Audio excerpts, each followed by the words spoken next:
Greetings, dear chess fans. We are going live to you from the beautiful Biel, Vienna, the duolingual city of Biel. We are here in the Congress Center, and it's a very nice summer here in Switzerland. We are live for the Grandmaster Triathlon, one of the 15 different tournaments that's happening right now for the 59th International Biel Chess Festival.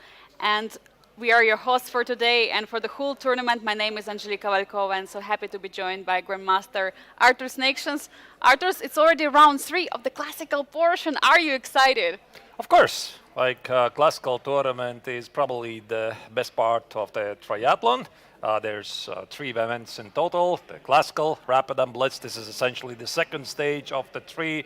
And it feels like we have reached the equator of the tournament. The starting fever for some of the players is over. Somebody didn't really get in the rhythm. But right now, this is the perfect point, the perfect moment for the players to get some of those precious points, because we have pretty clear leaders in both Masters and Generation Challengers tournaments. Let's pull up the standings, which are right now till the round number 3. So as you were saying, the equator, the middle of the tournament. In Generations Challenge, we see the clear lead of Václav Finek with 13.5 points. He's an international master, but he already fulfilled all the requirements to become a grandmaster. 3.5 points behind him is Marco Materia, the French international master, also together with Xiao Tong, grandmaster from China, and it's Carissa Yup together with Alexandra Kosniuk, who are 3 points behind them on the last spot. Unfortunately for Vaishali, it's her with 3.5 points. Will she be able to catch up?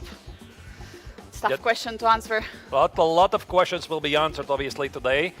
When we go back to the Masters tournament, we have 2 leaders. It is the Armenian Super GM and the 4th highest rated player in the history of chess, Levon, who is here in Biel. He's sharing the lead together with a 3-time Biel Chess Festival winner, Lim Le, with 12 points. Adin Soleimanli is still within the striking distance, because once again, a victory in the classical tournaments bags you 4 points. For Jezer Domos, Matthias Blubam, and Jose Martinez, this is also an excellent chance to score those precious 4 points and get closer to the leading players. And let's see the current pairings for the round 3, because we're going to kind of try to speculate, what might happen. For example, if Jose Martinez, who is on the last rank, suddenly wins today, because in the Masters he's facing with the white pieces against Levon Aronian, then he will get extra 4 points. He will be even closer and closer. The more wins you get, the more points you get. Matthias Blubam with white pieces against Aydin Soleimanli, one of the top matches also to follow for sure. And it's Jezek Dogmush, who has not been doing so well in the rapid, but he was solid in the classical. 2 draws so far with some winning chances, winning opportunities. Yesterday he dodged the bullet against Levon Aronian, but today he's facing the 3-time Grandmaster Triathlon champion of Biel, Lim Le, who is on the streak of the 2 wins. Will he continue the streak? That's a big question, and you don't want to face someone who is on the streak. Somehow the Biel Chess Festival, the Vietnamese Grandmaster, brings his A game every single year he plays here. He loves the setting. But when we talk about the Generations Challengers tournament, a very big matchup is obviously Xiao Tong against Václav Finek, because Finek is ahead of the Chinese Grandmaster by 3.5 points. If the Chinese player is going to win this game, this means he might overtake the leader. Carissa Yup is going to take on Marco Materia, also another quite important matchup which might affect the top rankings. But for Alexander Kosniuk versus Vaishali, it's a battle for principle. And maybe for one of them, it's the last chance not to be left behind. For Vaishali, definitely it is, because she's right now having 3.5 points, 10 points behind Václav Finek, who is in the first spot.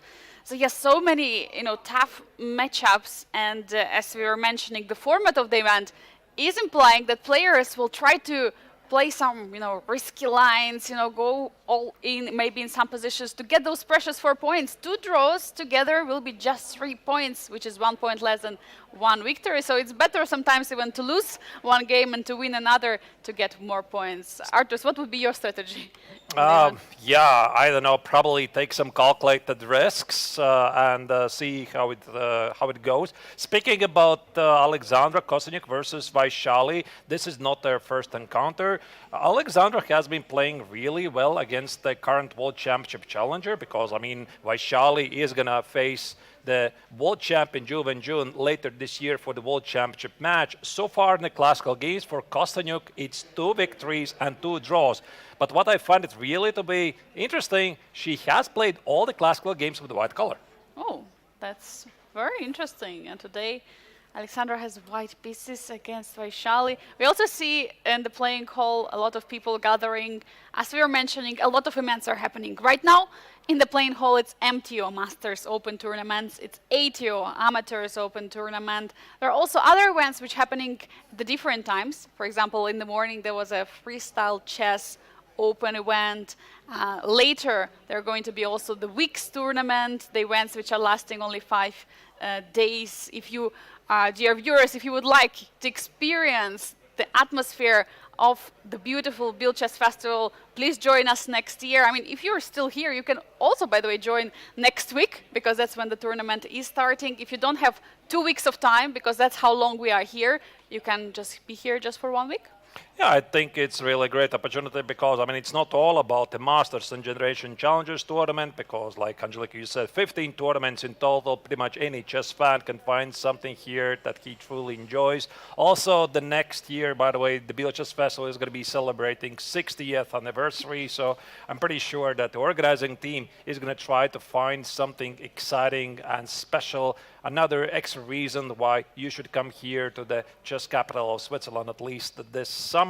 The players are slowly gathering here. As you can see, not everybody in the Masters and Generation Challengers tournament is there. This is the stage where the main event is playing. And I think also for the players, Angelika, it does feel a bit special to be up there, play your A game while everybody is following your moves. Absolutely, I fully agree, Arturs. And also, we see right now, Matthias Levon is already getting seated, getting ready to face Aydin Suleimanli. I mean, for Aydin, I mean, he had quite a nice tournament in Chess 960 and Rapid 2 last days. I mean, there were always some ups and downs in his game, but will he be able to get his first victory? And I think it's a bit more tougher with the black pieces. But for Matthias, you know, he was so solid yesterday with his preparation, probably back from the Candidates 2026, just such a fresh preparation, but he couldn't stand against Lim Le, who, by the way, was just passing our camera. And yeah, for him, it's important also to strike back in the tournament and to get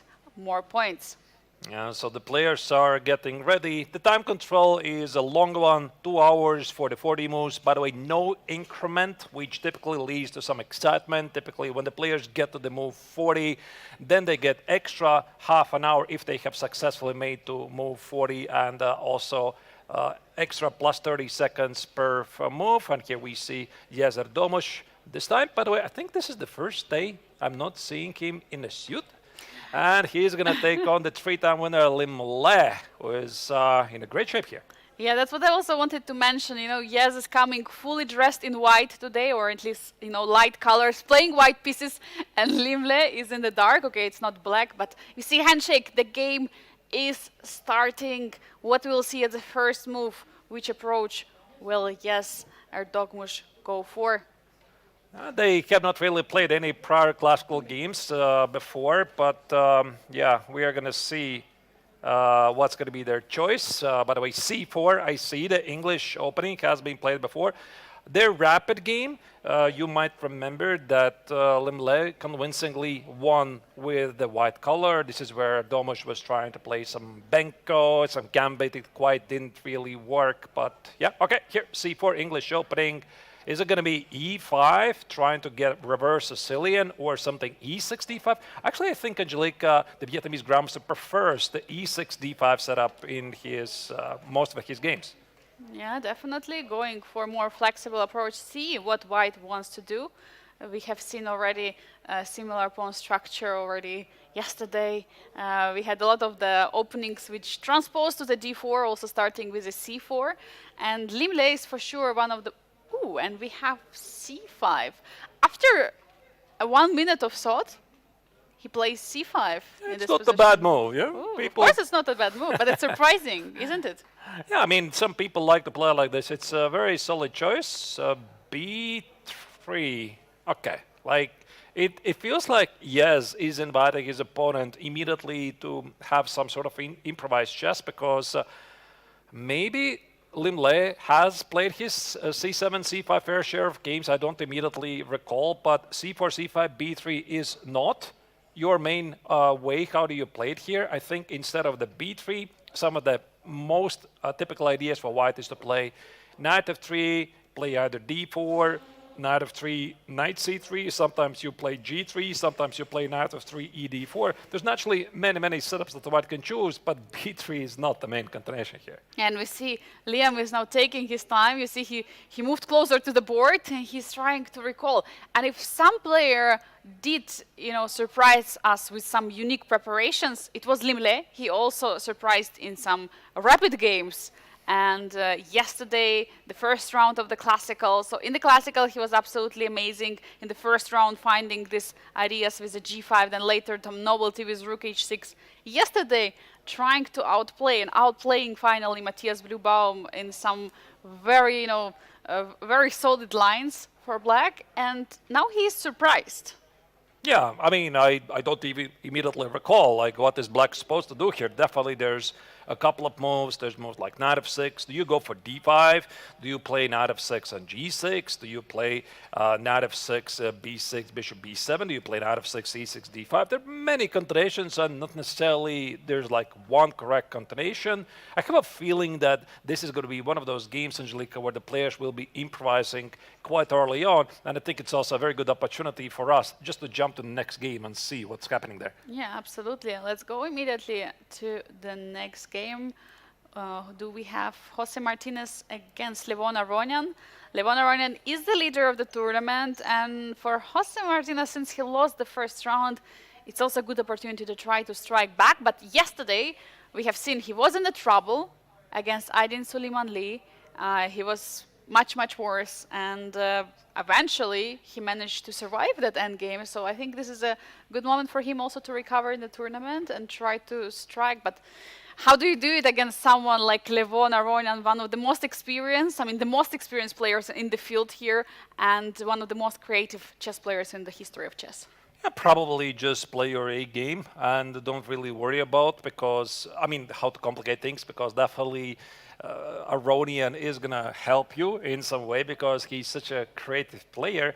But speaking about the opening choice, Angelika, it's a bit surprising because Aronian played the Petrov defense. He has played pretty much everything during his career, but Petrov defense, that is a bit surprise to me. Yeah, that's a surprise, he plays knight f6 as a second move, so e4, e5, that's what we see, knight f3 and knight f6, offering white to take the pawn on e5, and then after d6 is the black the one who is taken. Yeah, I'm a bit surprised for this more solid approach, if we can say, in the opening. Yeah, it's definitely very solid. It also has a reputation that black is trying to, make a draw. Like not necessarily always, but that's the word. And I once was doing commentary with the legendary Judith Polgar, and we were discussing about Petrov defense, and she said, when you play with a white color with e4, you lose against black any opening. It doesn't really matter. Yeah. So okay, you lost it, you did your best, but somehow when you play against the Petrov and then you lose, you feel really bad about it because in Petrov, black is like trying to be very solid, copy your moves, play symmetrical chess. And yeah, then you really feel bad about it. By the way, we have a complete symmetricality on the board. One thing I would like to notice here, this move d3, knight f6, and d4, it's not the main continuation, but obviously it's playable. And we have d5 on the board. Similar pawn structure as if we would have the exchange range in the position. So if players would start with the e4, e6, so we could get to the same exactly position, and that's also known to be pretty calm opening. So yeah, you're pointing out. Very good point. I think it actually works like this. So let's say knight f3 or bishop d3, knight f6, knight f3, knight f6, bishop d3, we get exactly to the same position. Maybe the only thing for black that there could be a choice, potentially playing something like knight e7 later on to bishop d6, knight e7, bishop f5, offering a trade. But other than that, not much change in the position, but knight f6 is definitely a solid move. So we had d5 played. Right. So this is the current position. Bishop d3, bishop d6 is played, and the Yeah. players are trying to figure out now what to do. Yeah, there are many ideas, and one more time we have the full symmetry in this position.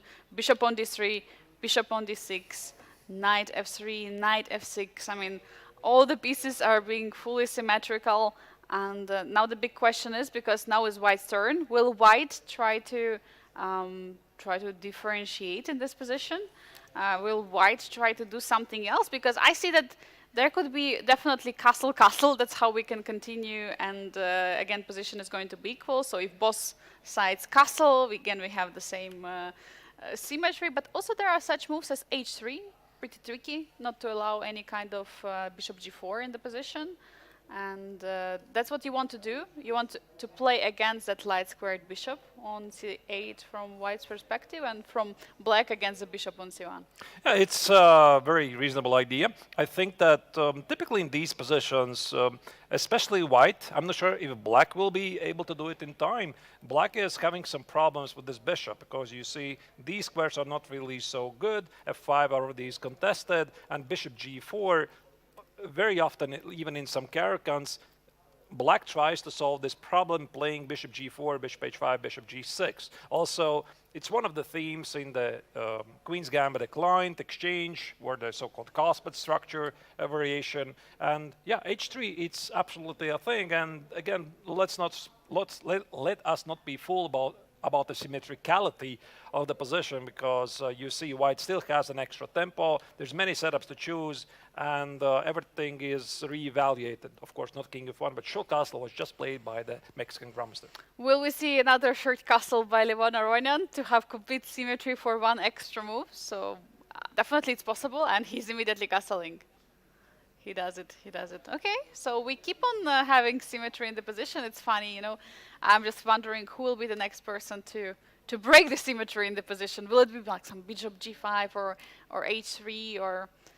By the way, is there some kind of c4? Probably it's already too late for c4 ideas in this position, because then you would just lose time. Yeah, bishop g5. Actually, I think c4 is a very reasonable idea. Yeah, so it is possible, but after bishop g5, I think something else is going to happen. And here Aronian immediately responded with bishop g4. So far, players are copying the moves, but we already know this, that at some point it has to end, because this one move advantage is really going to matter. Definitely. I mean, you have to play at some moment something else other than repeating.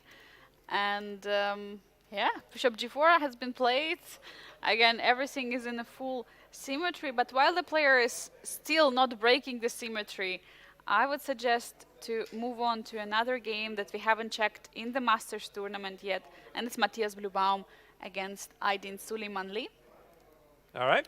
For Matthias, very important game. Oh. Yeah, this is I don't know what this is. Nimzo. This is a Nimzo, and actually I might recall it was played by, I think, Hikaru against Fabiano at some moment, and this knight f4, there was a big analysis about this idea of the move. But anyway, let's start from the beginning. Let's do it. d4, knight f6, c4, e6, knight c3. Okay, this is immediately declaration of war, because white wants to grab the center, the so-called Nimzo. Knight c3 is threatened to play e4, and black pretty much has to respond with either d5 or bishop b4. And here instead, yeah, bishop b4 was chosen. e3, b6. I think this is one of the main continuations here. Knight ge2. Yeah, knight g2 is very fancy move here. What white wants to do, white wants to play a3, allow black to take on c3 and recapture with the knight. Do not spoil the pawn structure, but of course, I mean, nowadays you can play everything, and even in these positions, sometimes people even play a3, force black to take on c3, ruin the pawn structure, but play the longer game like we saw in the World Championship match, like the Nimzo. Was a very big discussion between Ding Liren and Jan Nepomniachtchi. This already was several years ago. Definitely, and thank you so much. That was our producer. Best producer, yeah. Fixing things for us. Yeah, he's the best. Yeah. You're simply the best. So, okay. knight g2 has been played. Now bishop a6, pointing out that after knight g2, the pawn on c4 is the target. So what do you have to do? Can you play a3 attacking the bishop? Because now if bishop takes on c3, of course, knight will recapture and there will be no issue. But yeah, here in this position, knight f4 is a very interesting move, stepping away. And also some ideas like queen f3 are in the air, so you have to watch out. I have a feeling that this is the type of position where you can improvise quite a bit because you can play e4. The bishop is gone. You see it's no longer attacking the knight on c3. I would think that maybe there's a room for some craziness with g4, g5. You probably can play something more solid like bishop d3 without revealing the cards. With the knight on f4, somehow, I don't know, I'm tempted to do this g4, g5 stuff, but this has got to be some still opening trap. If I may, just going one move back, so instead of castle for black, if black would play, so knight f4, says played in the game. And in this position, instead of castling for black, black would play d5 in this position. Because I believe I have this also in the chessable course. There is this crazy line, take on d5, bishop f1, take on e6. I think bishop by e6 back, take on f7, king takes. Not so sure how it all continues, but you're getting this attack. Yeah, queen b3, bringing the pieces in the game. Oh, yeah. Yeah, there's definitely some ways to have some fun. Yeah. Maybe not queen b3, knight e6, but yeah, this looks really fun. To be honest, I've never seen this line. Like you do know your stuff. Yeah, so this d5 allowing white to sacrifice a piece, it was not played by the Azerbaijani Grams. I'm pretty sure he knew it. Yeah, definitely. And of course, Matthias Wilbaum, everyone is super ready. So castle has been played. And now some questions which white has to answer. So you were mentioning some kind of, I mean, is g5 a threat even? Yeah, like it's not my game, so I would love to do this. Of course, bishop d3, also it's reasonable. e4 looks super logical. And let's say white plays e4, it's probably the most logical move of the Nimzo, since you play knight c3, a3, black did not take on c3, now you gotta take the center. But probably black is gonna respond with something like d5 here. Let's say d5, try to open up the position. Dungeon quite doesn't like it here. I was thinking, is this a thing? Wait, I'm probably losing a pawn, yeah, for no good reason. And then just pushing e5, even and e5, yeah. Your knight is being hanging. It's a fair point, yeah. Like, and I know that in some Nimzos, when white plays c4, d4, e4, black immediately counters the center with d5, but apparently not here. But one thing is clear, Matthias has not yet made a move. He is definitely looking into them. Your queen f3 idea, Angelique, actually I also like. It looks pretty reasonable, so many opportunities to explore. Many, definitely. And of course, I love this e4, just grabbing the center. The player is still thinking. We see Matthias is trying to make up his mind what will he the next move, or recall what was his preparation. While he does so, I suggest you move to the Generations Challenge, as we have checked all the games of the Masters. And Tong Xiao against Václav Finek. So we have the leaders, yeah? Tong Xiao is just a couple of points behind Václav Finek, who is leading the tournament with 13.5 points. So very important match for Chinese Grandmaster try to strike and get extra 4 points. And they have chosen to play the Breyer system of Vachier Lopez. Very popular stuff. There was a moment when I was playing it myself from the black's perspective. I dropped it very quickly because somehow e4, e5 did not really connect with my soul. And I decided to play something else. So this is one of the most classical ways to play, and everybody who plays e4, e5, they definitely have played their fair share of the Vachier Lopez. At points, white can try to win a pawn on e5, black can win a pawn on e4. These are theoretical discussions. Maybe we're not going to go really into them. Rook e1 is the classical way to play. Yeah, bishop takes on c6, knight e5 is a threat. b5 here, and the first choice here for black is play d6, because pretty much every Vachier Lopez player here plays either d6 or the short castle and the martial counterattack with d5. And d6 makes a perfect sense. You're defending the pawn on e5. You're threatening to trap the bishop on b3 with a knight a5. You want to get that light squared bishop because it's a beast in the position. So white has already to answer some questions here. Will white play a3 or c3? And c3 has been played. Yeah, this is one of the main continuations, I think. There's many good moves. H3 also seems to be necessary because black typically wants to play bishop g4 and apply some pressure before pushing the pawn on d4. And knight b8, yep. Normally, like, we would be looking at this, you'll be thinking, yeah, knight b8 is such a weird move, and why don't you play knight a5, bishop c2, and c5? Well, everything is playable, of course. This is historically probably the most played continuation, but practice proves that black is having some issues with this knight on a5, and that's why this knight b8 voluntarily losing to tempi to reroute the knight on d7 has been very popular for pretty much decades already, and black is saying that ultimately he's getting a fine position. And also potentially there is an idea to push c5. The point is to stop the d4 push, because this is something what white wants to do. So going for the d4, and whenever black is having c5 on the board, it's much more difficult to do so. Yeah, I mean, definitely there's a very big fight for the center. And yeah, this is precisely what happened. Yeah, d4, knight e7, knight e2, bishop b7. There was this one moment I'll try to recall where after knight e2, some people start to play c5 without bishop b7, because if we really go fast forward to the current position after bishop c2, rook e8, knight f1, bishop f8, knight g3, at some point black plays c5, white plays d5, slices black's position into halves, and then after black's typical c4, knight c5, the practice proves that this bishop on b7 is, not so well placed, and very suspicious. Yeah, like it's not where it's supposed to be. And there was this trend. I'm not really sure what's the trend right now, but some people at the highest level, they started to really explore the opportunities with immediate c5, and if you play d5, c4, I play knight c5 and keep the bishop on this diagonal. So not to put the piece on the long diagonal, but first keep it and see how the situation is in the center. But Václav is going for bishop b7. And we see that he's getting ready for some takes in the center. And also he's not committing to c5. Yeah, and that's, I think, is a pretty big difference, because if he plays c5, I'm fairly sure that white is going to close the position with d5. And if we are going to get this on the board, we're definitely going to explain what's the big idea. And b3, I think it's very common for these positions, because white is mostly playing at the queen side. Like, we're thinking about some future d5, c4 ideas, and engines somehow they like this for white.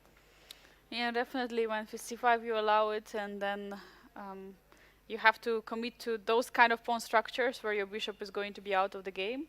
So Václav is being flexible in the position, not yet committing to any kind of moves here like c5, but looking at the pawn, the clock situation, Tong Xiao is full in control, and he hasn't spent almost any time making the move, so he's still in the preparation, but it's Václav Finek who is recalling right now what is next in his database. Yeah, I mean, there could be several moves. Once again, c5 is the classical way to play. If you play bishop g7, most likely white's going to continue something like, I think there was some moves like a4 and bishop d3. You could try to apply some pressure against this pawn on b5. Very often white is somehow trying to exploit this advanced pawn. And there's some tension in the center. I would also imagine that black has an opportunity to gamble a bit. And this could be some sort of a capture on d4, c takes on d4, c5 and d5, and get some sort of a modern Benoni position on the board. It's really weird. Yeah, we started to play Raul Lopez, now we have the modern Benoni. But I think for black, in a practical game, this kind of setup is quite risky. And we have a move on the board, by the way. Václav played here a5. I think it's one of the main continuations as far as I remember. I don't remember, was it bishop g7 first and then a5, or was it a5 and then bishop g7? The idea is to play b4 and somehow fight for the control of the central squares. Yeah, definitely. You don't want to commit to c5 first, but first wants to push on the c3 square, and Yeah, now it's a question to Ton Shao. I would suggest to just wait a bit. Maybe he's still in preparation, he knows this move, or would you think that he'll play blitz out the next move, or he's not in the prep? No, I'm fairly sure he knows this move. Like, if I recognized it and I have not played the Red Lopez for years, then he definitely knows this stuff. Typically, it goes like this. You're sitting there over the board, and in your mind, you try to recollect what was in your files. Because very often, all the best players, especially just professionals, they have their opening files, either their course files or their own analysis, or by their coaches or seconds. They have extensive analysis on their computers. And you're just sitting there and you're trying to call, okay, on this chapter, this line, there was this continuation, etc. So memory, it does play quite a big part here. But also, if I recall, previous round and the first round in the classical, in the first round of classical, Ton Shao struggled against Vaishali. He blundered material.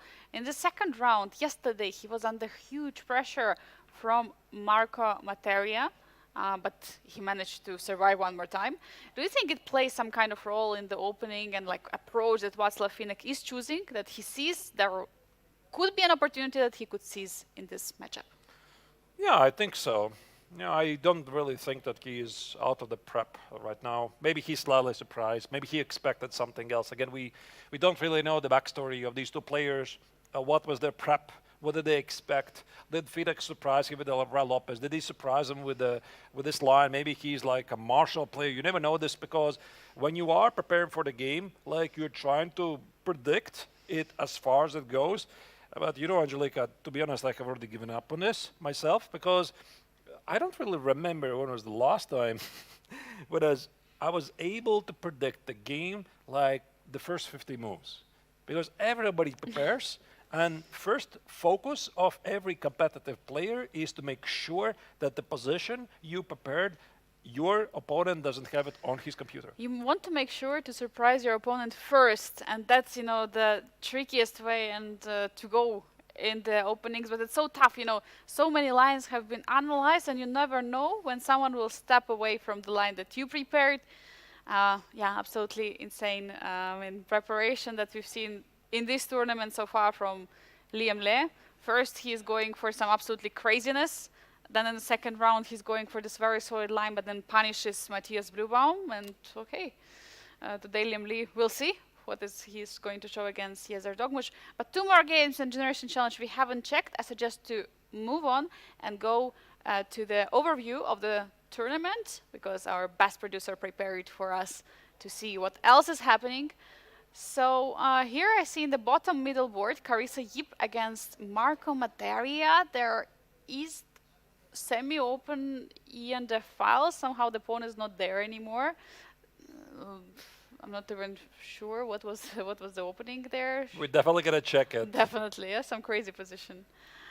And the other game that we haven't checked yet in the bottom right corner is Alexander Kosniuk against Vaishali Ramesh Babu. Another match that you would like to follow. It looks like Rui Lopez, one of the lines, and C3 has been made. And next move. And what are the updates from the Masters, the games we haven't checked yet? Yeah, the game Jose Martinez against Levon Aronian. Oh, that looks like a quick draw, to be honest, because we see a complete symmetricality. I mean, the position is not even equal. It's just completely dead the same. The knights, the queens, the pawns, the rooks, everything is standing exactly the same. You see Martinez just played a4.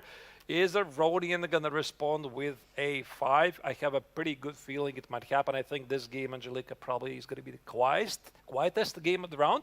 But then we have Cesar Domos versus Limlet. That's the top middle board. It feels interesting because it's some sort of a Marazzi bind from Black's perspective versus White's improvised Sicilian Tamanov with colors reversed. Yeah, Liam Le is definitely delivering some great positions for you, Arthur, to analyze. One of your favorite pawn structure. And what about Matthias Blubaum and Aydin Suleiman Lee? We see that e4 was played by Matthias Blubaum, so he went for the control of the center, and knight c6 was the last move, trying to maybe provoke some d5 in this position. Yeah, maybe. And knight c6 is something I didn't really consider, so this probably means that the players are in the prep. I think we are going to go to the game Carissa against Marco Materi in a moment. I would just like to make a small remark about the game of Martinez against Levon Aronian. I I Look at really this. have not seen Let's this go there. before. What do you think? Let's go there. I just want to see the impressions of the players. What is happening? So I don't think it's even legal because this is move 19, and I don't recall any other openings where you can legally, without any consequences, repeat the moves up to move 19, having exactly the same position. I mean, it's quite a rare opportunity. We might see some triple repetition already here, like queen c2, queen c7, queen d3, queen d6, or b3, b6. Who is going to blink and trade the rooks? Knight g5. Well, for the pure symmetry, knight g4 would be fantastic. You know, Arthurs, I recall a couple of years ago we had the world, someone from World Guinness Record here to register the record that was made of the games played on the International Chess Day.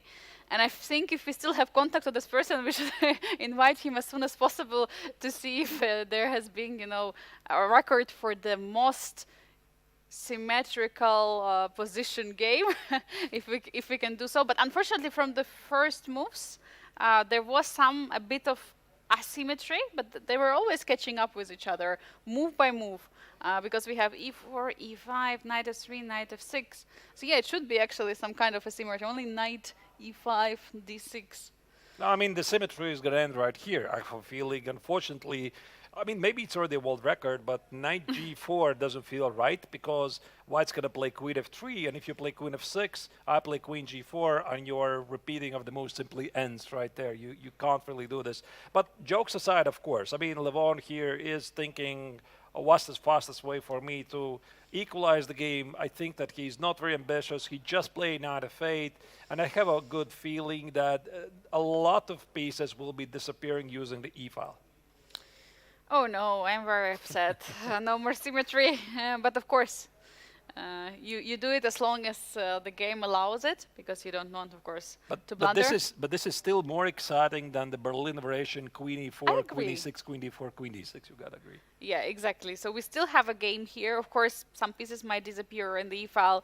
We'll let the players continue, but I just wanted to see their reaction because it's very funny when you look at it. But of course, players still want to fight for those 4 points that they could get. And let's just immediately jump to the game of Carissa Yip against Marco Materi, because that looked super exciting. And here we have the players. Carissa, who won yesterday, very important win for her to come back after the loss in the first round. And today with white pieces, feeling very comfortable, don't you think, Arthurs? I don't know. I think that white is also having a lot of risk here. This is some sort of Caracan, apparently. It's not very obvious why it's Caracan. We're going to go back here.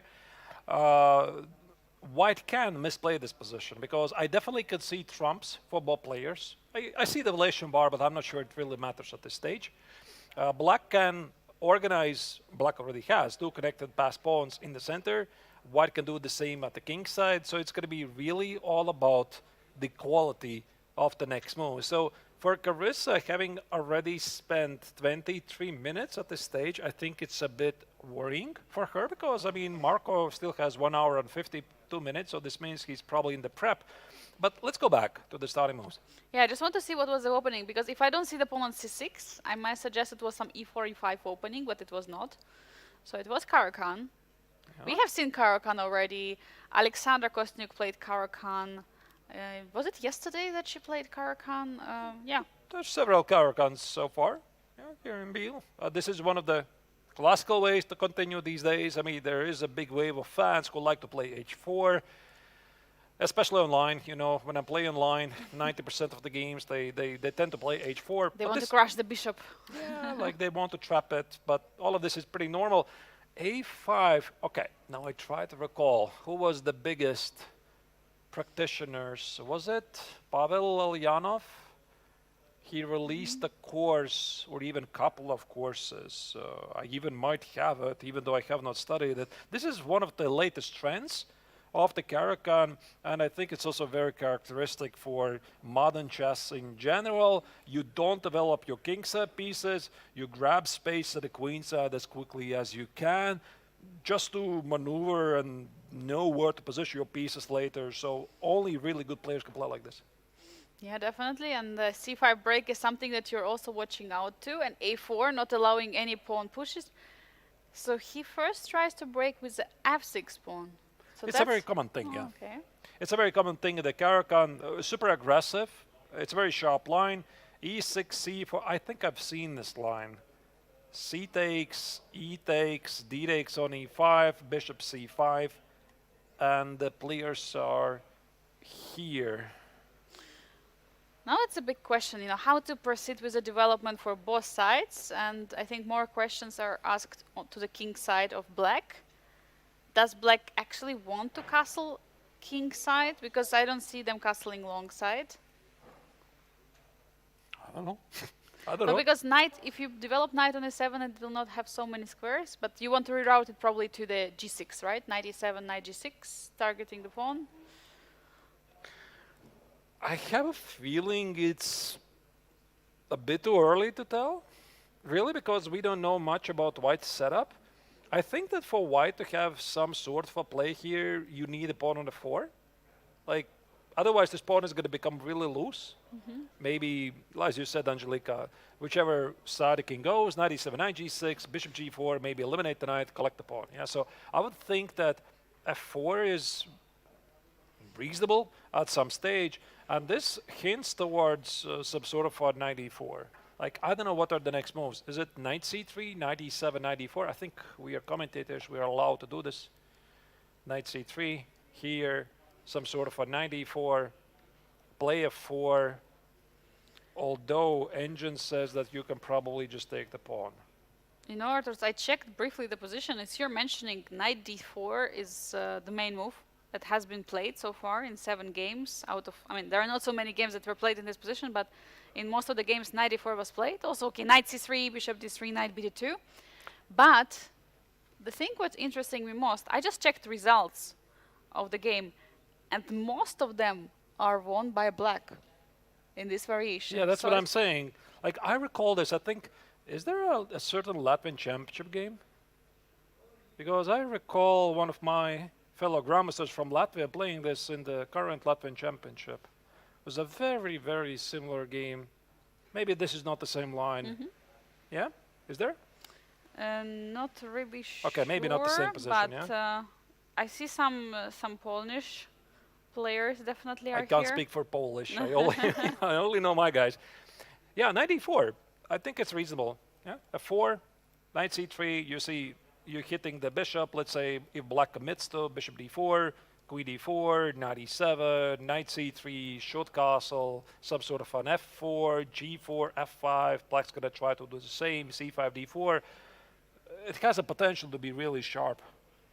Extremely sharp, and the game which getting sharper and more active every moment is Matthias Blubaum against Adi Suleimanli. I'd suggest to go there immediately because something very interesting happened. Matthias pushed the pawn all the way to e4.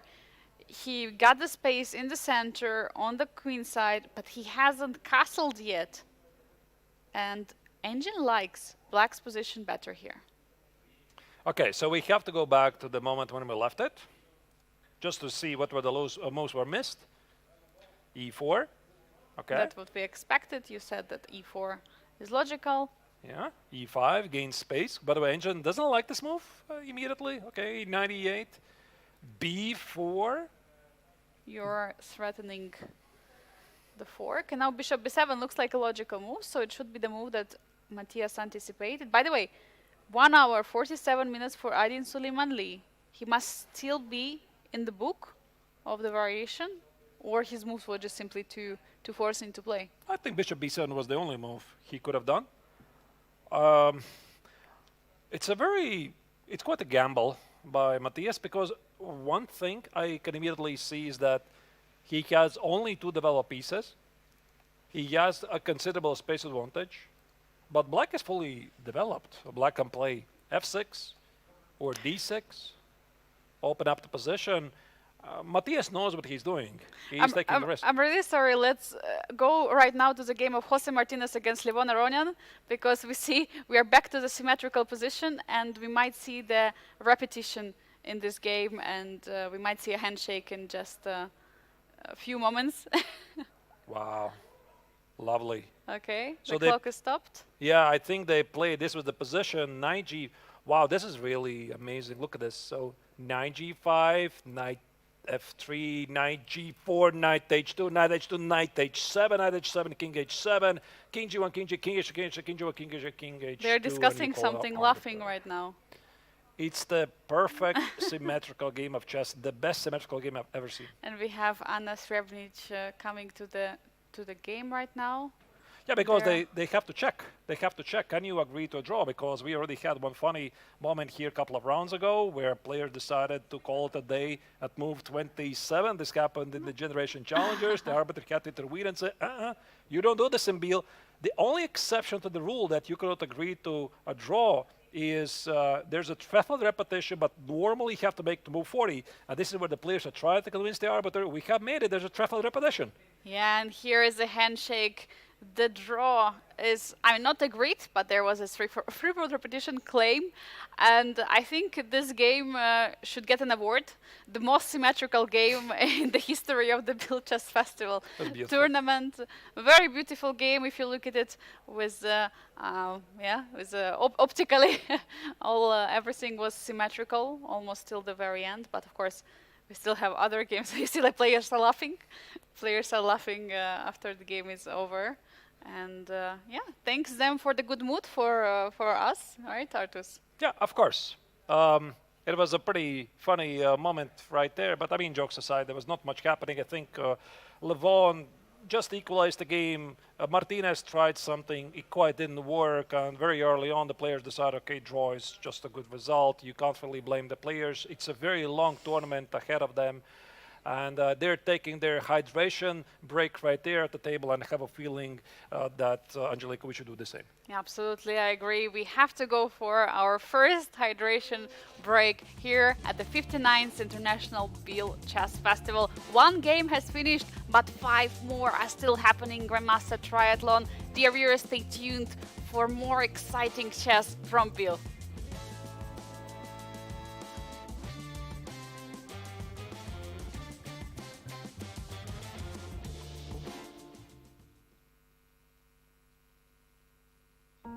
Hi, I'm Tatiana. I am the one who does everything that has nothing to do with chess. So the atmosphere is very familiar. People know each other. You're very close to the chess superstars. At least that was what I was told. I mean, for me, they are all the same because I don't know them as chess players. I know them as a person. But I had people from all over the world that were really like, wow, this GM just walked by me and I could ask him for a picture. That would never happen, like in another country. So you're very close to people. People are very open, very familiar. And there's many players that come back every year, and I'm always so happy to see them. I'm very excited. They come from all over the world. But some of them are playing on stage now because they came, I saw them when they're like Marco Materia, he was here every year playing. And Liam, he's back every year. But yeah, there is many. And then there is always new faces and you make connections, you talk with people from countries I've never been to, I've never met anyone from. So it's really, really nice to connect with the world. But especially at the Chess Festival, we gather and become a family for 2 weeks, and then we spread out into the world and we come back next year. So that is what makes it special to me.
Chess fans, back to the live coverage of the 59th International Biel Chess Festival in Biel Congress Center. We're following the action of round 3 of the classical section of the Masters and Generation Challengers Triathlon.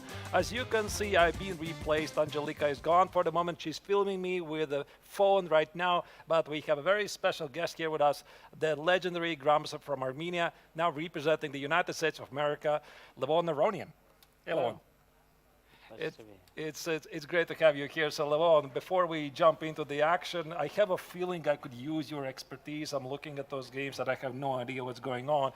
We are going to check that, but maybe let's talk about a bit something about your experiences with Biel. How did you decide to come here? What are your best impressions from this town, or whatever you think is relevant? Yeah, first of all, I can say that I'm very happy to be here. This decision came kind of easy. At some point, when I had a really successful year, when I made a bit of a fortune a year ago by winning in freestyle twice, I told to my wife, Annie, I said, okay, now I have to be a chess tourist for a while, visit some tournaments that are legendary that I've never been to. And therefore, yeah, there is another tournament that I'm going to play next year. I'm going to play in Prague, something that I also wanted to do, you know.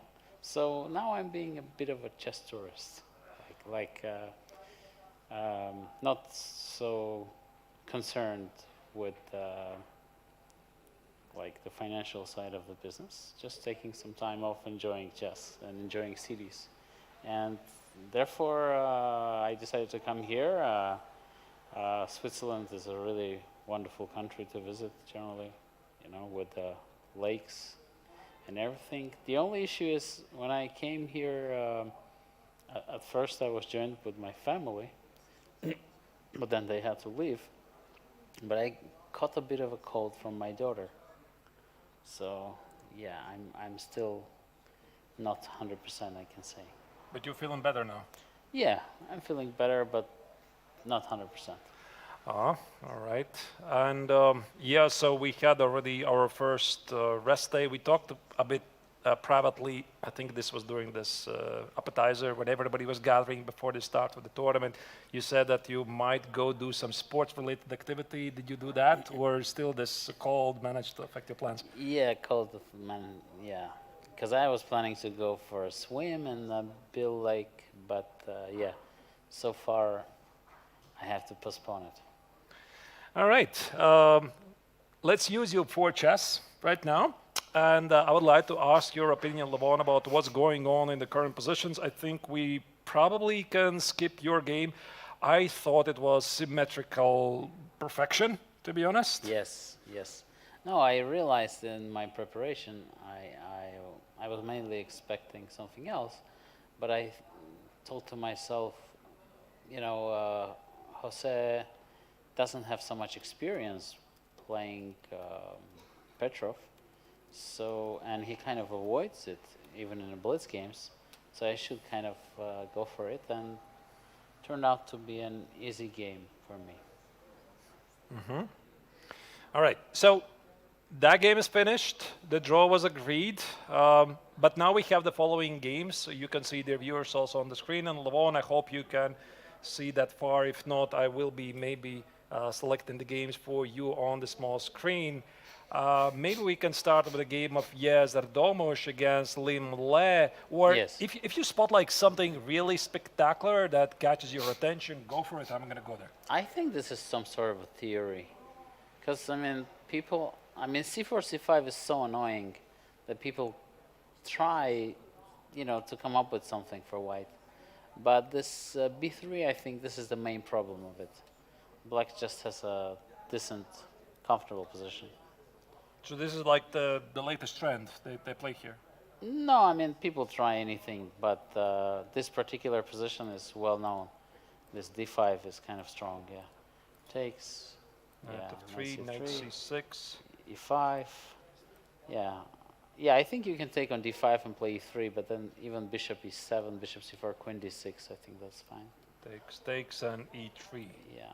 Okay. So e3, And knight c3, I think, is precise. knight c3, and probably bishop takes on c3 is also good. Bishop c3 is fine. I think bishop d6. All right. Yeah, after bishop takes on c3, bishop d6 is played. Bishop b5, I don't know. Should Now I I'm put it thinking down the about screen? it. Yeah, so here. Yeah. Thanks. Yeah, but bishop b5 is not a biggie because I can even play queen e7. Queen e7. Defend everything. You Yeah, can because take. if you take, I mean, I will have this bishop coming from a6 at some point. It will be hard to defend this d3 pawn. Yeah. I think this is just fine for black. All right. So dc bishop f5, I think, is the most precise. You can also play it differently, but I think bishop f5 is the most precise. What would be your comment about Limle's preparation so far? Because at least from our perspective, when we were doing the COM3, we always thought that the Vietnamese Grandmaster has come really well prepared. Like this, there was this amazing rapid game that he played against Matthias Bluebaum. He managed to go really in a deep prep. And yesterday, I don't know if he really refuted the Queen's Gambit, the client exchange variation with this Bishop f6, Queen f3 variation. But it seems that he's always coming up with some very interesting ideas. I think he loves studying theory. He loves coming up with ideas. You know, he's a very strong player, and he's very professional. I think now I think that the Webster program in St. Louis is kind of closed. I'm sure he'll come back to the elite chess. I mean, he's been coaching for a while, but now, yeah, he's always very dangerous. Especially in the openings. Would you say that he's your main rival to win the event? I don't consider myself to be playing for anything. I'm a tourist, don't forget. But you're Yeah. doing really well. You're leading the tournament. Yeah. It's an accident. I was so lost in some games. Yeah. All right. Okay. Yeah. So this position, we can assume it's more or less balanced, or what will be the Yeah, I think plans? this is some type of like bishop e7, e4, bishop e6, bishop c4, something like this. I remember. And then it's kind of equalish. I mean, it's maybe visually slightly better for white, but it's not. Maybe some queen d7. Yeah. Queen d7. You control the square, but it's not a big deal. I mean, yeah? you're going to try to bring the knight, but then I'll stop you with bishop g5, I guess, at some point. All right. So let's say I do this, takes. I play knight c4. I want to park my knight there, but at some point. Now you have a check, yeah? Probably rook d8, Yeah, rook d8, queen e2, and then maybe bishop g5. bishop g5, and you can't get the knight. Yeah.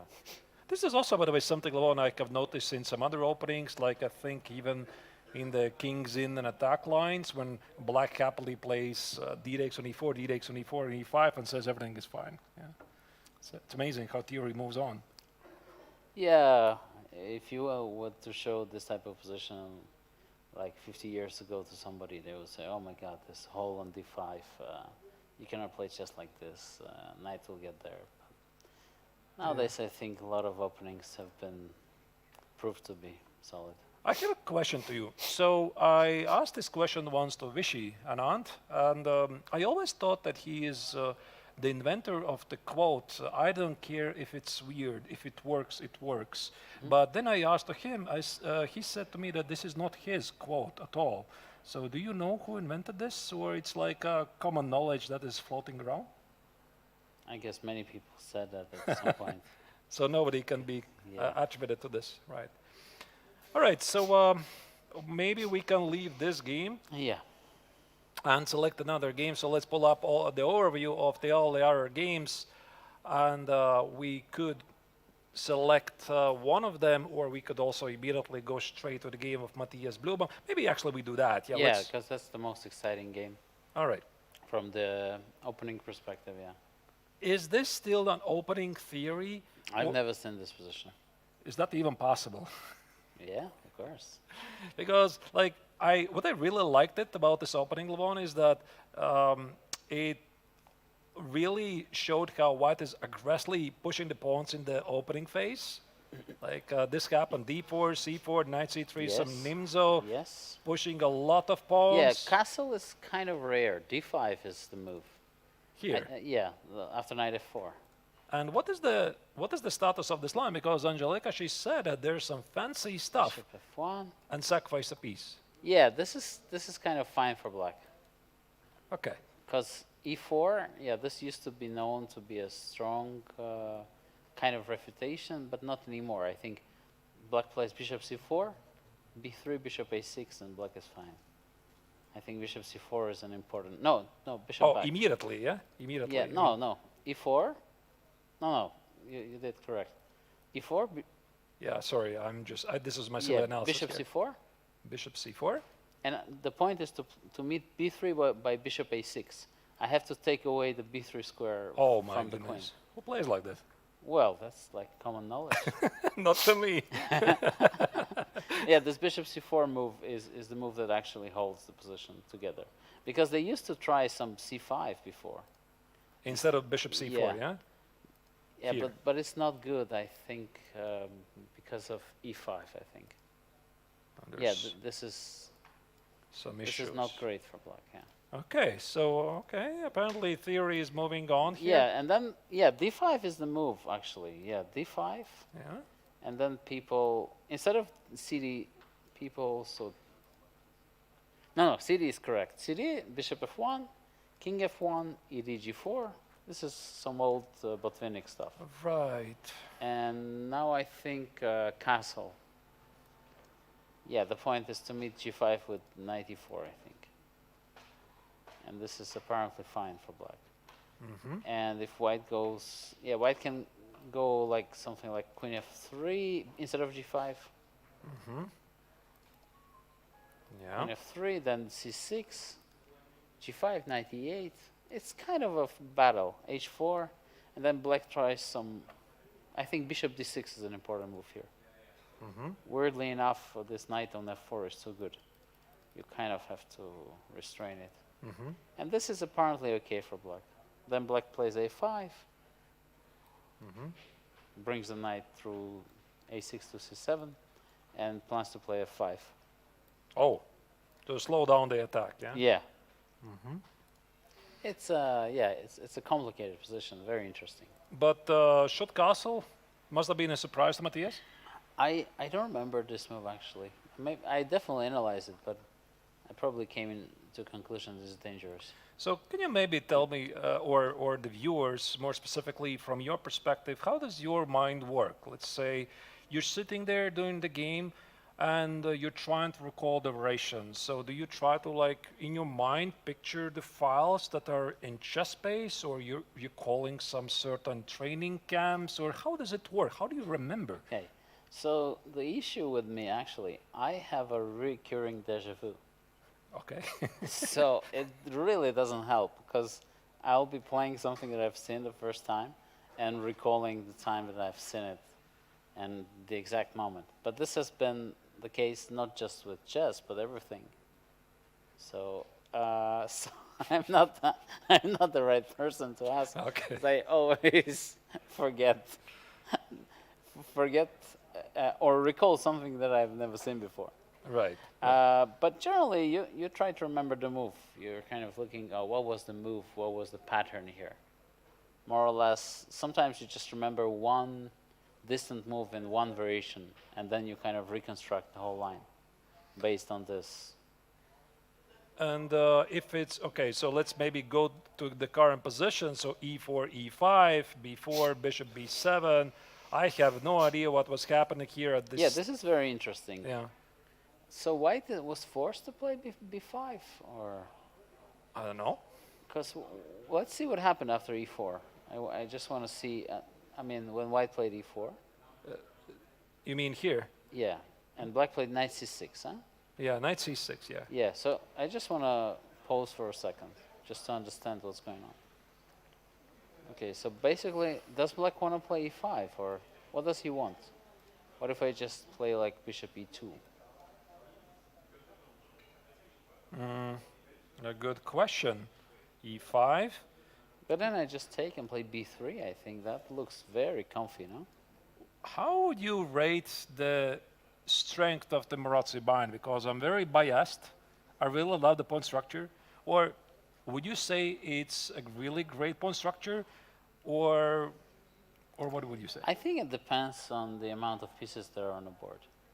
The more pieces, the more dangerous it is. Yeah. Okay, and this looks like a great Marazzi bind. Yeah, this looks very nice. Yeah. Yesterday also, Václav Fidek played a beautiful game against Alexander Kostanyuk in the Generations Challengers. By the way, question about the Challengers. Do you follow it also, the Yeah, games? of course. Yeah, they're very talented young players. All right. All right. So, So E5 happened. Yeah. Yeah. I'm not sure it's the best move though. so you would have played Bishop E2? Yeah, because knight c6 looks kind of strange. I don't know. E5 is a bit too committal for my liking. Because I understand why don't you play before. Because Yeah. if you play before immediately, then E5 comes. Yeah. And then you don't get the Marazzi you want. But Levon, you played yourself a lot of pawn moves in the chess 960. Uh-huh. So now you're saying E5 is not so good. I don't know. I'm kind of. I just think that White achieved its goal. It has a center, Yeah. and he should just develop his pieces. Right. Okay, but let's see. Bishop b7, b5, knight a5, bishop d3. This is obviously a desire of White, just to start an attack. But how do you start an attack? Because you have this kind of wobbly structure in a way. There is a chance that White might get overextended with the pawns, obviously. Mm-hmm. It looks a bit risky. Because let's say if I castle now, then Okay. you take and play queen d4. Oh, Queen no, no, D4 sorry. alone. You see what things. It's okay. I've done worse. Yeah. Queen. Okay, now wait a second. Maybe bishop g5. All right. Engine likes it. Preparing queen d4. Queen D4. No, okay, I should probably go g6 early on. No, Here, yeah. g6, knight g7, kind of. Yeah, knight G7, knight F5. Otherwise, yeah, this knight is really weird. Yeah, but this looks kind of dangerous for White strategically. Yeah. Pawn could be weakness. I mean, if you don't mate me, I'm definitely better. I don't know. How are you going to mate me here? Knight E4, knight F6, something. But I don't knight know. e4, knight c4, I guess. Huh? Oh, I'm missing something, yeah. No, queen Also- E2, actually, thought. There's always queen D4 stuff, yeah. I need to be Ah, yeah, you see? I prepared for queen d4. Knight b3. Knight b3 is here. And knight B3 first, Yeah, yeah. yeah. Uh-huh. Knight B3, rook B1. Yeah. Maybe you can just take even a Yeah, pawn. yeah. Or bishop g5 is Oh, yeah. all kinds of trouble. All right, anyway, it's quite a funny position. So, Like, yeah, I wonder what's the move for White here. What do you think? how would you play? Let's say you're having this position, like, doesn't matter what happened before. Make a Well, move. if I take ed, cd, then you start kind of, touching my c4 pawn. I don't like that. I don't think it is the move.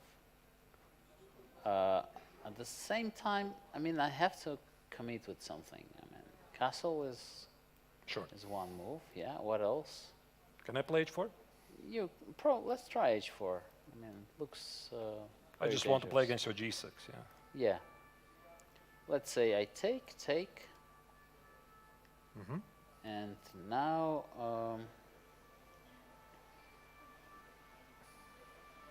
But I can play g6 anyway. Queen d4. really focused on queen D4. Oh, it's actually a great move. You're attacking the knight and the Yeah. pawn. I have a very small brain, you see. You and small brain. I don't think it fits I together. just see the move and I want to play it. Yeah. Okay. Knight e2, queen e5, bishop f4. Can this be dangerous? Queen f6? I don't think so. Yeah. You're probably kind not. of exposed because it's rook on a1. Yeah. With the pawn on B2, I would castle alongside, but yeah, this is not it.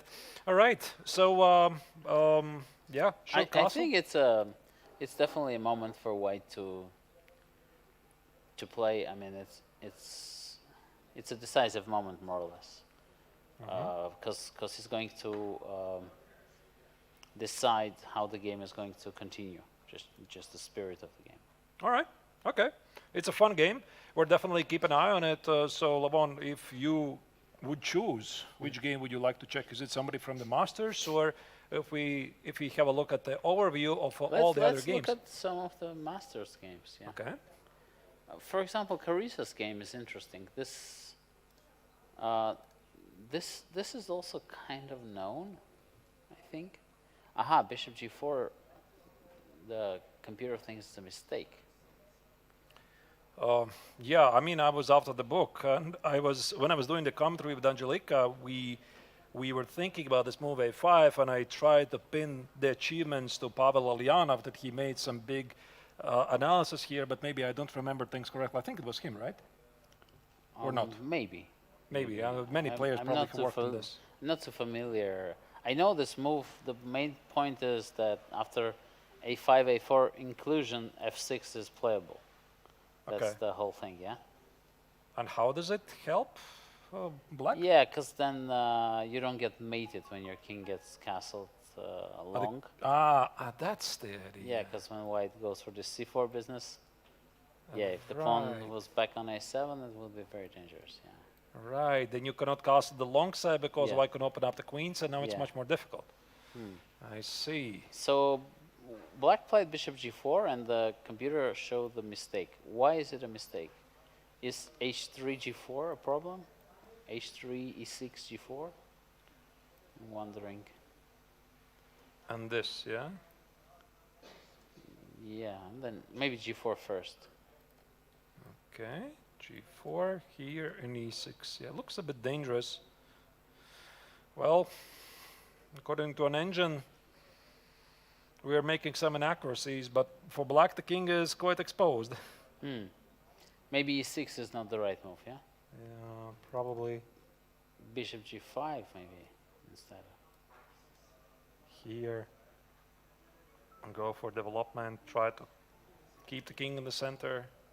Yeah, it's anyway, this whole Caro-Kann business is so difficult to understand. And if you have never analyzed it, I've never analyzed this line. You don't play the Caro-Kann. I don't play it so much because some lines are annoying for me. Because I mean, white just has an easy game. I understand it's a solid opening, but I never really played it. I imagine that you probably have love and hate relationship to some openings. You like them at some point, then you hate them, you love them, then you hate them again. But at the current stage, what would be your favorite opening, like right now against e4? I saw you playing French. Today you are playing the Petrov. Petrov, I don't recall you playing, to be honest, many games at all. But if it's not a secret, really, if you're not spoiling your prep. My favorite opening for black at all times has always been Najdorf. But I'm too much of a chicken to play it. Because I'm afraid I'm going to get mated. I know it quite well. But then I kind of see somebody playing new idea and I become a chicken. I come back to my cage. What is the cage? E4, E5? E4, E5. All right. Okay. Yeah. Okay. And you know, e4, e5 is so strong. Yes. And you don't have to study anything, I mean, to play it. You can just play with the hand, Yeah. you know, without much, especially if you have experience. Yeah. But Najdorf always has this tricky stuff, you know? Yeah. That's the whole difference. Otherwise, I would be playing Najdorf forever. Yeah, move orders and everything, yeah, so. Personally, Levon, I don't know myself, every time I play e4, e5, my heart stops really, because it's so easy for black to play, and this is the reason why I play something else, yeah. So, knight of 3, okay. the red T. Yeah. Okay, so where do you want to go next? Which game? Yeah. Choose. All right, We have to go, yeah, we have to any see game? all of them. Any game, okay. Let's maybe select the game we haven't really given proper love today. It's Alexandra Kostin against Vaishali. Here we have c5 move on the board. This was Rui Lopez, was it? Yeah, Rui Lopez, yeah. Yeah, okay. So what's the thing? If I take dc, what do you want to do? Bishop c5. Bishop C. Because if you take dc, I'm worried that I can take on d8 and then play rook c1 and take the pawn. Just a pawn. So you should take with a bishop. So in general, you're a pawn grabber, like to take pawns? Depending on the consequences. Okay. All right, so d-takes on c5 is bishop c5 probably? Yeah. But then this can be tiny bit better for white somehow. Queen Let's e2, say knight d4 maybe. knight e4 even better. Mm-hmm. And queen b6, I guess. Mm-hmm. And then I slowly kind of solidify. Yeah. Mm-hmm. Should be tiny bit better, no? Bishop b7, f3. Mm-hmm. Any d5, always e5, yeah? Having a nice pawn majority, that's a weakness. Engine says it's not a big deal. Yeah, maybe f3 is inaccurate. I don't know. Bishop c2 is probably better because I'm threatening b4 instead of f3. Okay. Yeah. Yeah. b4. And I force you to play a5. And then some kind of a move. I don't know, rook e1 or... No, wait, bishop b4. Ah, no, bishop b4 is okay. I have some tricks there, I think. Oh, Queen d3, e5. what is this? This should work, no? I have no idea, you tell me. Knight f5. Ah, queen c... No, yeah, knight f... Okay. How do you calculate so quickly? I'm like only seeing a move there and I'm just saying it's very complicated, but I don't know, maybe it doesn't work, but I felt it does. it looks really dangerous. Yeah, so yeah, this is the current position. So it's a tiny bit better for white, I think. Yeah, seems to be. White is pressing a bit. Do you want to stay on this game or move on? Let's look at the other one, which Okay. is blockade. I love this type of... Which is Xiaotong against Václav I Finek. love this type of stuff, you know. Sides are All right. the pawn games. Your e4, e5, it's your favorite choice, your wall. I have a question to you, Levon. So maybe you can fill in. What is the current trend? There was this one moment when in the Breyer, people started not to play bishop b7, but play immediately c5 and keep the bishop on c8. What's the trend? Is there some trend? I have no idea. I remember there was one moment when Black was trying to keep the bishop on c8. This was the moment when I was playing Real Lopez. I dropped it, okay. and I was like, no, let me go back to the Sicilians. Okay. But bishop b7 is still good, yeah? I'm guessing you'll have to play it at some point. No, this is all very typical. Yes. You pause me when I'm going somewhere wrong. Now this is, I think, main line. Yeah, bishop d2. You see how subtle things get, huh? Yeah, Bishop d2, yeah. stopping b4. Or Okay. stopping something else. Still theory? I don't know. Okay. I remember some bishop g5, h6, bishop d2 here. I don't know. What the hell is this? Bishop d3, Bishop a6. bishop a6. Okay, this is the current position. Yeah. Well, these positions are always very exciting because black tries to play for c4 and bring the other knight to c5, and white is trying to play for knight h2, knight g4 after that and try to mate black. So Breyer is definitely one of the most exciting openings. No? What would you choose instead? And no, I mean Breyer, I'm saying, is the most exciting. Ah, that's the most exciting. Yes. Really? You don't think so? I mean, I don't know. Like, Because it allows white to develop the pieces. you know, when I was personally playing myself, I was playing these lines. I would play the bishop b7, d4. Some Slav. Yeah, I would play this kind of stuff. Maybe I really don't remember the move order, the sort of Benoni-like stuff. Ah, yes, I think... yeah, they used to play this stuff. Yeah, And then I played it against two top Ukrainian grandmasters, and they told me, how dare you play like this, because there's probably almost like a forced checkmate. Aha, And I had to drop it. But because what do I know? because you believed. Because I believe it. They just told me, you know, with super engines, it's really bad for black. I have no idea. Yeah. Yeah.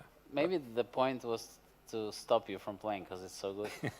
I don't know. But Breyer, you're saying Breyer, yeah? It's the I way to go. love Breyer. Because you know what Breyer is in its essence? It's improved Pertz. Right. Yeah, We saw you playing Pirts before, I I think. love Pierce. Also, yeah. You played Pirts against, I don't remember White who. is immediately worse, and you're just sitting there and dreaming of equalizing. But your opponent doesn't know. He thinks you're actually playing for a win. That's the whole trick. You just have to have this kind of poker face that I'm aggressive, no draw, I'm playing for a win. But deep inside, you're dreaming of making a draw. All right. Do we stay in this position? We have to understand this position together Okay. with you, Arthur. All right. I don't understand it. Like that's why you're here to help me. I also don't understand it. That's that's why you're here to help me. Okay. So it's a battle for c4. Black wants to play c4, and what does white want?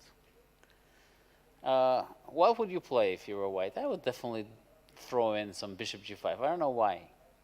Bishop g5. You don't want me to play c4 with white somehow? Prepare to close the queen side? But he's going to stop you, right? Where is this bishop going? Why did he come to d3, this bishop? This bishop, yeah. This is a mystery. We're trying to solve a mystery here. I'm going to follow your lead. Bishop g5? Yeah, but what's the point of it?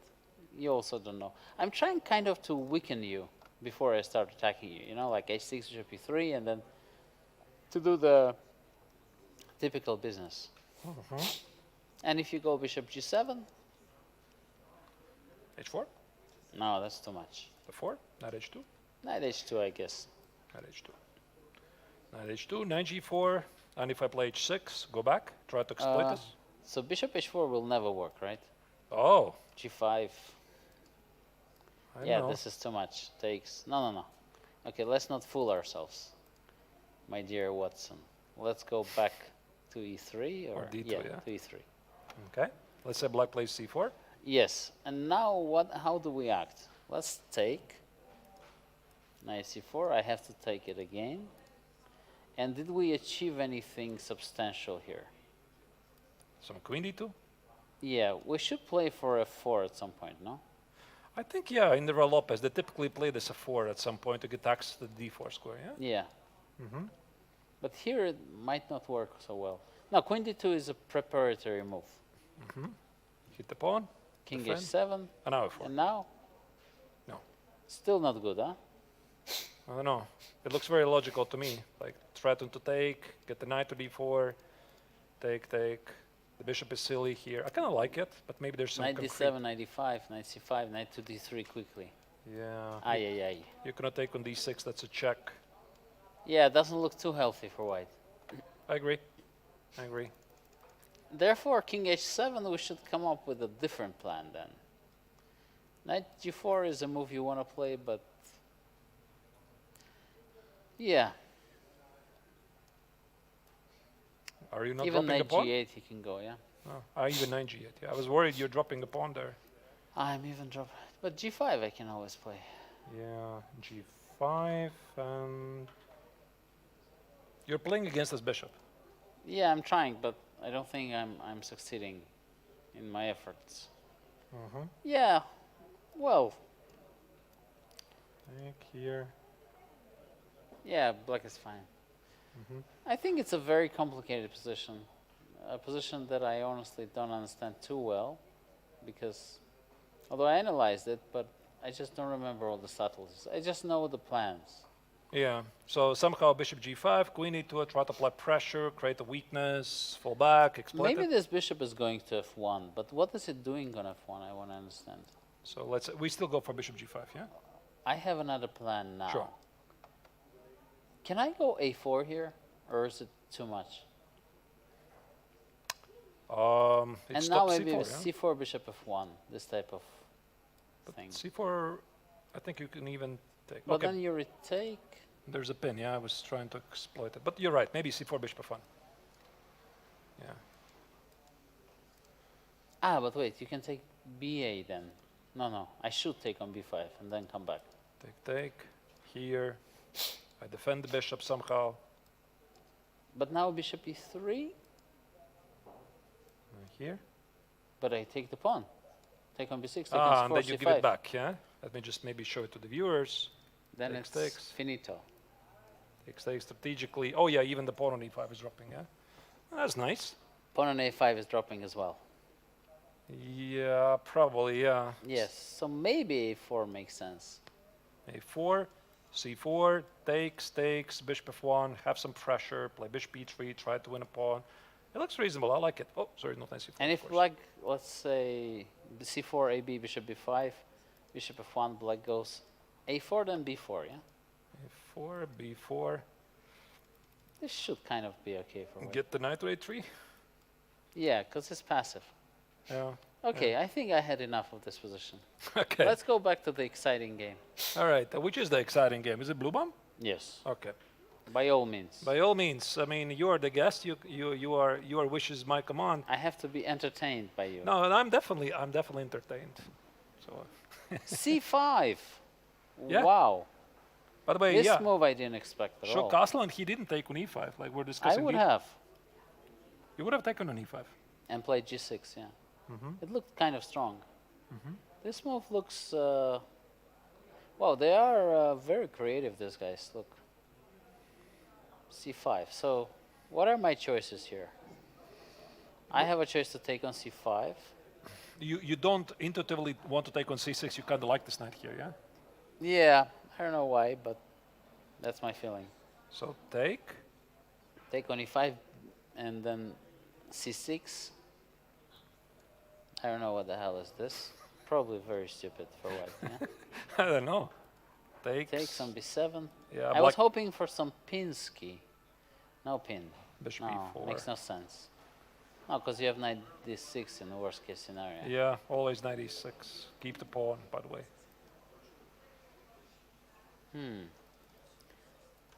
Okay, no, not dc then. Okay, what are my other options? Okay, d5, d, queen h5 makes no sense. g6, and then bishop f6. This is bad. No, this is bad. Bad, Yeah, bad.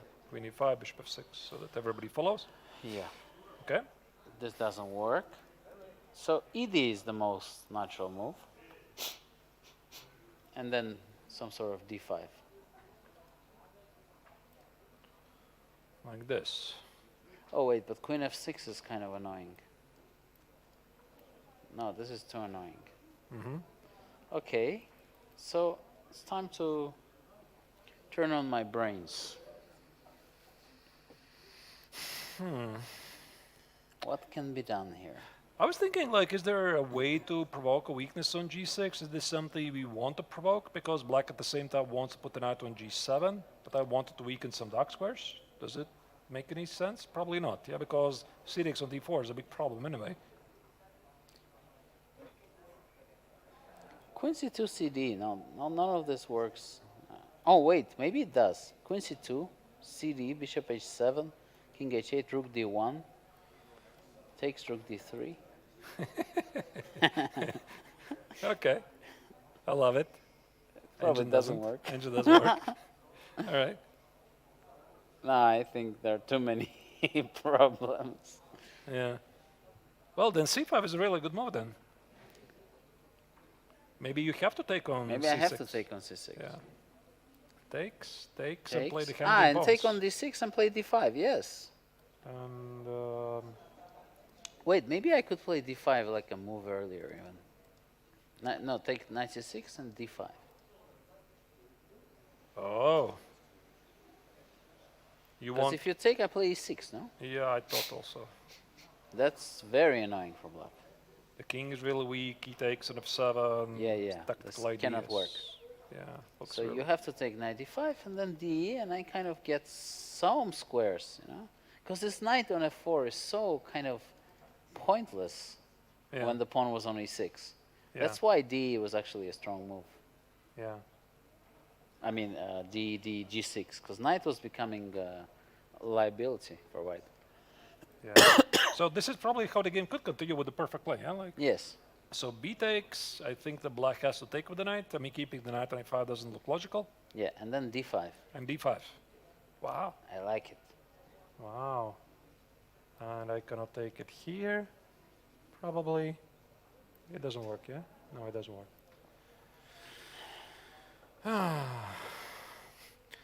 Yeah, a lot of creative play. Maybe, Levon, question to you would be about your stance towards just 960 or freestyle chess, do you think it does help the players to develop their creativity? Probably the question already is bringing the answer. Meaning the players who are playing just 960, they're more creative in general. I think, since in my honest opinion, chess 960 is the future of chess, it helps you to become a better chess player. Simple as that. Okay, I like that. All right. Are you a fan? Are you on our side? I don't know which side I am, to be honest. Like I'm away from the competitive playing. Choose Choose, carefully. Oh my goodness. Yeah. I'm on your side. Good, good, good. Oh my goodness, I don't think I could have said anything else, to be honest. We have this position. Yeah, bx on c6 is a possibility. A4 happened. What? Where? Tong Xiao played A4. A4 happened, yeah? You see, right. I told you. So we can go maybe the overview of all the other games. Levon just spotted the Chinese Grandmaster in the Challenge Tournament playing A4. That's the lower left corner. Okay, looks really interesting. Are we seeing something else, Levon, that catches your attention where? Well, Liam did play what we thought, Queen D7. Queen D7. I'm just trying to remember the whole line, because this position is so tricky. I mean, because if you kind of pose for black and allow knight to get to D5, you'll be in trouble. I do think it's bishop E6, Queen E6, Knight C4. Rook D8, no? Yeah, I think Rook D8, yeah. Queen E2. Probably Queen E2. Bishop G5. And Maybe just, not Bishop G5, no? yeah? But I'm going to play Knight E3. Maybe then you're saying, no. Maybe it's some Queen G6 here, now that I'm thinking of it. Or not. Knight E3 drops the pawn. So if I castle, I was trying to castle too. castle. Well, there is some precise way that I don't remember anymore. But you would still pick white here. Yeah, of course. It's a little bit more comfortable for white, yeah? A4, I can play. Stopping B5. If black plays A6, you play A5 yourself. Okay. All right. Yeah. So it's really interesting. Maybe a question to you, Levon, about the tournament in general. Like, if you would have to pick, since you're saying you're a chess tourist here, I find it very hard to believe. What's your favorite distance, like in this triathlon so far? We have rapid, classical, blitz. You're leading the tournament. You're doing really well. Is it the classical section or the faster time control? I love playing blitz, but I think blitz is kind of it's more or less something to enjoy. It's hard to, because like on different days you can have different results. Yeah. It's not a very 100% objective measurement, I think. Rapid is closer to classical chess, but still keeps the fun of blitz. So lately I like playing rapid a lot. Can you maybe tell us a bit? I don't think I'm going to pull up the game. What happened in the game versus Martinez? Yes, There today. No. No, I know, I'm kidding. Today, this was the perfect symmetrical game. Yeah, like Yes. It was really amazing. But this rapid game, when you're down a rook, you did not blunder it. This is pretty clear. I did blunder it. You blundered the No, I rook. blundered Queen B6. You blundered Queen B6. You're like, okay, there's and nothing when you he can do. took on D5, there's nothing I can do. Yeah. So I didn't want to resign. You know, I don't resign early on. I learned a lesson from my friend Peter Svidler. He told me never resign. It's a joke. He's Yeah. known to be resigning prematurely. Right. No, but yeah, I kind of said, okay, what am I to lose? I'll just play. And then he gave me some chances, and then he kind of kept the game going, and then he kind of blundered a couple of pawns, and yeah. It was, of course, a miracle. I mean, that's not type of a game you can dream of drawing one out of 100 games. So, and especially with Jose, who's a really good blitz player. Yeah. So, Yeah. yeah, it was some sort of a miracle. Okay. Yeah, at least I don't recall something like this in Biel happening, and we're following it live. How did he take it after the loss? Like a gentleman. Okay. Yeah. I think, I think he's a very dangerous opponent. Because, I mean, the only issue is he doesn't know the openings. But because he's been playing more than anybody. Because he's playing every single title Tuesday Yeah. and Thursday, and I don't know about Friday, but he's playing all of them. And of course, when you're from a remote country that doesn't have many strong players to work with, that's of course a great way to improve. Yeah, I mean, he's been playing really well online, and also in the last FIDE World Cup in India, he got into the quarterfinals, finally proving he's a very strong player. He got eliminated by the future winner of the cup, Vachier-Lagrave. So yeah, he is definitely a world-class player.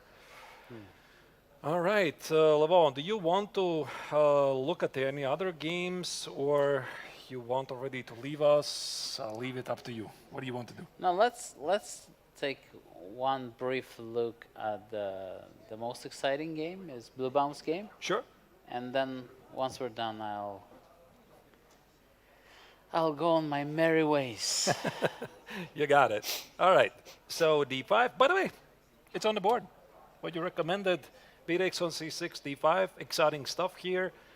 Here, Aydin is thinking about Erex on D5, E6, or Knight-X on E5, D-Rex on E6. I think we can have some No, fun I here. think he will not think for too long. He'll take on E5 with the knight. Here, yeah? Yeah, D. And let's try to understand what's going on here. I mean, I want to bring some pieces back, yeah, from the back rank. So, I don't know. Knight C7? Is this the way to go? Because this pawn on E6 is so annoying, yeah? Yeah. Might be some issues. The king is a bit weakened. And But if I take on D3, let's try some solid stuff. Take takes, and let's say Knight C7 here. Is this a big deal? I feel like I'm missing from white the last with bishop. You'll think- take on F7, I guess, yeah? I don't know. Should I? No, I mean, I'm not sure. You can also play Rook E1, but Rook E1 is a bit sad. Why? Sad of a move. Because you're allowing me to exchange my tired knight on C7. Yeah, and winning some tempi, yeah? Yeah. To bishop. No, I guess you'll take on F7. Okay. Yeah, takes, and now I don't know. Yeah, Maybe but white this has is to be okay for black. Yeah, yeah? white has to be careful here, no? Like I Yeah. think this bishop here is a monster. Well, you can always play knight d5 if you want to equalize. Mm-hmm. I mean, immediately you can go knight d5, Mm-hmm. and it's Alright. probably equal. 95, 95, Knight d5. 95. Yeah, there's not much. Bishop d5 is just going to be equal. Queen d5. Maybe black can be ambitious and try to play against this knight. But yeah, but knight on d5 is such a monster. Yeah. Okay. I think white has avoided the trouble that could happen if black hasn't played c5. Yeah. So e-takes on d5, e6. I'm so Probably scared not. for black here. Very scared, yeah? Yeah, I just think this is going to be a disaster. Can I challenge it? Yes, let's go. Okay. All right, d4. I saw a pawn, I take a pawn. Okay, good. So knight d5. 95. You're Knight definitely d5 you want to play, yeah? you're definitely gonna find some very creative way to checkmate me. Yeah? Let's see. We don't know. What if I just go rook e1, let's say? Knight c7. Oh, But now I can take and queen h5. oh my Mate you. goodness! I called it. Some legendary. Even bishop h7, queen h5, queen h5, ef, and knight g6. Yeah? I call it like you're gonna find some legendary checkmate. There it is. Yeah. So Queen H8. It feels pretty bad. The rook leaves 97. No, Okay. but you had knight f6, I guess, Where? instead of knight c7. Knight c7 is already, Here. Yeah. yeah. Yeah, this is okay for you, I guess. Well, the bar doesn't agree, but I definitely, the more I'm looking at this, I sense immediately your sense of danger.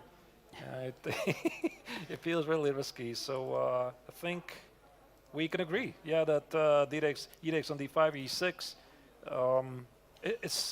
This is probably some sort of a gut instinct that everybody, just professional, develops over the years. Yeah, you've seen so many bad positions, you instantly feel that that's not the direction we want to go. Yeah.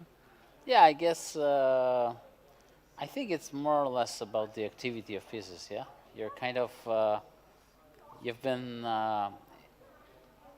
part of this attacks or defenses that you're kind of feeling. Okay, now this knight is too close to the king, and this pawn is, yeah, too dangerous. All right.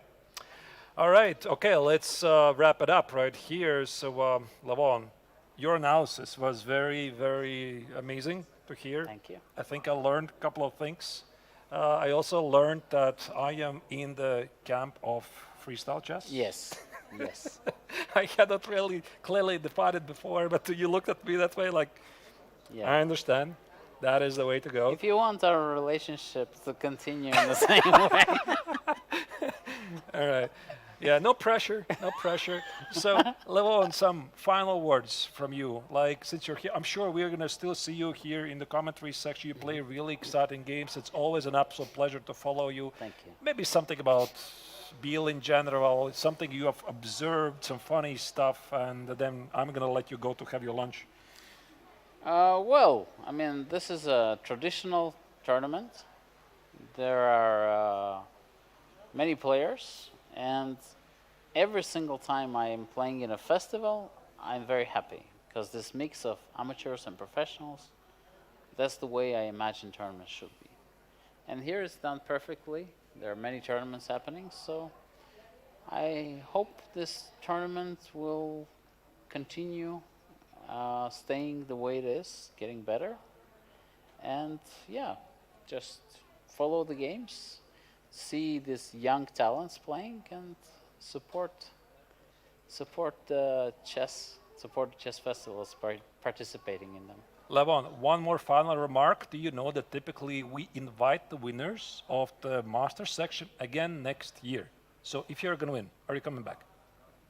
Well, I'll have to. You know. Now that we have established a good friendly relationship. You got it. All right, I would love to also hear you, Levon. Thank you once again for joining us here in the commentary studio. I'm wishing you best of luck in the remaining of the tournament. Have a great lunch and enjoy the rest of the day. All right, thank you. All right.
Welcome back, dear chess fans, for the third round of the classical portion of Grandmaster Triathlon here at the Biel's Chess Festival. We had a pleasure to talk. I mean, Artus, you had a pleasure to talk to Levon Aronian just now.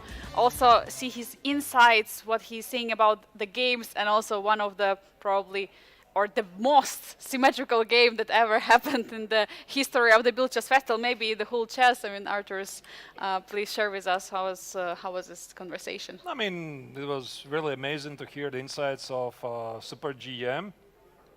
Funny that he called himself a chess tourist here in Biel. He really wanted to come here. And I had to convince him, you know, if you win the tournament the next year, you have no choice but to come back once again. But on a serious note, he showed me a lot of very interesting ideas. Also, we went really into great depth of the game of Matthias Blubaum versus Aydin Suleimanli. We tried to find some funny stuff. Levon's mind works like very creative way. And but anyway, we are back here in action. We're going to try to continue do the analysis from our perspective and see where the third round of the classical tournament is going to take us. 5 more games are still happening. We had a quick draw between Jose Martinez and Levon Aronian, but other games are spicing up, and I think one of the spiciest games in the round is Matthias Blubaum against Aydin Suleimanli with some attacking opportunities from Matthias. I just took the pawn on the e6 and f7. Look, where is the pawn going? It's at the top right corner. Oh, wow. Yeah, that's the line we looked at, and we estimated that probably it's about balance because white can always park a knight on d5. There will be massive trades, and we would not be surprised that the game is going to end peacefully. We see also more moves in the game of Xiaotong against Václav Finek. Very important match for the Generations Challengers tournament. This is essentially a leader playing against a shared second place, meaning Finek is the tournament leader and the Chinese Grandmaster is trying to catch up. Knight e2, whatever was played, he's trying to apply some pressure against the black pawn on c4. We will check that game. Also, Carissa Yip versus Marco Materia is heating up. This is some rather unorthodox Caro position, even though it does look like Caro-Kann to me. But, well, things exploded very quickly. That's the lower middle board. And finally, we have some events in the game of Alexander Kosteniuk versus the World Championship challenger Vaishali on the lower right part. This was some sort of a Raul Lopez, but now black has some issues with the pawn on d6. Arturs, you know better. Where do we see the most of the development on the boards? In which game would you love to dig deeper as we can try without Levon Aronian's help? Yeah, it's going to be really hard. But I think that we could maybe take one game after another. Something sensational happens, we immediately switch to that. But maybe let's start with the master section. Jezer Domos versus Limle. Levon told me a couple of stuff about the opening phase. I don't think we're going to go back to that stage anymore. He also said that apparently white is a bit better because he has some sort of a control over the d5 square. We couldn't quite agree how big of an advantage it is. White is a bit pressing. By the way, there's an early bishop g5 Angelica play by black, and I think black wants to eliminate this knight on d2 as quickly as possible. Otherwise, white will park the knight on d5, which will be quite difficult to get rid of. As we can see, the position is not so opened, which would be preferable for the bishop pair. So that's why black is okay with trading off one of the bishops for the knight.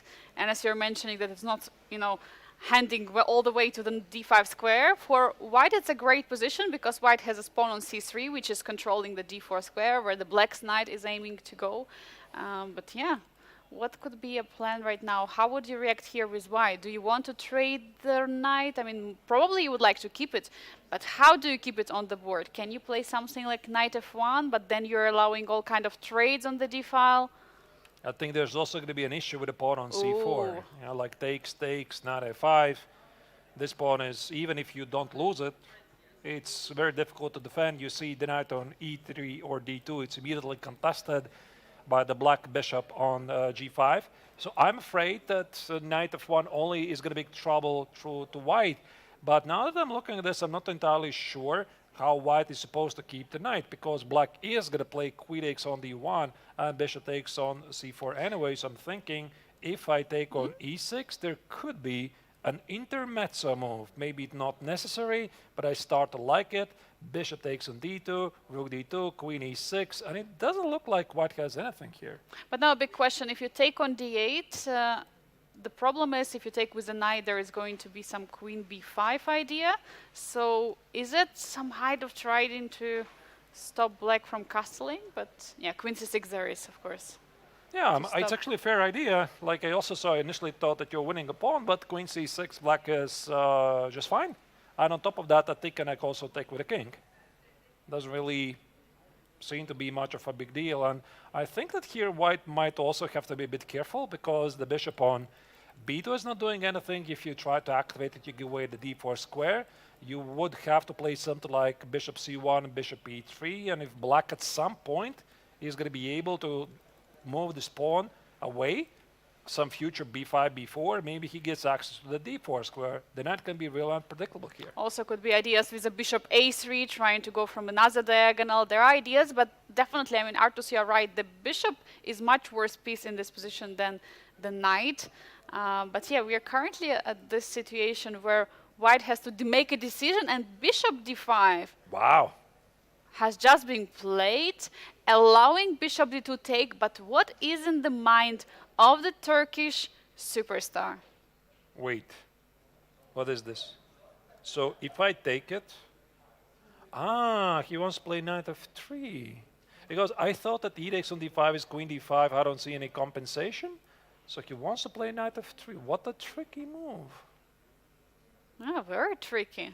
And now the bishop is pinned. You cannot step away because the queen is going to be lost. So in this moment, can you try to play something like knight?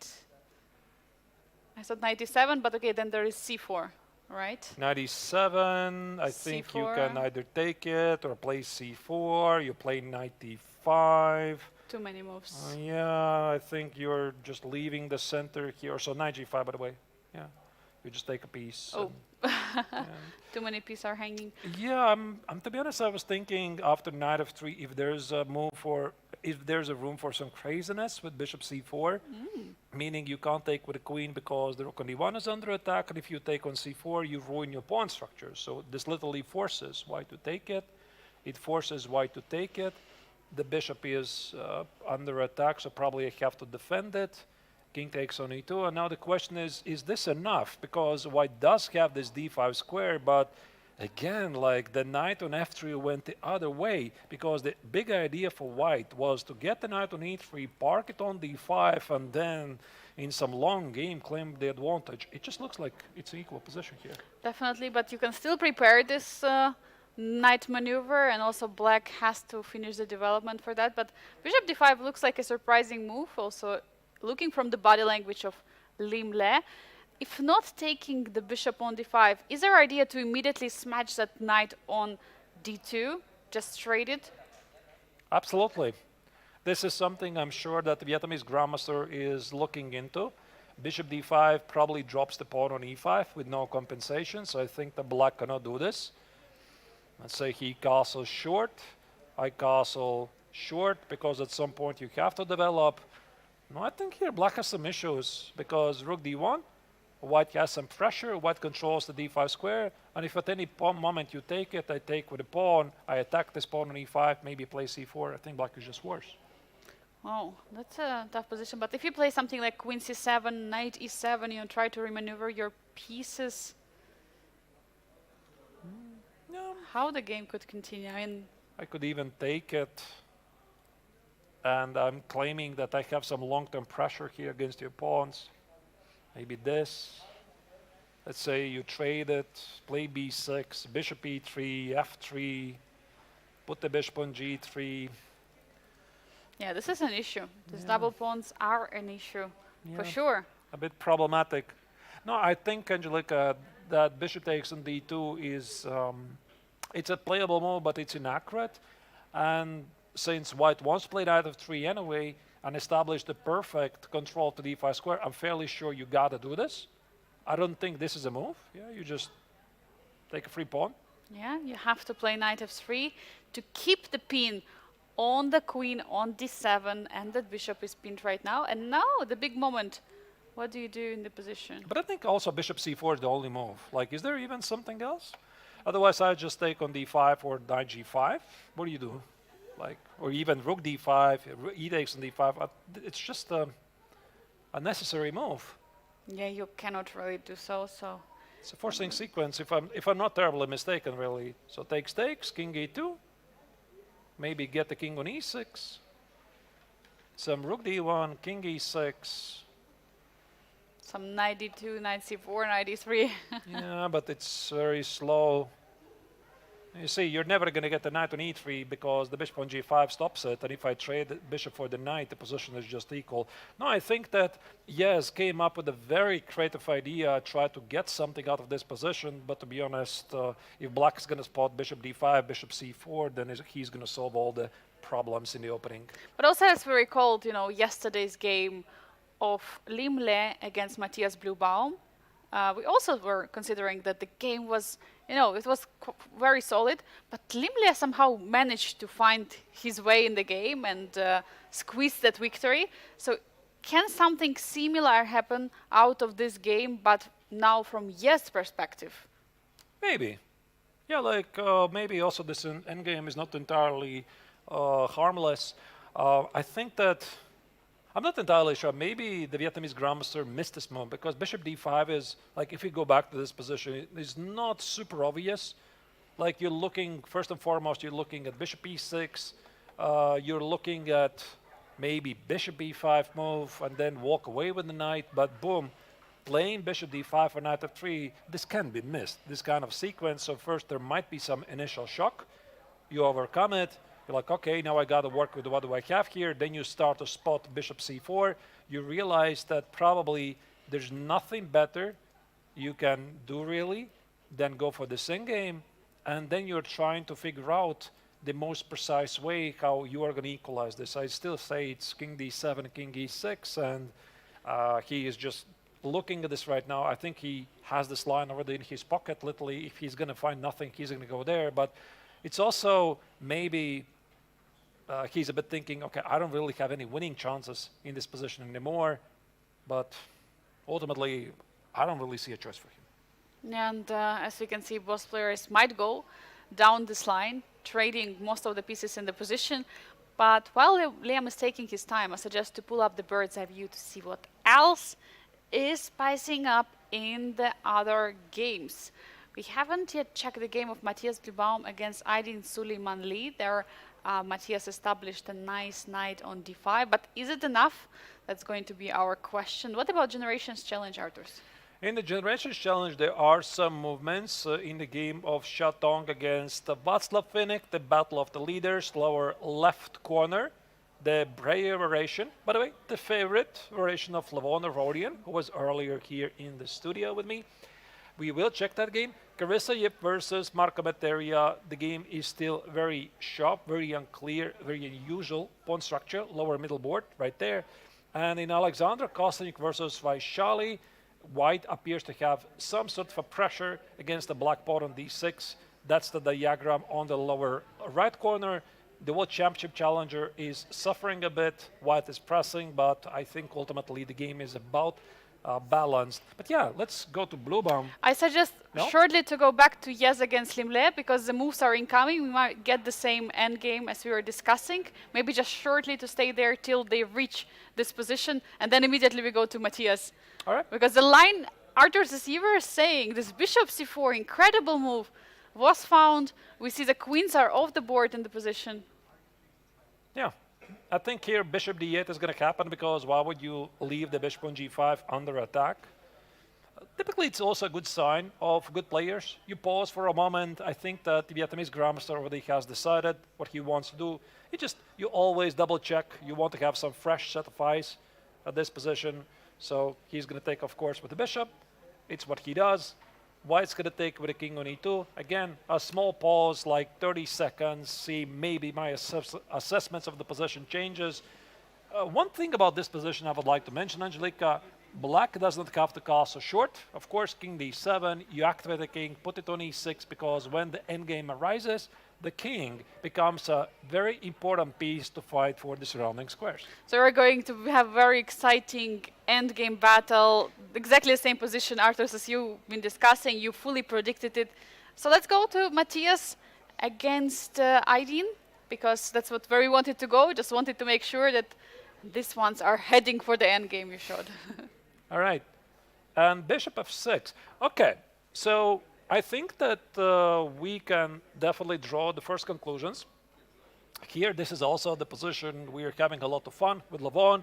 At some point, like if we go back to this position right here, and White had the choice, we were thinking if Black is going to take the pawn on d5, Yeah. or instead he's going to collect the pawn on e5. And Levon initially said, you know, I think that this is something you can't do. It looks risky because White plays e6. And I said, I challenge you, prove me. Yeah, so try to checkmate me. And of course, he checkmated me. He The found challenge accepted. it was actually very beautiful. There was a very, very beautiful sequence where White delivers a checkmate. But anyway, we're having a lot of fun in this position. Black played the perfect setup. Knight e5, knight x on d3, eliminating the bishop here. Queen x on d3. Levon's idea was to play knight c7, takes, knight e5. The position is about balanced, but I think what's happening here is that Black is getting ambitious. So instead of the many captures on d5, which gives Black an equal position, here the Azerbaijani grandmaster plays bishop f6. He says, let's go for obstacle of bishop position, where my bishop on b7 is going to be stronger than your Lagrave bishop. Yeah, that's a very valid point. Also looking at the position that Black has currently, the bishop pair advantage. So Black can give one bishop and had this beautiful bishop. And as we know, when there is an opposite color bishop position, the attack is stronger for any side who is attacking. And in this position, we can already see the bishop is pointing out at the king side. There is a 3 against 2 on the king side, but usually you prefer to have 3 against 2 on the queen side in such position because it's easier to create a passer. So I definitely think that even the semi-open f-file helps Black to create more attacking opportunities, and potentially having passer on the queen side is something that what Aydin is also thinking about, and Matthias has to be worried here. I mean, it's probably equal, yeah. So both players can definitely develop some sort of an attack, but I think that White might have some issues with the pawn on c4 because it cannot be protected, and if Black will be given a chance, he will definitely try to apply some pressure here. And also, if at some point, let's say Black plays whatever he plays, even in these positions, I think it's not completely equal because the pawn on d5 can be easily attacked. Definitely, and we have, as White, dark squared bishop. It's not going to be so easy to defend it with a dark squared bishop, the pawn on the light square. So very nice idea from Aydin. I don't think that Matthias was expecting it. I think he anticipated the idea of trading most of the pieces and getting to the equal endgame, but bishop f6. Now the question is, do you take the bishop with their other chance? Okay, let's take this look Yeah, at the like line. I will definitely answer that. Do you take on f6 or not? But I think even Black would have played this position. I don't see any issues with this choice whatsoever. If he wanted to make a draw, he could have just done it. Like, okay, Engines kind of likes it for White, but I don't see why. Like rook c8, it's just a very easy game for Black.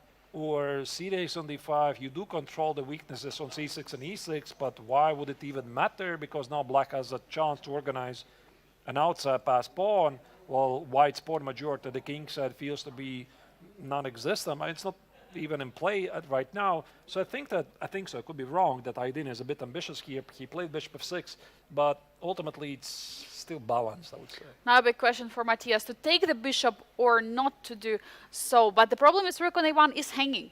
So do you step away with the rook somewhere like rook a2, bringing it to the e-file, or do you take that nasty bishop on f6? Okay, yeah, it looks very logical. I think I'm going to avoid a trade now, play bishop e5, since you did not take it. I have a feeling this knight is really awkward on f4 for White. This is also something that Levon mentioned in the earlier positions, the knight to d4. You don't know really what's he doing there. Queen c7, knight e5, and Black is simply going to say no to the trade. Something like, I don't know what, queen d7. It's a bishop pair. Yeah, the bishop pair, and the position is quite open for those reasons. Obviously, bishops are going to be very strong here, and advantage will be better for black. I mean, if black is concerned, he could always take on d5. Like it's something he can always do, and maybe even overestimating black's chances here. I just think that black correctly estimates that he can take on d5 whenever he feels like it, and Matthias's gambling in the opening was not really is not really working well. And if we go back to the opening stage, I asked Levon, what does he think about white's choices? And we stopped it right here. I'm going to go back way back to the move 8. He said at knight c6, this is look kind of suspicious for black because white has a considerable space advantage. And Levon said he would have played bishop e2 here. Bishop e2, yeah, makes a lot of sense. Castles, bishop e3. If black plays e5, you take with e5, you play b3. You have some Marazzi bind position on the board. Probably white has. And you some, love it? I love it. For Levon, like, yeah, he also kind of liked it the way I understood it from here. But e5 was probably a bit too much. And even though Aronian himself really pushed those pawns aggressively in chess 960, this is not a position probably to do it. Definitely not so. And when you have such a little development, just 2 pieces developed, it's definitely very tough to proceed with the attack. You cannot attack just with 2 knights. You need more pieces for that. And this is a current position that we have. So, yeah, Matthias pushed those pawns, but where are they now? Now all of them are, or most of them are traded. It's only the pawn on c4 which is staying in this position. So I think that, yeah, for Matthias, there are some questions which he will answer. Will he take on f6? Will he remove the rook? But while he's thinking what to do here, let's pull up the bird's eye view and see what else is going on in Generations Challenge. By the way, we have some very spicy position. The one which stands out is in the bottom middle. It's Carissa Yip against Marco Materia. The bishop f4 has just been played, threatening some kind of e6 ideas later on. And what about others games? Yeah, Xiaotong versus Finnick, the left corner of the bottom row. There's not many moves, and we do see that white has some pressure against the pawn on c4 in this Ra Lopez. Apparently, white is slightly better. Also, Alexander Kostenyuk versus Vaishali, that's the lower right corner. Not many moves have been played. Black is having a bit issues with the pawn on d6, but apparently it's not really a big deal, at least according to the chess engine. So let's go to the spicy game of Yip versus Marco Materia and see who is actually doing better there. Yeah, this was this Caro-Kann opening, which we've watched at the beginning of the broadcast, which was very interesting. And then we saw that how some pawns have been traded by Carissa and Marco. So yeah, and last move was bishop f4. What do you think about it? Does he aim for something like, does she aim for like some e6 ideas? But the bishop is hanging on f4 at the same time. Yeah, I mean, white has to play at the king side, I suppose. What I learned from Levon when we talked about this position is that black included a very important move earlier, a5. So in case you missed it, I'm going to go back to this position. This is Aronian's understanding of this theoretical position. Here, black plays a5. Like, it's a very trendy move. You want to gain space, play a4, see what happens. And now the point is, if white commits to a4, f6, white tries to open up the position very quickly.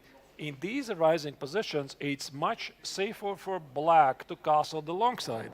Because with the pawn on a7 and the white pawn on a2, castling long side is really dangerous because white can play b4, b5 and open up the queen side. And here black has a full control of the b4 square. I don't know how many pieces you have to include to prepare this b4 break. I mean, you need the knight a3, knight c2, bishop d2, like, you know, trying all kind of ideas, rook b1 probably at the moment, and then b4, but it will last forever. And meanwhile, black will be able to finish the development and create some attack on the king side.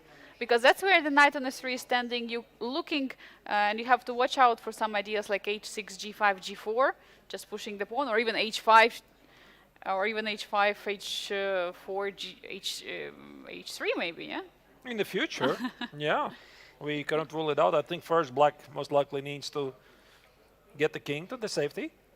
So I think I'm going to check the engine here because there were a couple of mistakes according to the Silicon Beast, and also when Levon was here, he was not entirely sure why there would be mistakes. Bishop g4, according to an engine, is an accuracy, simple trade on d3, queen d3, knight e7 was better, but it's not really such a big difference according to our dearest engine. h3 is a small miss. Knight d2 and queen c2, according to an engine, was a stronger continuation. Okay, these are pretty human moves, in case you ask me. The trade happened. The only difference is that black traded not the bishop, but the knight. Yeah, now black cannot castle short. Probably black also doesn't want to do it. But you have to watch out for the queen h5 checks, for e6 ideas. I mean, e6, queen f7, if white could play 2 moves in a row, it would be a checkmate. But of course, queen h5 was played. And this is how they got there. By the way, I think I forgot to mention the pawn on e5 was never under attack. In case somebody is wondering, what are they doing? Why they're not taking the pawn on e5 here? I think it's just incredibly dangerous to take with e5. The rook at e1 is immediately pinning things. So, yeah, don't do this if you're playing with black. Don't repeat it at home for sure. And for that reason, knight e7 was played. Some checks, queen e2. Now queen had to defend the pawn. And queen c7, now the pawn can be taken. Still, there could be some pins after rook e1, but of course you don't want to allow that. So, feels like bishop f4 looks like a logical move. Also, in some positions, e6 could be a threat, but the bishop is not defended at this moment. Yeah, definitely e6 is going to be coming at some point. Also, this queen h5, queen e2 is the point so that black doesn't decide to castle short. Because if you castle short, you have already made some weaknesses. So that's why this queen h5, queen e2 by Carissa, she included this to make sure that black is not even think about it. I'm not entirely sure if it's not possible. It looks a bit risky. And I think with the pawns on a5, a4, it would make a bit more sense for black to castle the long side. So let's give it a try. Let's try to make some continuation. Yeah, long castle. What do you do here as white? I mean, this e6 idea doesn't yet work probably because the bishop is hanging on f4. But of course, you can always give up the pawn. But what to do? Just develop. It's a bit too early, yeah. A bit early. I don't. Shouldn't give up material. Not like this. There is calm move. Bishop g3 in the current position, stepping away and preparing this e6. Yeah, but it's under a pin. Yeah, like let's say I play knight of fate. Yeah, you cannot really do this. I put the knight on e6. You play e6. It drops a piece. This bishop on c5, pinning the pawn on f2. Ooh. Yeah. Okay. No, it's actually it's a logical idea, but maybe then I could try to improve it. Let's say long castle, play bishop h2. Bishop h2. Now again, the idea is of e6. You have to watch out for it. Knight f8, stepping away. Now still e6 is possible, but then maybe black can play bishop d6, offering a trade. And this pawn could be in trouble. Like if I trade it, I don't know which move. Rook d6, queen d6. I have no idea. Rook d6. Here, queen e5 could be maybe some threat. But still the problem with the pawn, yeah? Yeah, you're still losing it. I'm fairly sure that Carissa is looking at all of this right now. And also Marco is deciding he's castling the long side, the good thing. By the way, he should castle. Nobody has fully cancelled it. Because it does weaken the king a bit, but there's a very concrete idea. You're hitting the rook. And yeah, you see, it's so easy to make mistakes. Yeah, like I'm making human moves and suddenly There are some issues, yeah? But I'm not sure why this would be a mistake, because it just looks a very normal move. I mean, white might have some problems with this pawn. No, it's not easy. Yeah, we just switched on the engine as soon as white castles the short side, the long side. Engine immediately starts to favor white. I think the top choice of the engine, if I checked it briefly before, it was knight f8. Knight f8, so already preparing for the e6 push and putting the knight on e6, just blocking the pawn. It looks very logical, Because this is what you want to do when there is such a pawn on e5. You want to block it, and the best piece to block it is the knight. Yeah, but then again, I could play bishop g5. I could try to exploit this weakness. You play knight e6. I play bishop f6. What do you do? Rook f8. Rook f8. I play queen g4. I don't know if I like this. So the knight is under attack. Let's say I defend it. Do you like the bishop on f6? Well, it's annoying, definitely, but you can also kick it out at some moment after you manage to castle with knight g8, yeah. Maybe. Yeah. Like knight e2, long castle, knight b3, bishop something, f4 some. No, it's The more very, moves we make, the better it becomes for white. Yeah. It's very unclear. I am not even sure if this knight f8 is so human, because I understand the idea knight f8, knight e6, but you release the tension against the pawn. You allow white to get the bishop on f6, and then a 4 or 5 will be incoming very quickly. Yeah, long castle feels like a very natural move to make.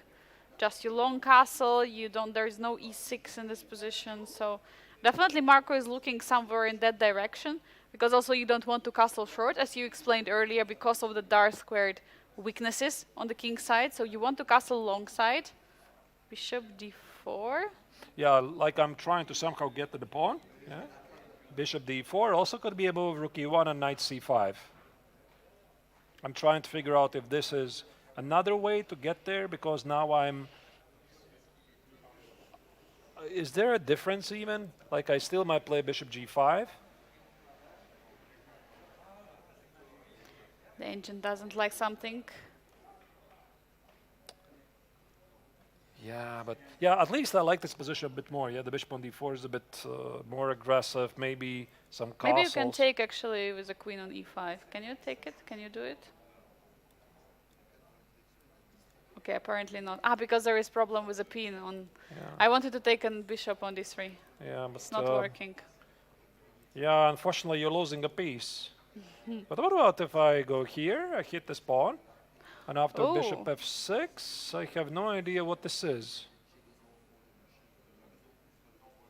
Some 90s. No, wait, no 90s. No 90s. Wait, really? Wait, what is happening? I have no idea. Oh my god. Some crazy tactics? No, I just randomly. Oh. You give up a knight and then you play rook f2? You cannot stop from winning a queen, is it so? I think so. Or at least some discovered check, collect back the bishop, and the white's position just makes no sense. Your entire queen side is sleeping. So this sequence, it was like this. Bishop d4, hitting the pawn, e6, I think it doesn't work because e6, queen f4, take on d7, king d7. Black is looking really good here. White cannot exploit the weakened king. So bishop d4, the pawn most likely has to be protected. Rook e1, knight c5, threatening to take on d3, threatening to play knight e6. And if white plays bishop g5, get the bishop at f6, short castle, and there could be some problems for black. Once again, this entire sequence with knight e7. But I think that bishop g5 feels a bit artificial, so white simply has to continue development at some point. Yeah, definitely. This knight and the rook will not develop themselves, so Carissa has to make sure it works. But it's not her turn, it's Marco's. And he has to make a decision here. Will he castle long, or will he find this counterintuitive move, knight f8, which is apparently the best of the engine? But, yeah, Arturs, what do you think? What we will see? Will he goes for castle? No, I think he's going to play bishop d4. Like, castle, okay, yeah, it's definitely a move. Knight f8, I think it's a bit counterintuitive because white's going to put the bishop at f6 with queen g4 to follow. I find it very difficult to go there. So you can see by his body language, he is zoomed in, like he's like using all of his processors right now. There's one really. And there are two left and right. Depth 60 right now for Marco. He's trying to figure out things, like he's super talented, playing against four-time US champion. Carissa trying to figure out what's going on. Could be potentially the game of the round, but we have to move on. I suggest to immediately go to the game of leaders of the Generations Challenge, Tong Xiao against Václav Finek, because we've seen some development there. There has been a lot of changes in the position. Earlier we were discussing that Tong Xiao was in control, but now as we see, something happened. There is a pawn for black on the A file, and there is double pawn on the C file. What happened, Arturs?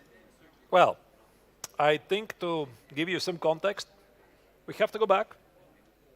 And we are going to go back to this moment. This is when Levon was in the studio. We're thinking about the plans. The idea is to play A4, create the pin, black played C4, 8x on B5. We saw this position. We didn't really analyze it in very great depth because we could not have predicted what black's going to do. Black played queen C7, protect the pawn. I don't think we got to this position at all. And the following moves were played by white. Bishop E3, super logical. Once play knight E2, potentially take on B6, collect the pawn. Black play knight E7, defend the knight on B6, which defends the pawn on C4, super logical. White played knight E2, apply pressure, makes sense. Knight C5, being ambitious, looks logical. And this involved a pawn sacrifice by black to establish a very nice blockade. Well, and they have this beautiful knights on the C5 and B6, while white has a bishop pair, but position is very close, and bishop C5 was played. Apparently not the best move.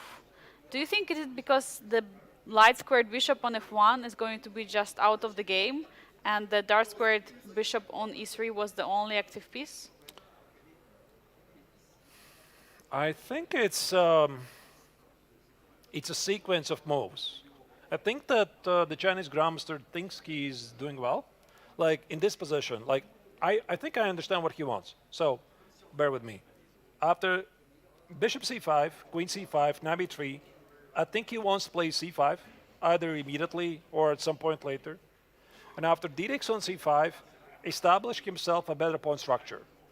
Is it knight e2, knight c4? Is it c4? I don't really know. But I think that he was going to something like this from afar, where he has a protected pass pawn in the center. This bishop is seemingly doing nothing, and then use the extra knight to outmaneuver the opponent. So what probably contributed to the decision making is that he possibly did not see what else he can do, because after knight b3, maybe he didn't like bishop a4. Yeah, that's definitely something you don't want to run into, the pin. And if I take on c5, I'm going to take on b3, take on b3, queen c5. I'm picking black. Move the queen, put the knight on c5, put the bishop on h6. 100%. 100% outside pass pawn. Yeah, how I'm not better here. I don't understand it. Yeah, and also looking at those bishops, bishop on f1 is constantly pinned to defense of the c4 pawn. You cannot remaneuver it. While for black, bishop on f8, of course it doesn't look like an amazing piece right now, but it can anytime go to h6, f4, to be remaneuvered to that diagonal, or also some very longer way, like some e7, d8, b6 if needed. But Yeah. for white, there will be a big issue how to continue. Also, Yeah. black is having this a pawn, which helps a lot. I Yeah. don't feel there is an extra pawn for white in the position. I agree. Yeah, it doesn't even feel. So, according to an engine, this was a mistake, and now we can have a quick peek. What was the Chinese grandmaster supposed to do? What? Queen F... Okay, that makes no sense. Rook A3. This looks pretty logical. A4. So blocking the pawn. Queen F3. What on earth? Who plays like this? Queen F3. And if I improve my pieces, bishop e2, rook a2. Okay, that's complete nonsense. I don't know what the engine is saying. That I don't understand small queen f3 at all. What's even it's saying there with this? People don't think like this. So, and if I play some human moves, instead of bishop c5, let's say I play queen c2. Queen c2. It's a human move. Black's gonna go here. Let's bring also rook to b1 or rook a3, also possible. Let's say I go here. Rook a1, a4. You know, that's the big difference. That is the big difference compared to engines. And humans, engine is spewing out some random moves and saying that white is slightly better. But Tonshaw is looking for a clear plan. So that's why he removed the bishop, he played knight b3 here, and he's right now thinking about this c5 push to give him the pawn majority at queen side. Otherwise, black's going to play a4. Wait, by the way, he can also take a pawn here, I just noticed.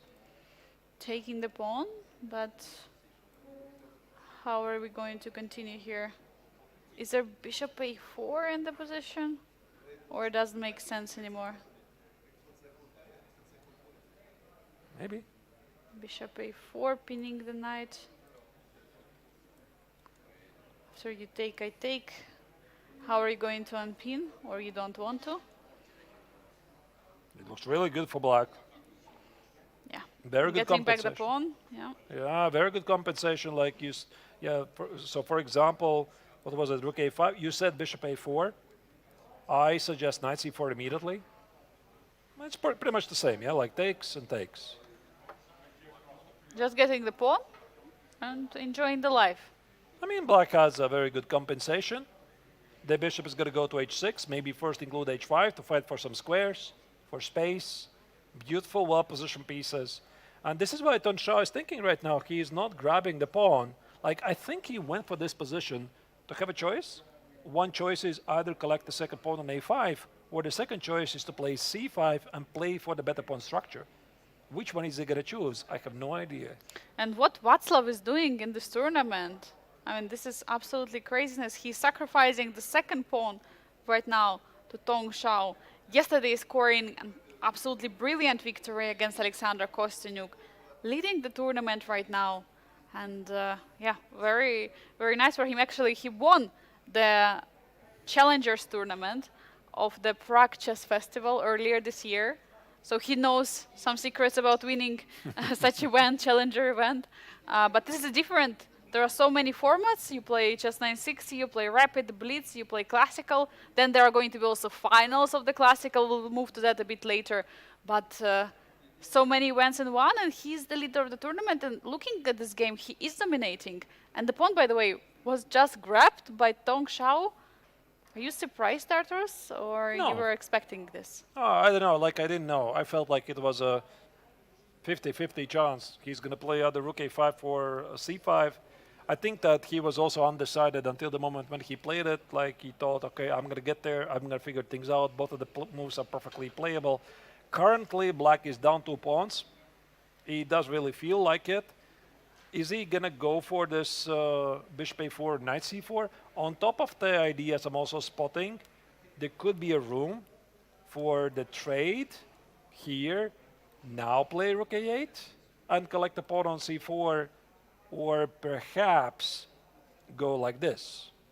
Knight a4, knight b3, and get this pawn instead, but I don't even understand what's the difference.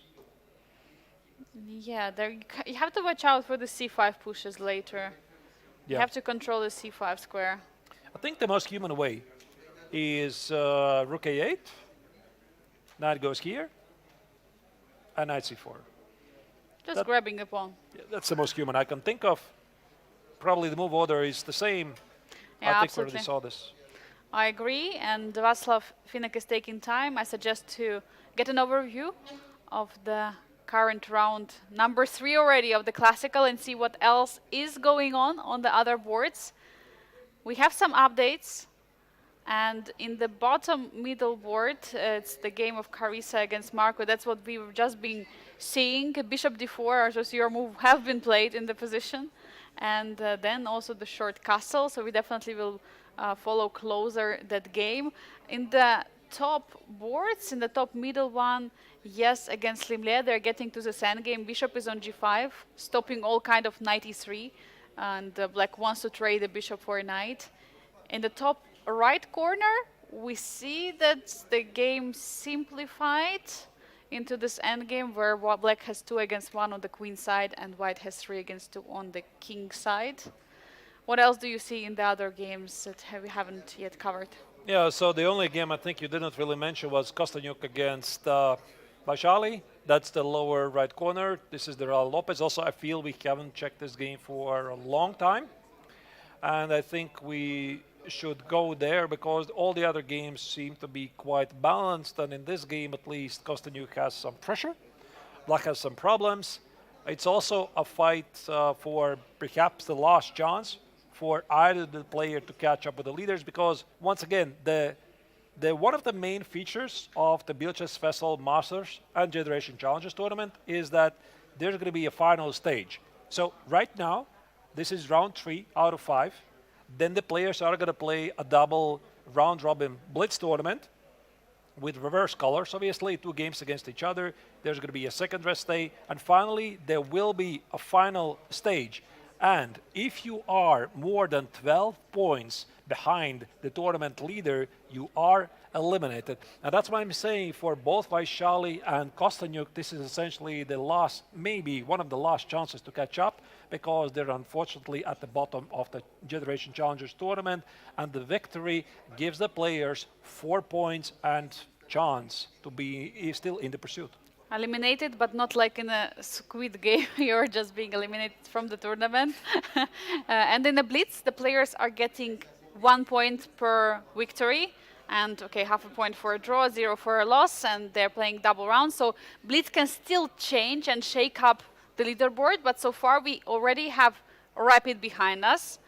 We have 2 rounds behind us. This is third round, super important for the Classical because 2 more are left. I mean, as Artur, you're saying 4 points of the wins is huge. And it already shows us in the Masters, for example, Liam Le is so close to Levon. So he, by the way, after winning yesterday's game, he has the same amount of points as Levon. So both of them are the leaders of the tournament. That's how fast action is happening here in Biel. And that's how Liam Le was winning all his previous editions. He won mostly due to the classical points. Yeah, he just comes here and wins games, and somehow he finds at the top of the leaderboard. So usually Biel is bringing, the Vietnamese Grandmaster is bringing to Biel his A game. He's super concentrated. Also Levon here in the studio praised his opponent, and he said that he's super, super serious, super motivated. Then I asked him, I mean, who do you think is going to be your main rival to win the event? And he actually didn't really name himself as the main favorite. He just said, I'm just here to enjoy the atmosphere. And apparently he is doing exactly that. Yeah, absolutely. The most important is to enjoy chess. And talking about the only 2 players in the field that we have this year had previous experience of the Grandmaster Triathlon. In the Masters, it's Liam Le, as we've just discussed. But in this game, Vaishali Ramesh Babu in the Generations Challenge, she's the only player who has already participated in this format 2 years ago. She is a frequent guest to Biel. She started coming here in 2021, where she got her final international master norm. The next time she came, it was 2024. She was already a grandmaster back then, and also Pragnananda, her brother, was participating in the Masters. She was participating in the Challengers, and this year she's back again as a Women's World Championship challenger. You know, 1 step away from the crown, and will be playing the match against Zhu Binjun later this year or in the beginning next year. And she's facing today a big challenge, facing the former Women's World Champion Alexandra Kostyuk, and as Alexandra was saying, she's not sure, you know, where the challenge is in this tournament because she's the only one representative from the older generation and everyone is just, you know, trying to challenge her. But Alexandra had so far all games decisive. In the first round, she won, and in the second round, she lost to Václav Finek. So she won against Carissa, lost against Václav Finek. Now it's Vaishali's turn. Are we going to see another decisive game from the position, Arturs? What would you say? I mean, it looks pretty great. They played some sort of for Lopez. I think at this stage, we're already not going to go back. We're simply going to focus on what we're seeing at hand. Right now, this is the current position. White has definitely made a progress, meaning Black has a weakness on d6. The White rook just crashed through to the 7th rank. Feels really dangerous. The bishop is under attack. By the way, how do you get rid of it? Because you can't play rook c8. There are some issues with the pawn on f7. You can't play other rook c8 because it drops the bishop here. And it's very unpleasant because maybe you can play queen b2, collect the pawn, but White is having so huge activity here. Maybe we check this line. Yeah, absolutely. I suggest to go all in for this line because the pawn is hanging. I mean, that's the first thing you see. It's forcing line. You see capture. You have to check it. Okay, I was thinking rook takes on d6. The threat is to play rook takes on g6. Maybe there's some issues with the back rank. Oh wait, Some there's check. a check. So you have to play either queen e1 or knight e1, but the pawn is hanging with the defense of the knight on g6. There's also rook d1. Yeah, but I don't want to go back, so knight e1, queen e4. I have a feeling it's dropping material. So, You take on e3. yeah. It's more or less forced, I think. Like Yeah, white two has pieces. two heavy pieces. The bishop goes to d5. You play e4. Borderline lost for black. I don't think it's going to happen. So once again, queen b2, rook d6 looks monstrous, and queen b1 check, knight e1, queen e4 quite doesn't work because of rook b7. So if you can't do this, then you simply cannot take on b2, and you have to seek something else. But what is it? Yeah, huge question for Vaishali, and she has now 30 minutes on the clock. For Alexandra is 53, so 23 extra minutes of time. We've seen Vaishali also in the time troubles. In the first round, she was in the time trouble. In the second round, in the first round, by the way, Vaishali had huge winning chances against the Chinese Grandmaster Tong Xiao. She could have started with a victory. Luckily for Tong, he managed to defend the position, and it was a good draw. But yesterday, what a pity was for Vaishali, where she sacrificed and exchanged, and she tried to attack, but unfortunately it was not enough, and Carissa was the one who took over. But time is ticking, 30 minutes. Dear viewers, there is no increment right now at this stage of the game. Till 40th move, they have to play with only 2 hours each. And out of the 2 hours, for Vaishali is left only half an hour. Yeah, and this is move 21. So for black, it's quite unpleasant position here. White has a considerable pressure. All right, but white's plan, I think it's quite clear. You want to secure yourself some window for the king. Maybe play something like h3 or g3. The pawn on d6 might be a weakness. Are you also thinking that white could play something like queen d4? Offer the trade, takes. The pawn on d6 is a weakness. But okay, now we look at this position from the black's perspective. So rook on c7 cannot be get rid of. What do? Do you play queen d8? You don't want to go back. What do? Knight e5? That's a good question. How do you continue this game? Because for Vaishali, there is, I think, one problem in the position. She has this d6 pawn, and the d6 pawn can be targeted. Knight e5. Something is wrong, apparently, in the position. Something is... So knight e5? Knight e5, I think. Oh wait, knight e5, d takes on e5, the rook goes to d7. And if you take with a queen, queen b6? Or something, I don't know. I don't even. Queen b6. A bishop e4. Bishop e4 or queen e4 even. Maybe f3 first? Yeah, but then it doesn't seem really so great. There must be something super very concrete we're missing here. Some tactic. Some tactics. Do we sacrifice? I don't immediately see. Queen d4. Why it's so bad, to be honest? Let me. Oh, queen a7. Okay, I just consulted with the engine. Queen a7, not queen b6. Okay. Queen a7. All right. Okay, queen a7, hitting the bishop, hitting the pawn on f7. And if I play queen e4, f3. Wait, so how real is this sequence once again, Angelika? So once again, we have this position. Black has issues. Knight e5 looks very human. You want to solve some problems. You want to bring the piece in the game. But this queen a7, like, takes. If you take d takes on e5, okay, this I think it's very clear. Black Yeah, has Super issues. Korea, but Queen E5. Queen e5, Queen a7. If the bishop leaves, there's going to be some issues here. Let's say I take it. Rook F7. Rook f7. If you What take, is- there is even Queen B8. Oh, Queen b8. Right, you're right. Queen b8. The problem is the pawn is on D6. If there was no pawn on D6, Queen would be defending the Rook on B8. And if you play Queen e4, then strictly the only move is f3, and you're dropping the bishop. Oh, there is no step away from the Queen. But can you pick it up with a half an hour on the clock? Can you see all of it? Of course, they are top female players of the world. They should see it.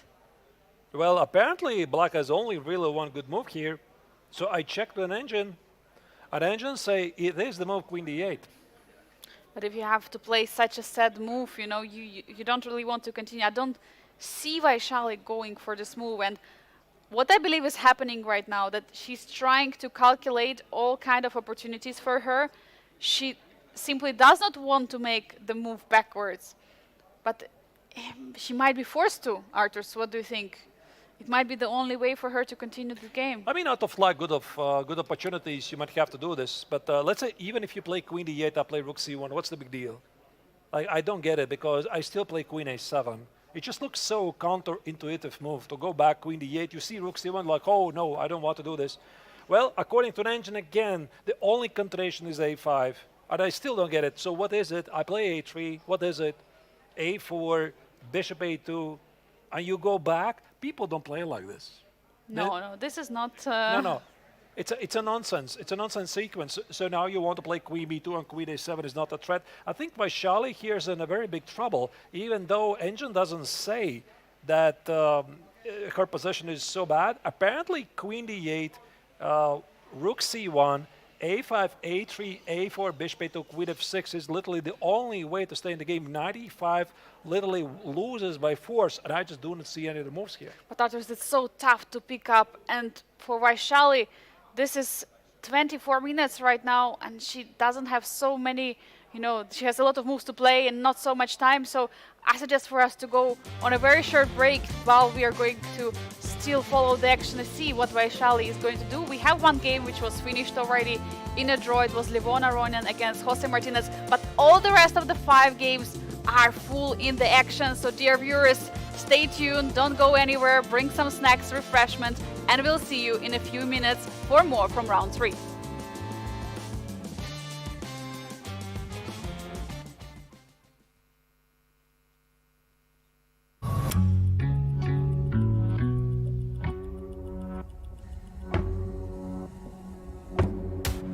Sie wollte Orange höher im Markt positionieren und hat Partner gesucht für Werke. The standard Swiss industry said, oh no, I don't want to work with you. It's a high level of watchmaking and micromechanics. Ich bin zwar Uhrmacher gelernt, aber man lernt in der Ausbildung nicht von null weg ein Uhrwerk zu bauen. Noise began to build about this little company in Switzerland. I would have told them, don't try this, it's never going to work. At the end of the day, precision is the art. Aber muss besser als Swiss sein. Das ist nicht wegen Arroganz, das ist die Voraussetzung. Sonst überleben wir nicht.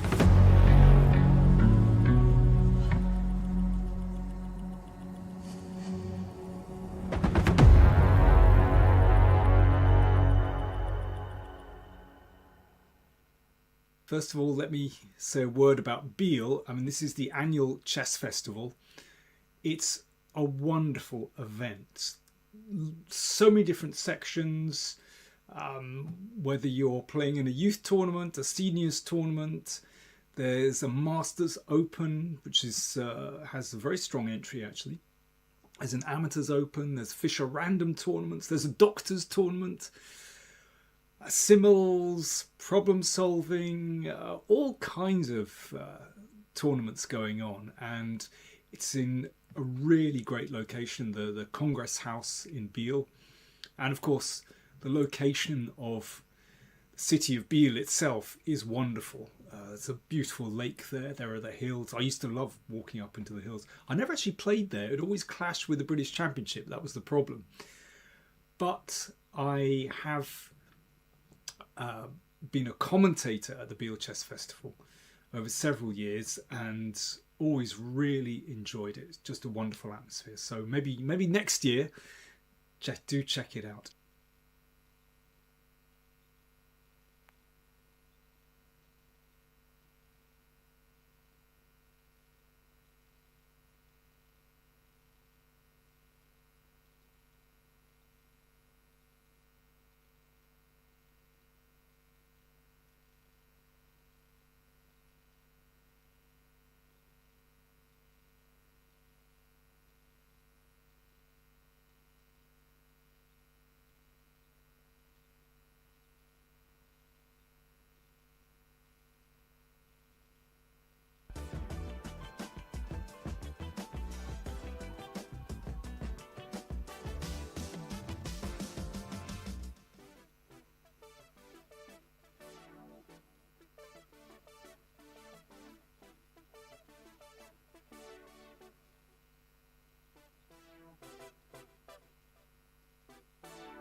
And we are back at the Biel Chess Festival, where Grandmaster Triathlon section is just heating up. We already have second result of the round. It was a draw, Matthias Blubaum against Aydin Suleimanli as expected. But Arturs, we have some major development on the other boards. Let's pull up the bird's eye view to see what exactly is happening.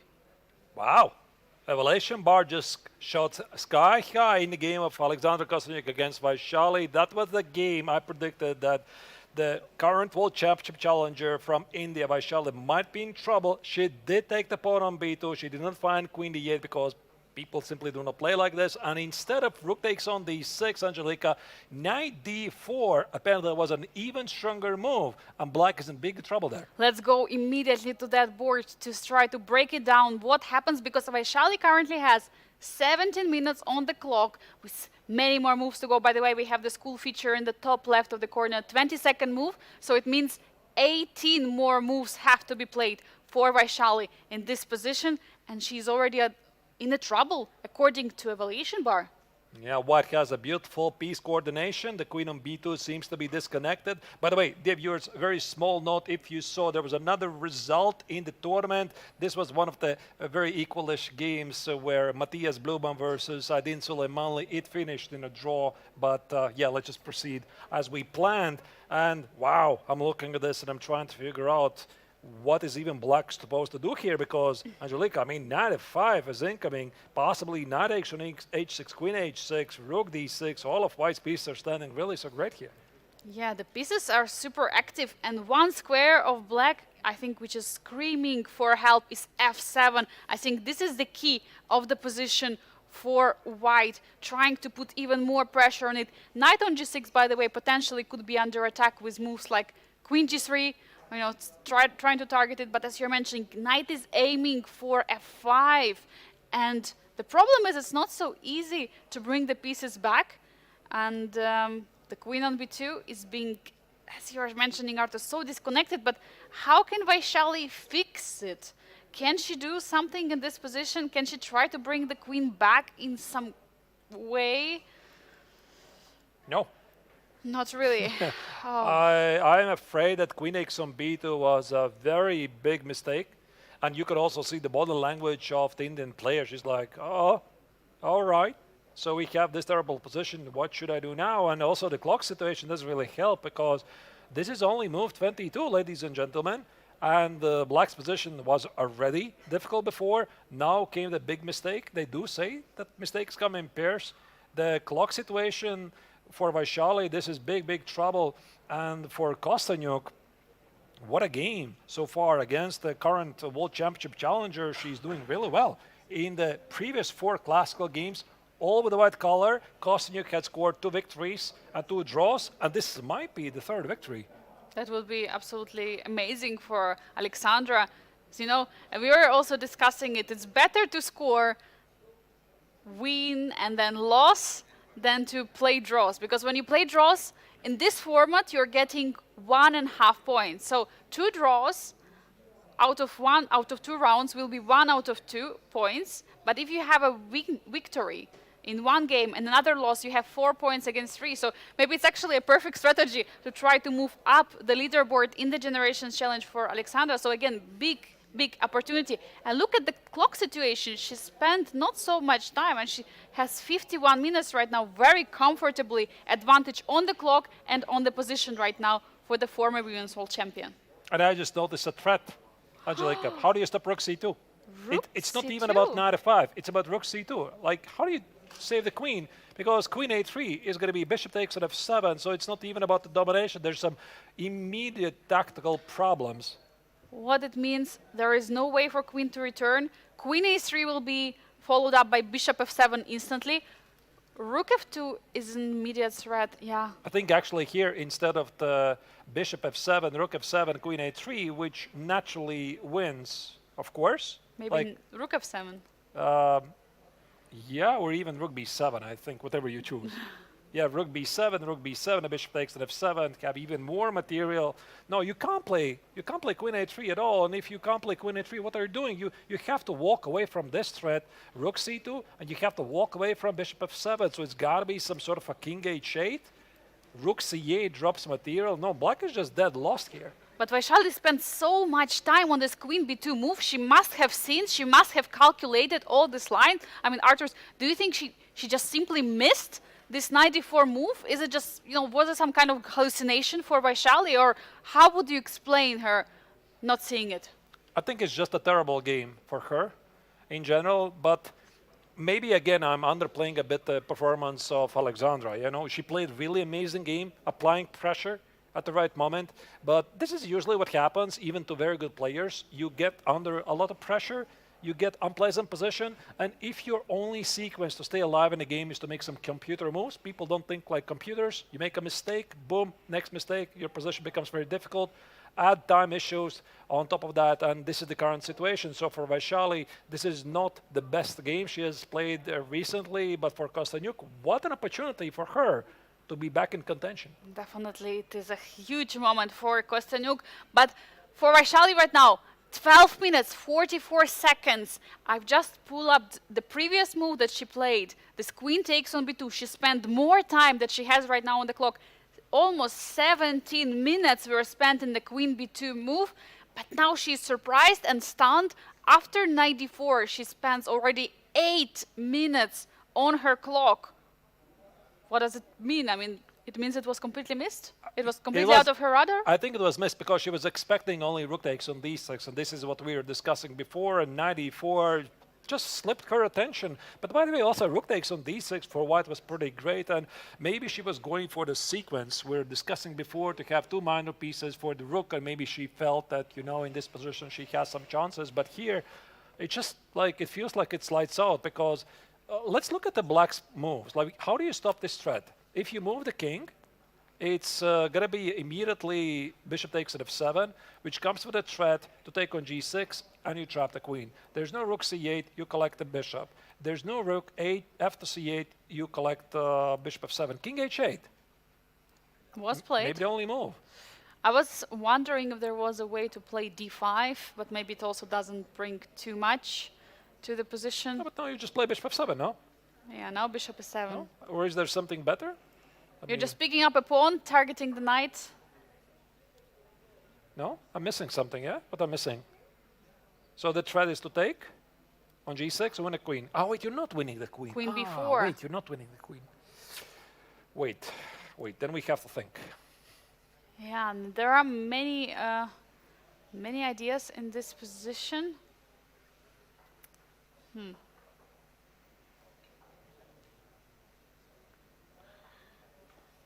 So if you can't play, maybe you can play knight f5. Yeah, knight f5 is always there, of course. Knight f5 is always there, but I'm looking for an immediate way to wrap up the game. It just feels like I want to trap the queen. Of course, I can play knight f5, but this allows the queen to go back in the game. Okay, fine, let's play knight f5. Yeah, or you want to try to play something else? I wanted to try some rook d3. I don't know how crazy this move is. My idea is after queen a3, we want to play bishop f7. No, rook d3. Rook d3. So my idea is that if queen goes any times at a3, to a3 we have bishop f7, and otherwise the rook c2 is a threat. Trying to, my idea is to try to trap the queen in some way, but I see evaluation bar dropping down. Computer doesn't like it. Yeah, 95. Yeah, I'm afraid it quite is not going to work. Yeah, 95. There's no bishop f7 anymore, and rook d2 is queen a3, and there's no more check. Yeah. Yeah, it doesn't work. Otherwise, you could try to trap it. But what about knight f5? Let's say knight f5. I want to.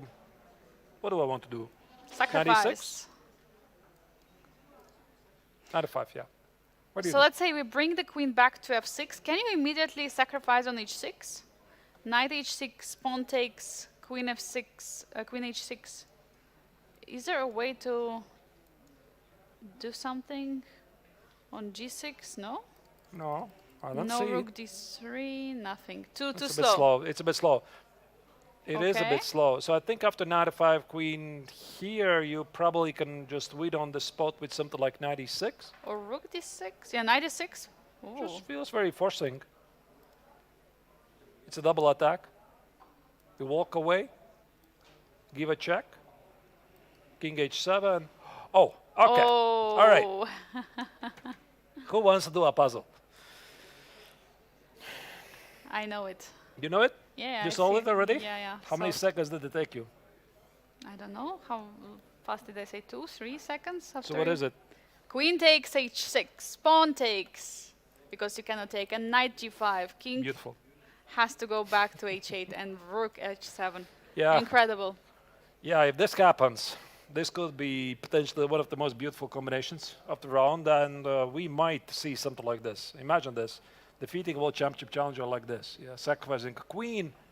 So the entire sequence, knight f5, queen goes somewhere, knight e6, here, knight f7. There's no choice, like you take at f7, everything falls apart, king h7, and a very beautiful shot, queen h6, and that's all she wrote.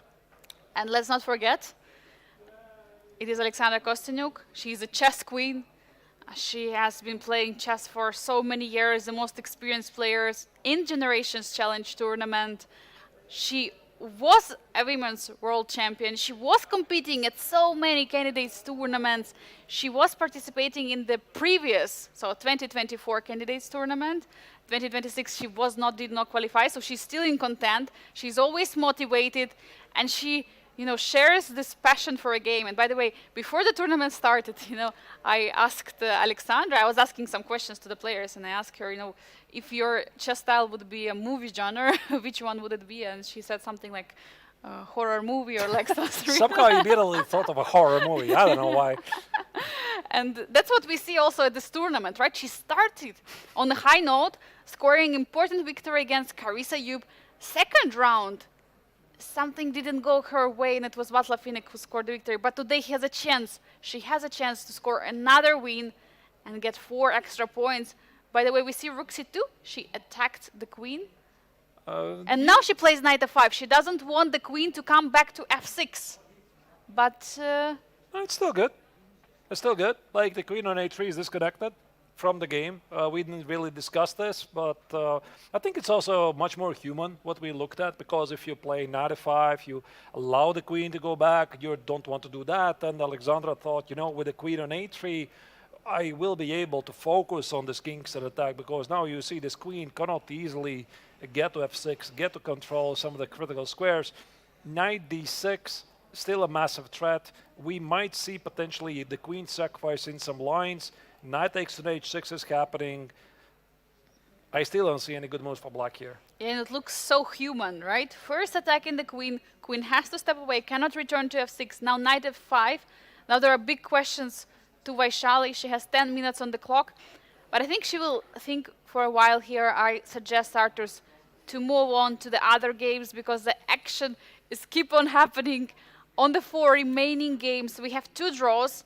One very short draw, Jose Martinez against Levon, and the other draw which just happened during our break. And well, in the Masters we have 1 game which is ongoing. I don't feel like that is very much eventful right now. There has been trade of the bishops in the position. But in the challengers, I think it's all about action. Tong Xiao in the bottom left corner, as well as in the middle bottom. We see Carissa Yub against Mario Materia. I mean, some crazy action. Arturs, it's your pick, where are we heading next? I think we have to see all of these games anyway, yeah? So you're right about the game of Radomos against Limle. It looks like it's quite peaceful. We have some knights endgame, and maybe it's actually the Turkish player who is a bit more ambitious because of some space advantage, but ultimately the position is level. Let's go to the game of Shatong against Václav Finek. Of course, this game is also having a lot of importance in terms of the overall standings in the Challengers tournament, because if the Chinese Grandmaster beats his opponent here, he becomes essentially the new leader, because the Czech Grandmaster is 3.5 points ahead of his opponent, and 4 points are awarded to the winner. But the big question, of course, it's all theoretical, right?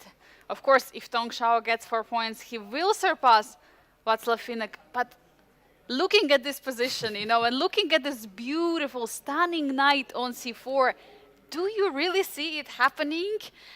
I feel like that black is the one who is pushing in this position. I mean, we see evaluation bar looks completely equal, but I love position of black here. I'm completely with you there, Angelica. It looks like white is getting outplayed in this position. Black has so well positioned pieces. The bishop on h6 controls a strong diagonal. The bishop on d7 does a wonderful job here. The knight on c4 controls the closest environment. It's a beautiful blockade. The queen on b6 stands well, attacks the knight on b3. At the same time, we're looking at white's position. The bishop at f1 is awkward. The knight on e2 doesn't do anything. The knight on b3 has no future. So I think that if I was white, I would be feeling to be honest quite depressed here because like, what I'm doing here, what are my pieces even contributing to my position? But according to an engine, none of this matters because it's still equal. Well, don't trust an engine, dear viewers, because it depends how easy is a position to be played. As Artur, you're saying, this bishop on f1, I mean, you don't have a single square to move. Now knight on b3 is under attack. Of course, you have a beautiful rook on a1, which is controlling the a file, but the knight on c4, I think you want to try to trade it, but even that you cannot do because bishop on h6 is stopping all kind of knight d2. You cannot trade the knight so easily. I would really love to have this knight on b3 and knight on c4 being exchanged. No way that it's happening anytime soon. Again, knight is under attack right now. By the way, for Tong Xiao, it's 23 minutes, 9 more moves remaining. Maybe not such a big time trouble as for Vaishali, but definitely still he has to find the way to continue and the way to somehow put a harmony in his positions of the pieces. And we see a move, knight e2 c1, defending the knight. Have you seen it coming, Arturs? You got to do something. And even though knight c1 is such a sad move, you want to, as you said, get some harmony in the position, and this move might be doing just that. Perhaps try to somehow connect your pieces together and make sure they're doing something good. But it's all about white surviving here. Also, we can see the clock situation is as follows, that black is pressing here, Tong. And if I was black, I would be looking for ways to increase the pressure. And the first move, which immediately jumps to my attention, is a 5. I just want to open up the king side a bit. I want to improve the bishop here. Let's say f5, f takes on e4 is a threat, potentially bring the bishop at f5, possibly slide the rook over to the king side, then get to the pawn on f2, and with this knight on c1, knight on b3. If I was white, I would be having a bad taste in my mouth, to be honest. But what to do? Yeah, you gotta do something. Or maybe black can still somehow continue improving the pressure, but a 5 is looking the most logical move to me. Yeah, and you're absolutely right in this way of handling the situation, because the center is closed. You have a bishop pair, you have a beautiful knight on c4, but what is next, right? You have to do something. So f5 looks like an amazing move, and white has to be ready for it, because if white is not ready, then black can take over very quickly and easily. And knowing Václav, how he has been handling the previous rounds, how he won yesterday, practically squeezed the victory out of the middle game against the former women's world champion Alexandra Kostyuk. You have to be worried here as a Chinese grandmaster. At the same time, recalling Chinese grandmasters' experience in the first 2 rounds. Tong Xiao dodges a bullet in both games. First round, second round, and well, we may see him have another draw. That's possible. But the game which excites me at this moment, it's Carissa Yip against Marco Materia. We haven't checked it for some time, and there have been some developments, so let's go straight there and see what is going on. Of course, in all games, the time trouble phase is coming closer and closer, so we'll keep an eye definitely also on Vaishali's game. But for now, let's focus on this. Yeah. Okay, so this is the current position. I think some moves were played. We were debating there some time ago, should black castle, short side or long side? The answer is here. The Czech, sorry, not the Czech, but the French player decided to castle the short side. His king is feeling, I don't know how safe you can say it's feeling, but it's sort of well protected. White did commit the pawn on e6, which was, I imagine, pretty big decision. And I think I'm going to go back like 4 moves. Bishop f4, just to give you some context where we left before, what is the current position. So what we did not see was bishop d4. I felt that Materia might play like this because it looked like the most logical move to me. Attack the pawn, play knight c5, rearrange the pieces. Knight e2 was played. Knight d2. Oh, I get it. So the point is, bishop takes an e5, it does not work because there's a pin. Oh, and you cannot move the bishop, there will be a checkmate issue, or the queen will be hanging. Whew, okay. And if you play bishop d6, there's queen e7. Very beautiful.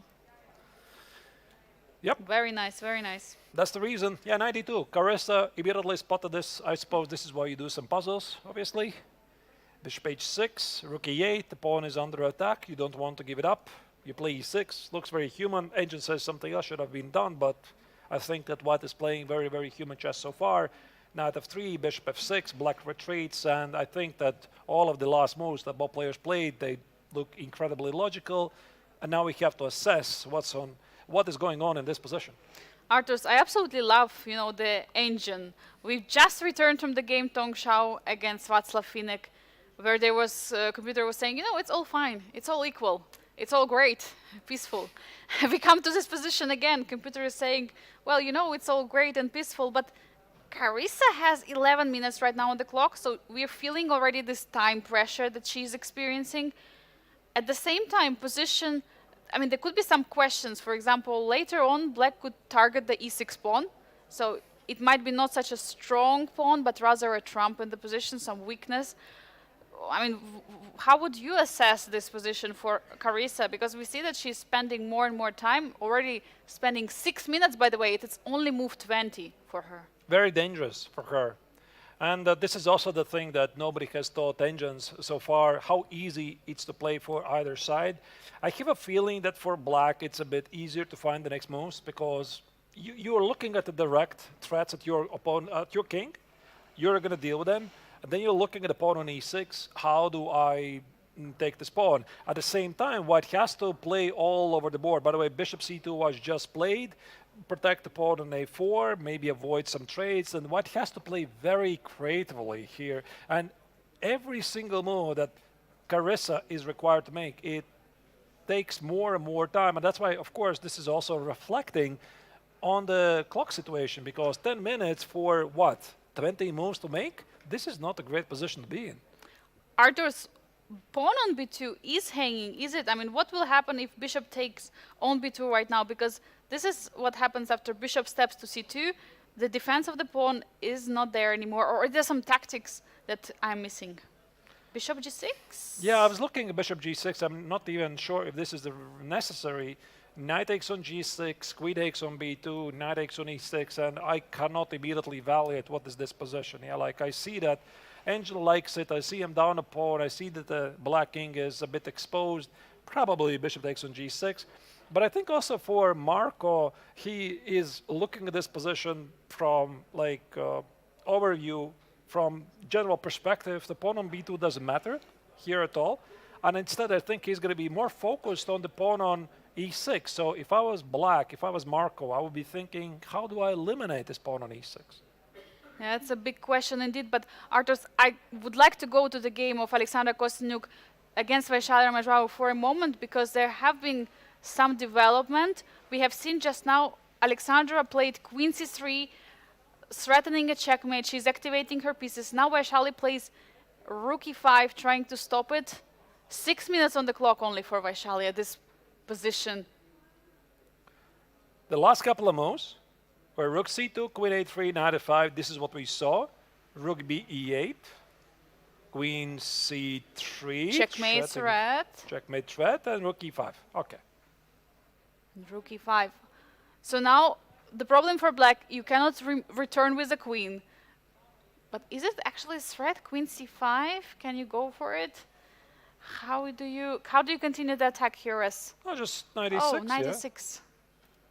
You're just winning material on the spot. 96. I don't know what here Vaishali is supposed to do, because it's very simple threat. Yeah, what? Not bishop d5, right? What, really? Bish. That's not a mouse slip. Can we zoom in on the players so we see what is on the board? Bishop d5 is queen d6. Oh! It's not an actually mouse slip. It's really bishop d5 on the board. And it's not an issue of DGT. So this was really played. Wow. Absolutely insane move. Last trick. Okay, so if you cannot take with a bishop on d5, what can you do? Let me think. Let's switch on our Puzzle Rush survival mode. Imagine you have 10 seconds, you have to find the best move. Arturs, go. F4. F4. I would say my gut instinct is F4. looking at a 4. Like, without any calculation, I would very quickly rule out e takes on d5, it's queen takes on d6. I don't like bishop takes on d5 because of queen d6, bishop f7. My rook is hanging here. I can't do this.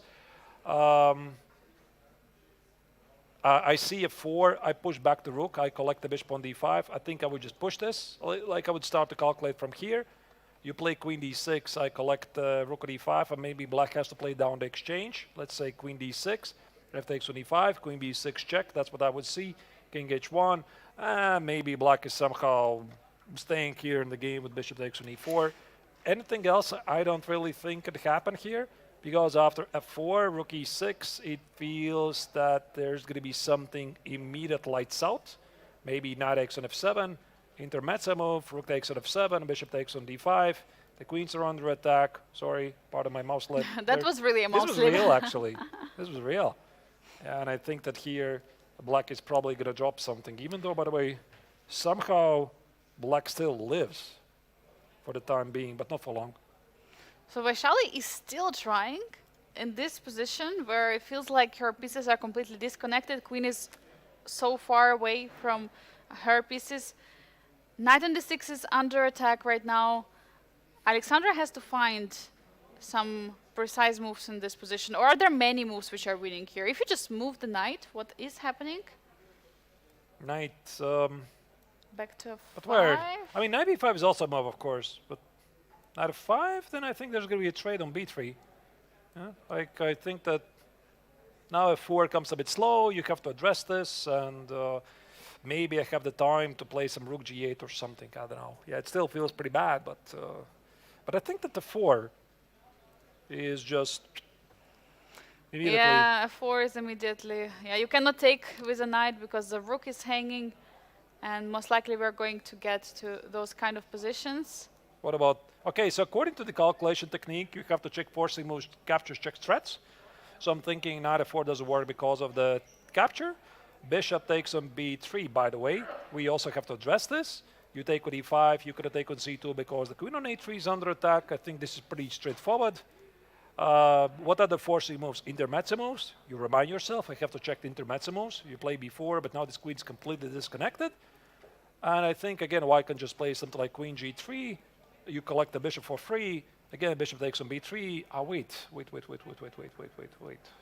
There might be still some precision required here, because now the queen is protected. Oh, you don't have any pin. But can you take the bishop with a pawn? Yeah, probably. And then trap the queen. Lovely. Oh, or there is a pin. Yeah, exactly. Yeah, I think that they're right now working out the sequence. F4. I already forgot what it was. Queen d6. F takes on e5. Queen b6 check. Even queen d4 might be a thing. Queen d4, rook d4, bishop b3. Actually, getting something like this for Vaishali would be a dream right now. I mean, not to lose on the spot, get the knight to e5, play f6, have some fortress. But for Kostanyuk, she's looking for the clean win right now. Yeah, we might have the similar situation where Vaishali will be down material like she was yesterday. She sacrificed an exchange against Carissa Yu, but suffered a loss. Arturs, we have so much action happening also on the other board, so I suggest to go to Carissa Yup. It's a bottom middle board against Marco Materia. We were discussing already the game, but there was some development. Knight jumped to f5, and the trade of the bishops has happened. So Carissa is trying to create some kind of attack, but I see evaluation bar is getting lower and lower in her position. Wow. So the last moves we did not see after bishop c2 was knight f5, yeah? And of course, yeah, it does make sense. Black wants to get this pawn, yeah? So knight f5, bishop takes to the 5, double attack, takes, that's what he wants. Is it knight e4 or knight e6? My gut instinct screams, just play knight e4 without thinking here. Like, it's a beautiful knight. You can't get rid of it. The pawn will be lost anyway. Looks great. There is not much here for white. First question is, how do you defend the pawn on e6? How do you proceed an attack? Because if you just let your pawn on e6 fall, it's going to leave black with extra pawn, and this, I mean, I would be really scared in the endgame with this d pawn. It will just slowly march in later. And by the way, one more time, we're having here the Maroczy kind of structure. The pawns on the d5 and f5. I don't see a move. Maybe he's played down a pawn. Bishop e3, rook e6, knight e4 for some compensation. That's the best I can think of. So that you can, in some lines, get rid of the knight, maybe go after this pawn and pray that in this position you have some sort of a counterplay. Maybe. By the way, I think this is the most human thing. And then maybe you can play against this king, but c5, d5 might shut the doors very quickly, and we would have to calculate some very precise lines here. What about rook a to c1? b6? Ah, just b6. I was thinking more like f3. Oh. But something is going on here. Like, I cannot calculate it so quickly. Maybe you'll have to sacrifice an exchange again, or playing rook e1, playing on the e file. Definitely possible. That's an idea, by the way. Some bishop f5. But black is not obliged to take. Black can play first b6 because I thought, like, if you go here, but it's still with a check. It's still with a check. Yeah, I missed this. It's coming in with a check. Yeah, that's pretty unfortunate, and yeah, very tough situation right now for Carissa. But she plays this queen c2 move, attacking the pawn on f5. And yeah, knight e4, as you're mentioning, one of the main moves in the position. This is also a possibility, but it doesn't feel as convincing, to be honest. I think that the knight on e4 looks very logical, and Marco, like, I'm pretty sure he's, and also, of course, Carissa, they're right now looking, knight e4 was just played, of course. I think that bishop e3 will follow. And is it rook e6, or black can make some other move? Maybe first start with c5. And do you have the time to play knight d4? Very good question. Can you? It's a pin, obviously, yeah. You cannot take because the queen will be hanging, so yeah, it's tough to find moves. Pawn on b2 is hanging. Bishop on e3 is hanging, yeah. Very tough position. Yeah, but it feels that white is always somehow in trouble here. And I agree. Carissa's position can become really unstable very quickly. It's already unstable right now. Knight e4, I think that Marco just has shown in this game that he understands this position a bit better. And also look at the body language of Carissa. It's like, oh, I think she knows that her position is not great, and how locked in is the young Frenchman.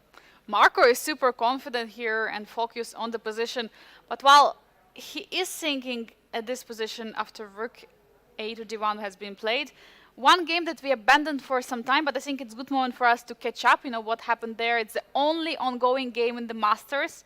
Yezer Dogmush versus Liam Le, the three-time Grandmaster Triathlon winner of the Biel Chess Festival. Just, I don't know if we want to go way back to see what happened, but we can also just assess the current position. What we see is that young Turkish superstar, he has 4 minutes on the clock right now. It's move 34. Definitely he's making it because it's already an end game. But what do we see here? And okay, evaluation bar already says to us it's all equal, but is it so easy as it seems at the first glance? I actually have a better question. Who is playing for the win? That's another perfect question, because with this knight's endgame, everything is so tricky. I have a feeling that white has more control of the squares because the knight is also closer. It's all the way on c4, and black has to make sure that there are no jumps in the position. But black can just stand still and not do anything, because if black doesn't react on this f4, I have a feeling that there will be no progress from white's perspective. So that's really the question, because if Liam Le wants to just make a draw here, I think he can just play knight e6. Yeah. Just offer a trade, and White could give a check here.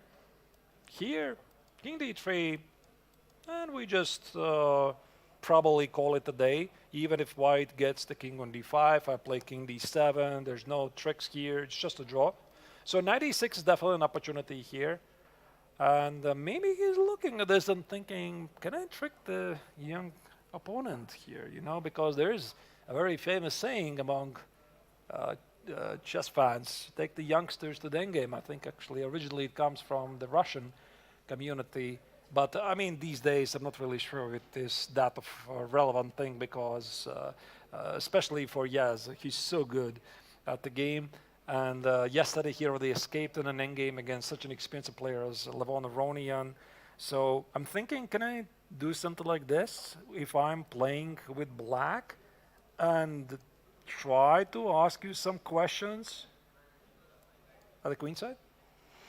Yeah, it's a perfect idea, right? Because now it's going to be White who is targeting, and if you take on a5, you have to take care of the pawn on a7 because knight c6 is coming. No knight c6. Yeah, something like this. I'm looking at this and I think that actually it's Erdomovich who has to be a bit careful here. Can you play king f4 in this position and knight c6 as a kind of a threat? By the way, we have this on the board right now. Not quite. A4 d4 was not included. It was not included, but a5 is on the board, and yes is under 4 minutes right now. So let's get back to the live position to see how Turkish superstar is going to react here. Because I hope he played a5. Yeah. No, I think it's Lim Le who is ambitious here. That's my feeling because. Whatever happened in the opening middle game, it already doesn't matter. White does have some space advantage visually, but those queenside pawns, they might be weaknesses. And again, I think that this is a pretty forcing sequence. So you take it. I don't know if you have to take it. It's just an idea. Once again, I go here, I think. I want to dominate the knight, and I want to play knight e5. So you play knight c6, you're going to lose the pawn endgame. You can't do this. Oh my god, you have to be so careful. You could go forward, give up the pawn. Are you sure you can do that? I could give you a check. Take it here. And suddenly it's not so clear. Like, it still should be a draw somehow. But how? Like, That's give a up the good pawn, rush towards the king side. Yeah, it's probably a dead draw anyway. But Limley is, I think he is the one who is a bit ambitious here and asking some questions. And also, of course, the clock situation. So you see, Yes has 3 minutes and 50 seconds and 5 moves to make. And he always has to sit at the board. I mean, we've seen that he went down on the clock pretty early on. And Limle has been spending so much time thinking right now. He's around half an hour on the clock. For Yes, that means that he can never stand up. He has to be always ready to play the next move. 5 more moves that has to be made in this position. But we've seen Yes in the time trouble constantly throughout the tournament. Yesterday, the first round, there was also the time trouble for him. But I think it's a good moment for us to get an overview of what is happening in the other matches. And as I'm mentioning it, there are already some trades happened on the a5, so and on f4, as we can see in the top middle board. We just left there, but the trade happened on f4 and will happen on a5 in this position. So that's the update what we have right now. Limle will take his time, but what about Generations Challenge? Do we have something crazy happening? I think Limle is going for the same position. Yeah, sorry, going back to that game. He is going to put the knight on e5, but then after king e3, knight e5, there's going to be a very big question for White. Is he going to be willing to give up the pawn on h4? It's still equal. Yeah, like there's not much seemingly happening here. The big story perhaps here is if the young Turkish player is going to make it to the next time control. But ultimately, I think he's doing just fine. Yes, answering your question about generation challenges, which game do you want to go? Let's go to Tong Xiao against Václav Finik. We haven't checked for some time, and I've seen quite some development in the game. So let's go there, because on the other boards there have not been so many new moves. So let's see here what is going on, and both players are getting low on the clock.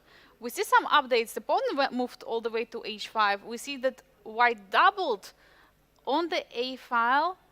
How different is position now? How different are the chances right now for Václav Finek? Earlier is thinking, okay, this knight on c4 is just amazing piece, but somehow white managed to jump with the bishop from f1 to d3, bringing it closer, and definitely made some progress.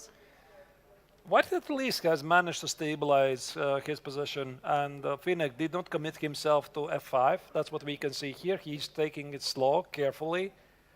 Apparently, it's still balanced. So this is the type of position where most likely black has a full compensation for the missing pawn, but not more than that. And it's not like white has made any big mistakes. A pawn is a pawn after all. So for the Chinese player, I think it's also good news, because now he can try to trade off some pieces, I think, which could be some queen a7, maybe get the queens off the board, then suddenly it becomes a bit easier to manage. Or I was also briefly looking at knight a5, but I somehow don't believe it, because I'm afraid I'm going to blunder something after rook a8. That's a good idea. Yeah, you have to watch out. Yeah, you can't take on c4, the rook is under attack. The rook is hanging. Oof. Yeah. That is the problem. I'm really sorry to jump in and back, but Yezer Dogmush has 1 minute and 30 seconds right now. Let's immediately go back, because now he has to decide, and I'm always excited to see his body language, him playing piano when he's playing chess, him being undecided. But okay, he plays the move. Okay, king is on f4. King f4. It means he has one more move to be played. And also you have to be very precise in the end games. You don't want to get any kind of problems. But again, knight g6. Wait a second. There's some happening? issues. King g3, king e5 is incoming. I think that here Lemley found some practical chances. The bar is not impressed, and it says it's a draw. But like, if you go here, I want to play king e5, king e4, give up the pawn on a7, and march forward this pawn. But you have also to stop the b pawn yourself, because after king e5, knight c6, you capture a7. You have to be careful, so your knight has to quickly return to stop the b pawn from being promoted. I don't have to be careful. Limlech has to be careful. I mean, I'm just suggesting ideas. That's true. That's true. And but anyway, jokes aside, yeah, I think he has found an interesting idea to try. I really love it when the players, even if there are such, pretty balanced positions that they have, still find a way to unbalance it, to still try to find a way to fight for the victory, for those 4 points that they need.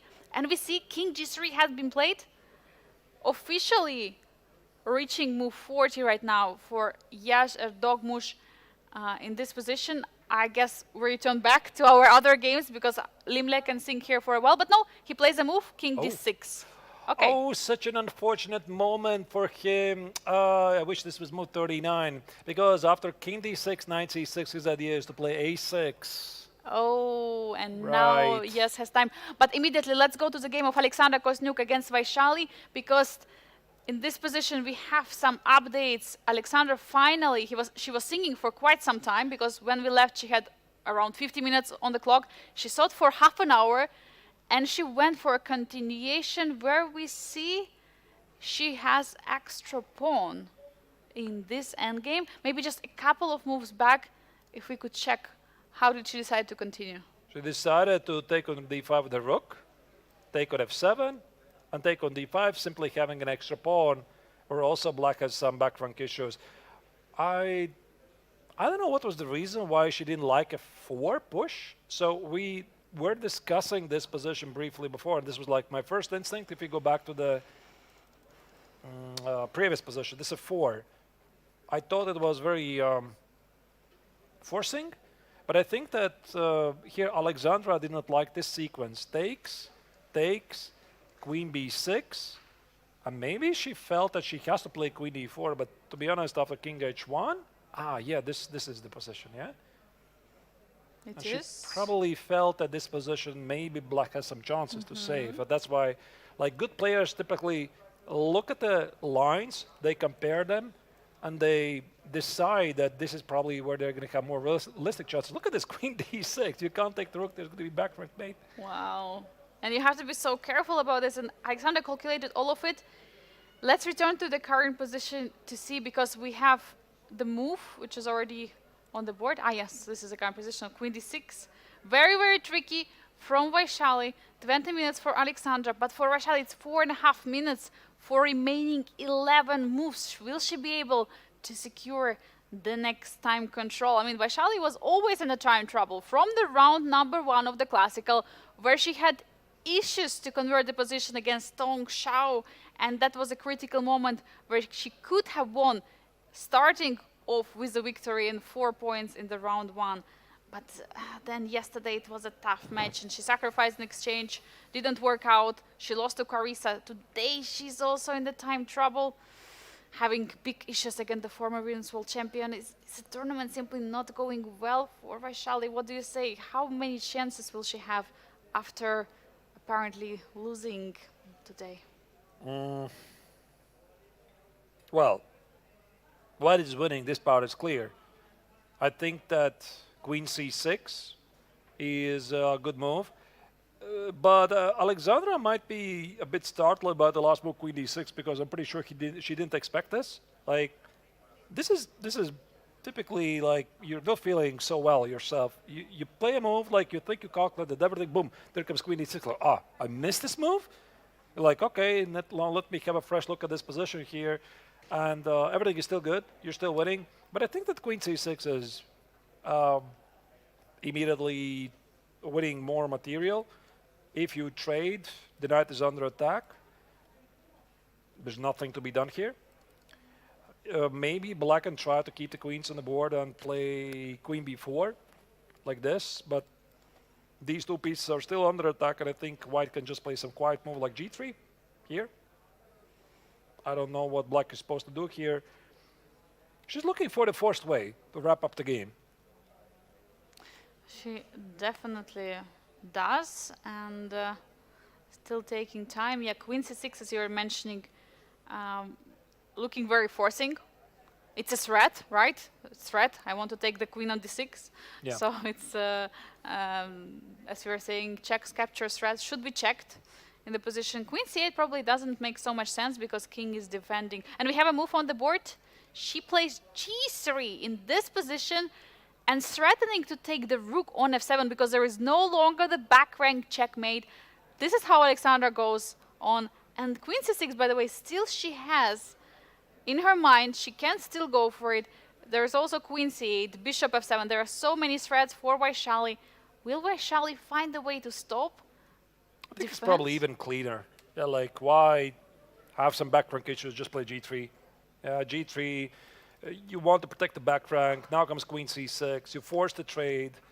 Rook d8, takes, back rank issues here, check here, and probably one of the fastest way here to win this is somehow exploit the pin, like this. Beautiful. H5, H4. H5. H4, H5. Maybe there could be, but yeah, this pin is killing. Maybe E5, E6, E7. There's many ways to win this. Crazy position.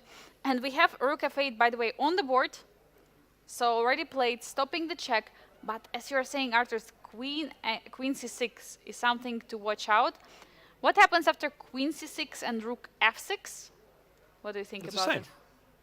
it? You trade. You just trade. You trade, and if I think that black doesn't really have any choice. It's either you play rook d8, rook f6, it's literally the same. You go for that sequence, or you take it. Now the knight is under attack, and maybe here you go for some final tricks against this ball, like rook takes on a6, and trade off the rooks, and that's it. Yeah, so there's no tricks, even if 4 is a move. So I think we're seeing the final moves here, and judging that this is move 30, I think it makes sense that Vaishali is going to continue to fight until the next time control. Yeah, the player gets extra 30 minutes. That's it. So you're still hoping for something here, but she was cleanly outplayed. She made this difficult move, Quidix on B2 earlier in the game, but Kostanyuk has been playing a tremendous game today. But she hasn't yet reached 40th move. It's only move 30. So she has 3 minutes right now on the clock. 3 minutes, 40 seconds for 10 more moves to be played for Vaishali. That means around half a minute per each move that she has to be played. By the way, yeah, so this game I think is very clear. Yeah, I think that Kostanyuk is going to win this, but there's an update, very interesting update, in the game of Erdomas against Limle, where we did see knight c6 and a6 played, and if I was Erdomas, I would be a bit nervous here, because, wait a second, I mean, how do you deal with this? You go back, like knight d4. Uh-oh. The pawn is running. Be careful. Oopsie. There might be some problems. Yeah, this is a outside pass pawn, so this 40, wait, it was 41st move. If it was 40th move, it would be such a big problem for Yes. Even though Engine said this is the only move. Oh. Okay. Let's try to find it. So our producer says that there is only one move for white, and we can't use the engine. Thank you, We're Beck. not allowed. Really appreciate it. We're going to use our brains. So, okay. Yeah. Okay, let's figure it out. Let's try. This is a threat. So, elimination method, knight a7, a5, b6, knight e5,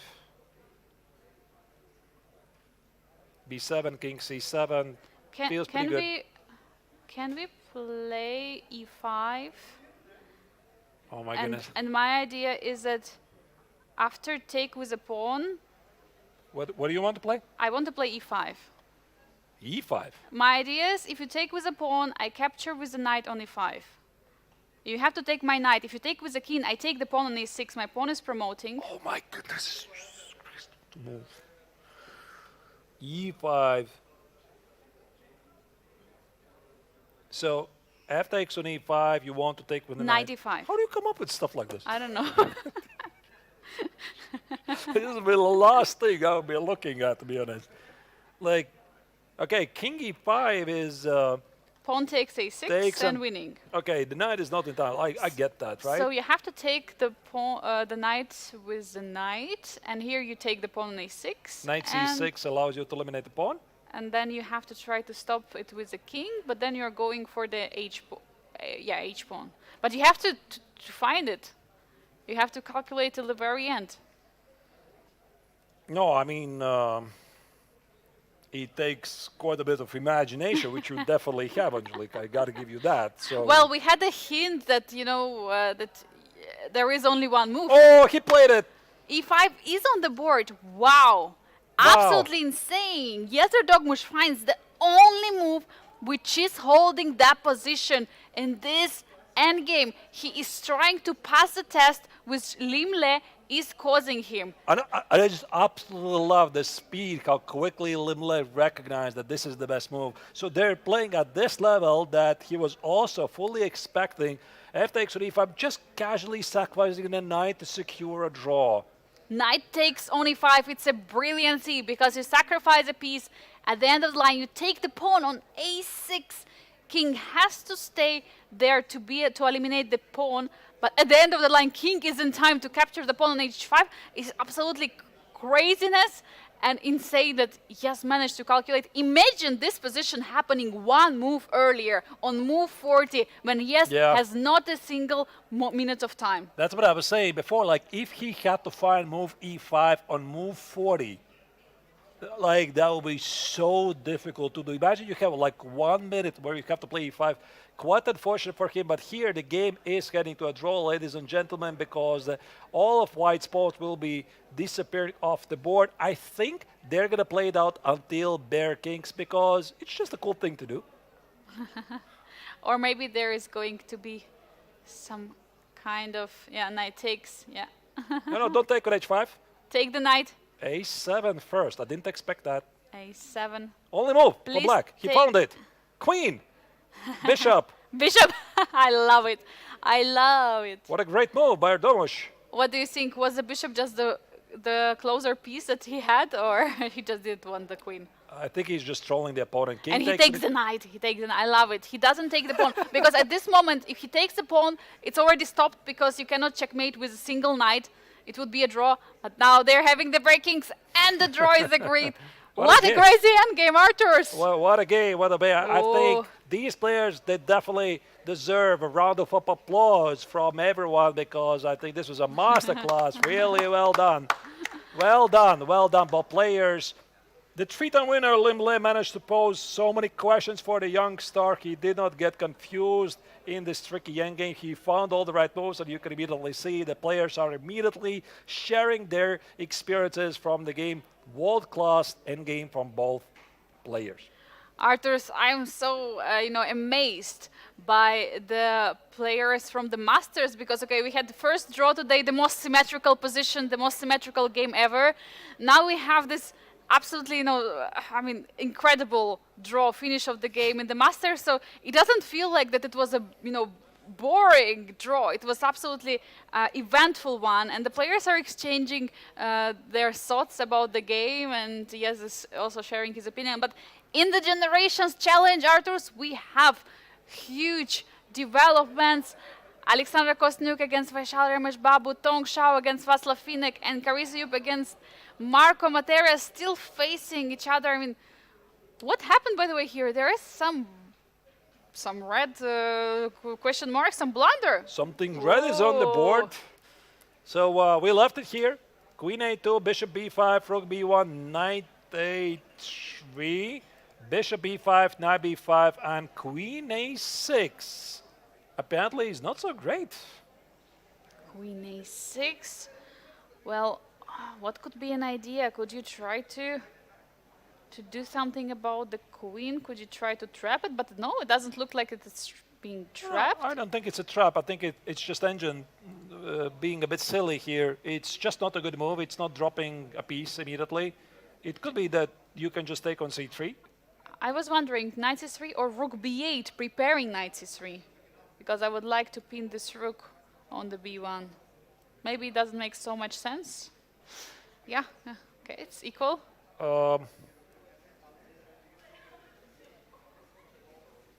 Every move we play, I play the worst something move. is something is wrong happening. Maybe rook b8. Like rook b8, somehow I think it feels a bit slow. Like maybe some queen c6. But why don't we take the pawn? Yeah, knight takes on c3. It's a pawn. Knight takes on c3, queen takes on c3. You cannot take on d6 because I'm gonna play queen c2 and your rook is not where it's So supposed to be. was it something that Tong Shao missed in this position? So queen takes on c3, and now will Shao take the pawn on d6, or does he realize he cannot do so? No, you cannot. You cannot. You're dropping something. Yeah. Queen But c2. But then what was his idea after queen a6? What did he want to do? He If was not- just being active, and I think it's also humanly very understandable because when you are suffering for quite a while, and suddenly you have a chance to make an active move, you want to make it. Like you want to take over the game. But I think here White has some issues here because the knight on b3 is very unfortunately placed. And let's imagine ourselves the knight not hanging the bishop on g5, but having some pressure against the pawn on d6. But this knight on b3 is what causes for White some discomfort. Maybe queenie to go back, try to rearrange the pieces. And Do you he's go knight about to f5? play a move. Knight f5 He's maybe. reaching for the move. Knight a5 has been played, as you're saying. Trying to bring the knight to c6. By the way, very beautiful square for the knight to be on, but... Watch out. Watch out, there might be some problems here. By the way, they have officially reached the second time control Yeah. here. So it's a good moment for us to check on the other games which are ongoing. I suggest to go to Alexandra against Vaishali. Oh, wait a second. There was a resignation. What happened? The draw? Have they agreed to a draw? The what? I don't understand what happened, but the kings staying on e5 and e4, if I'm not mistaken. That is a bit surprising moment here by Black, because I would have thought you want to press a bit. So can we very quickly, is there some major time scramble in any other games? Well, there is, but we can still stay here for a moment. So I would like to pull up the analysis board a bit, because I thought the Black can still ask some questions here. For example, what if I play Queen A3? Oh, wait, sorry, I'm blundering a piece. Sorry. There is a queen. Sorry, my bad. I tried to exploit the back rank, but I have a feeling that White has some issues here. Oh. What about Bishop? What about Bishop C1? What about this move? Like, I want to play Queen E1, Bishop F4. What do you do against that? Oh wow, that looked like a very cool idea. How do you stop it? I mean, that's a big question. King F1, can you play something like this, stopping it? Oh, that just feels so risky. King F1, Queen C2. Ooh, there are too many threats. That is a bit strange draw offered right there, that it was also agreed. I think the both players saw that the knight is getting to C6 and white is fine, but maybe, let me check with an engine, by the way. Is this Bishop C1 strictly the only move? Like, it's not the only move. I don't have a feeling that it's the only move, because the position of Black looks dominating. We definitely will ask the players, and there will be post-game interviews. Bishop C1, Knight C6. Queen E1 is Queen F1. I didn't see this move from afar. But here Black has some sensational move. Rook A8. Oh, Rook A8, you cannot take it, because then there's going to be a checkmate. I mean, not checkmate, but you're getting the checkmate, it's actually. A checkmate, actually. Checkmate. It is a checkmate, call it what it is. Oh, like, the two pieces wow, are going to take care of it. Crazy game. Others, we have still 2 more games ongoing, and they haven't reached 40th move. I suggest to have an update on the move Alexandra against Vaishali, because it looks like she has the most advantage. And just now, by Vaishali, B4 has been played, targeting the rook on C3. But again, Alexandra is up a pawn, as we were mentioning earlier. And the bishop is in the center of the board in the full control. How did the position change? By the way, for Alexandra, 5 minutes right now versus 2 minutes 40 seconds for Vaishali. 5 more moves have to be made to reach the next time control. She is fighting, and something that seemed to be a very clean victory for Kostyuk. Here, I think for the first time in a long time, Vaishali suddenly has a realistic chance. So she's down material, but suddenly she's getting really active. The queens are on the board, Black has some active ideas, and White has to make 5 moves with 4 minutes to make. Rook B3 marks as a mistake. Black is still in the game. I find it quite unbelievable. Wow, crazy. Rook B3 has been played, but also for Vaishali, 2.5 minutes. Dear viewers, there is no increment right now. No increment of the 30 seconds till the move 41. Only starting from move 41, the players will get the increment. So first they have to reach the time control. And we have Queen D2 has been played. What do you continue? No. Queen E2. Queen E2. Stepping away, and what is this threat? Queen G4, Knight F4, Knight Oh. H4, something. Suddenly Black is getting really active.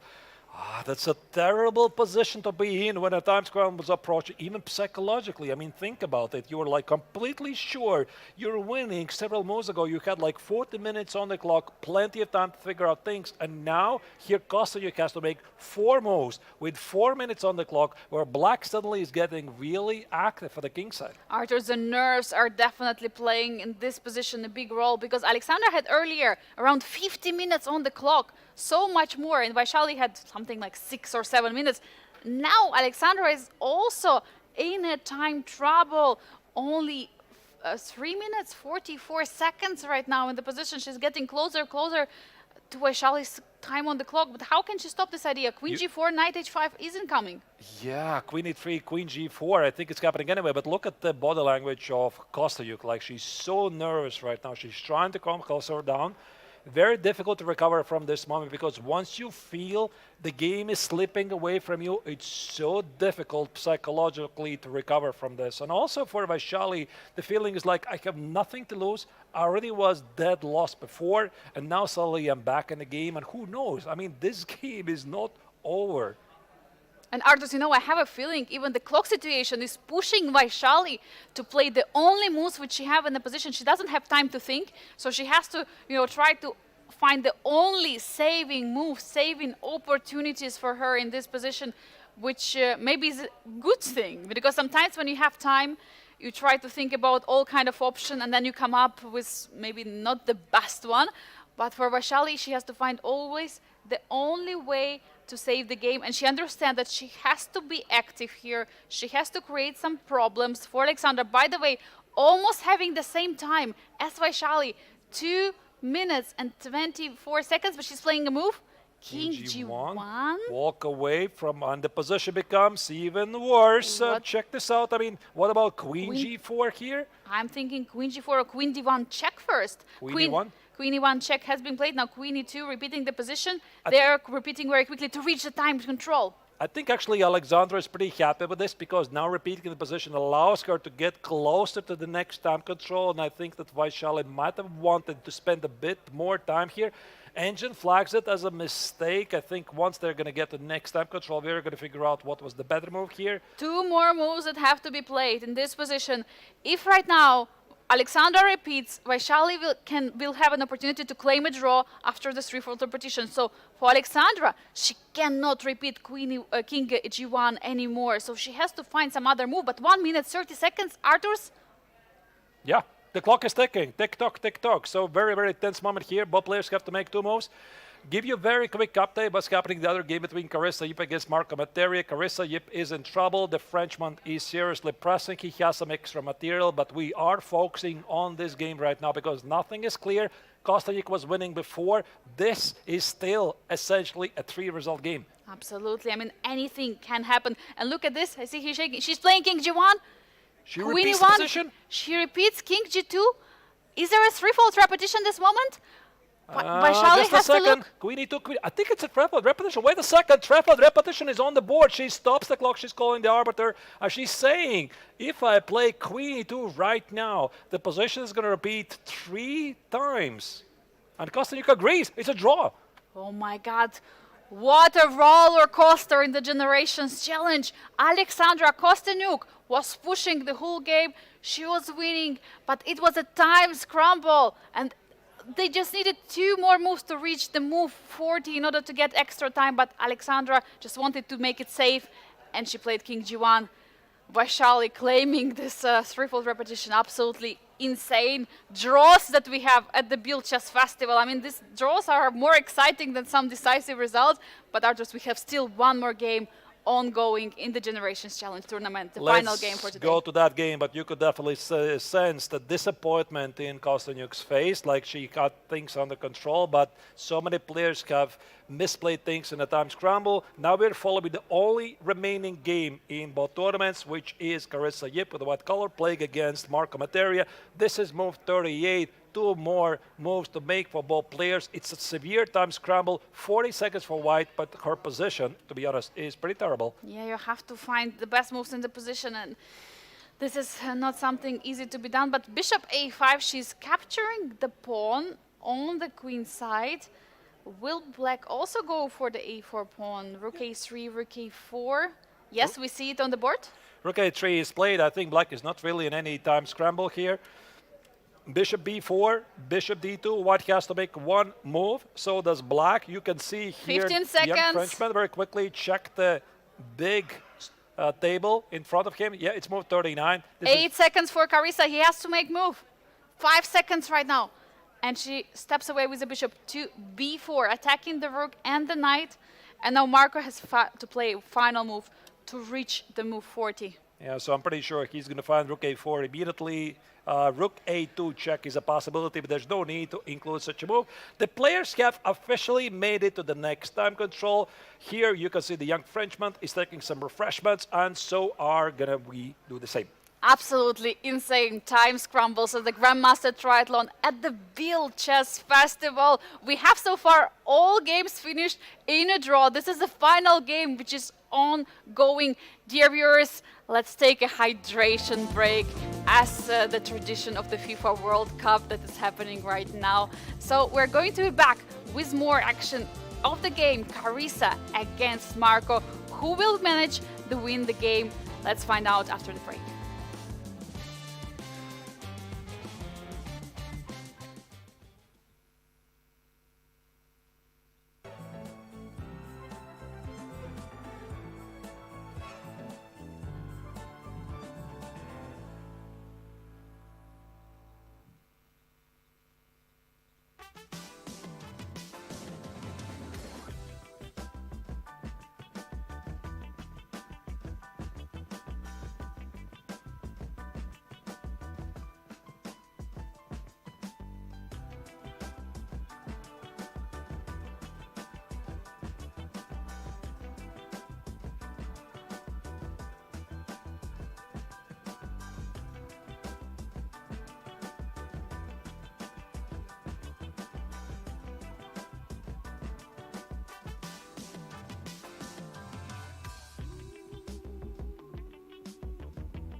For nearly 60 years, the Biel International Chess Festival has brought together the best chess players and chess lovers from all the continents.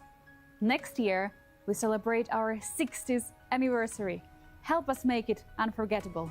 With your contribution, you can help us make the 60th anniversary of the Biel Chess Festival truly special, to invite one of the dream guests to Biel and have some surprises. See you next year.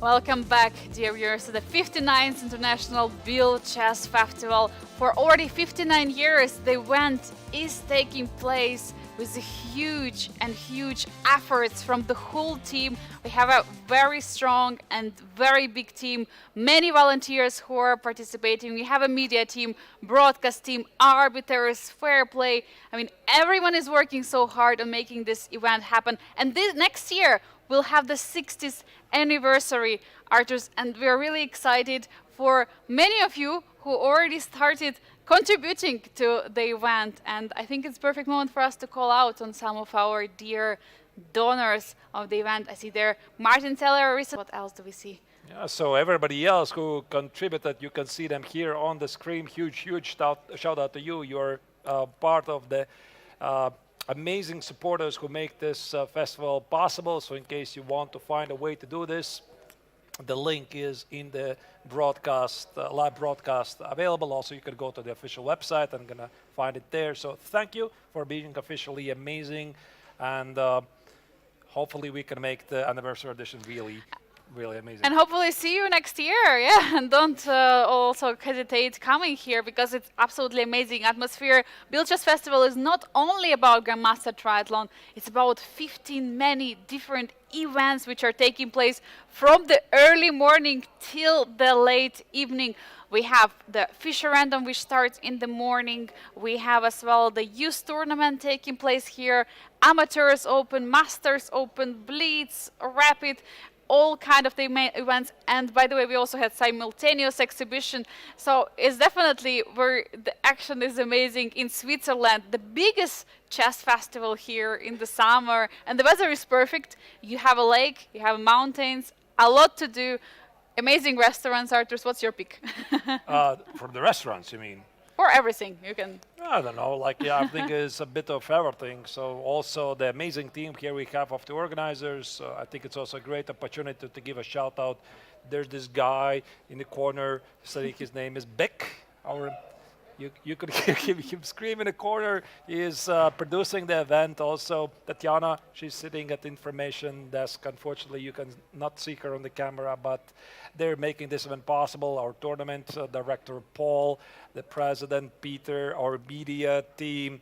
No, not there, Beck, not in the corner. He's trying to find Tatiana. I think she's hiding somewhere. Tatiana! Tatiana, and she was on our previous impressions video of the Biel Chess Festival YouTube. You can find also her story at this festival. And here we can see also the viewers are there, and everyone who is watching here on site. And there we can see Big, our best producer, who is making all of this, show and making all of this possible. So really huge thanks for everyone. Big thanks for arbiter team to make everything fair and square during the tournament. And also extra thanks for all the volunteers who've been working at this event. But let's return to Grandmaster Triathlon. Of course, it's absolutely amazing event, Biel Chess Festival. We've been covering it for how many, like 6 years already. It's already second home, basically, for you and me. Almost. Almost. Yeah. And the tournament is evolving. It was started with just Masters, so it was Grandmaster Triathlon. But now there is this Generations Challenge edition as well, and some changes. But here are results of the round 3, which already finished. As we see, all draws. But those were very exciting draws. I mean, Artur, why don't you call I out? mean, some of them maybe not so much. Some of them absolutely. Martinez against Aronian, that was probably the most perfect symmetrical game I had ever seen being played. Aronian, by the way, was earlier here in the studio. In case you missed it, you can replay the live broadcast, listen what he had to say about Biel, about his passion to play chess. Matthias Blobam against Aydin Soleimanli was a solid draw, a bit excitement in the opening phase. Yezer Domush against Limle, again finishing a draw, but the three-time tournament champion, Vietnamese Grandmaster, was able to pose the young Turkish players some tricky questions that were answered correctly. Xiao Tong against Václav Finnek. Actually, this game, I was a bit surprised to finish in a draw because I would have thought that in the final position it was the Czech player who still should have asked some questions, but they did agree to draw. And of course, the biggest turn of events in the game of Alexandra Kosteniuk versus Vaishali, where Alexandra played close to the perfect game, but then she got confused in the winning position, ultimately allowing the Indian player to escape. Oh, what an exciting day. I mean, full of draws, but super exciting results. And we have one last game to follow, dear viewers. And this one is another excitement. We have missed some parts of this game, but I think now that the players slowed down, they got extra time. They'll also get an increment starting from move 41, 30 seconds per move. Marco is right now thinking, shall we just take a step back and see, what happened? Because we were focused on other games which were happening, so much action at the same time. But what did we miss from this one? Okay. So that's the current position. Black has the extra pawn. He's trying to figure out things, and we're stepping back. And I think we are going to go quite a few moves ago. I think we left it somewhere here. And this was the position. We saw that Black was parking the knight on e4. We're trying to figure out what is this position. Then there's some craziness happening on the other boards. So queen d6, knight e4 was a mistake apparently. Queen c5. Offering a trade of the queens and trying to defend the pawn, but there was a trade of the kings apparently on the d4, and black won a pawn. Yeah, black won a pawn. The white has pretty much no compensation for it. Knight d6. Yeah, of course. I was thinking one at c5, d4, but it drops, of course, the pawn. Of course. Knight d6, b3, rook e4, king f7. Black was activating the pieces. Everything looks very human. Yeah, so we can agree on this. King very b7, logical. Yeah, takes b5, opening up the queen side. And I think that also both players are really strictly following what they're supposed to do, because when you have a material advantage, you want to trade some pieces, get close to the end game where your extra material feels to be even more significant. And since white is down a pawn, white is trying to trade as many pawns as she can. Trade the pawns at the king side, trade everything at the queen side, and ultimately give up the bishop for the remaining pawn and claim that rook and knight versus rook is a theoretical draw. This is something what Carissa wants to do, limiting the material in this endgame. And also looking at this endgame, we can see that Carissa has a bishop and the rook against knight and the rook. What does it mean in this endgame? Is that the bishop is a longer distance piece. Bishop can target both squares on the opposite side of the board. For knight, knight is a bit more, short piece which can, jump around, and in order to get from one part of the board to another, just need a few moves. So for that reason, maybe she still has some chances, but what would you say, Artur? Does she? Probably. Yeah, probably she has some chances. And also, what I just discussed about this not trading or trading the pawns or trading the pieces, it's very clear what are the plans for both players. So here, Marco wants to trade pieces. By the way, I'm looking at this position, and the first question I have, can you play rook c4? Can I trade off some pieces, because this is going to allow me to get closer to this winning endgame? If I am white, I want to trade the pawns, and at least we can understand why in this position black decided not to trade the pawns, because you would think if I trade pawns, then it's going to be a bit easier for me to navigate the position. But every single trade, every pawn trade helps white. That's why f4 was played, H4 is also a response. And the big question here, is rook c4 a move? And I think we have some piece landing on c4, but it was not a rook, it was a knight. So not offering a trade. But I would like just to step back and see why wasn't rook c4 a move. So rook takes. I think you have to take it. Knight takes. What is the issue again? Because I see the engine, of course, it doesn't like it. What why? about bishop a7? I want to play bishop b8. Yeah, it's a reasonable idea. And you do this, I do this. And then I'm pushing those pawns. But if I start to here in this position push my own pawns, then maybe king is 6. Not sure if we are on time as white. and I want to do this, let's say you make some random move. Oh, you have the tricks.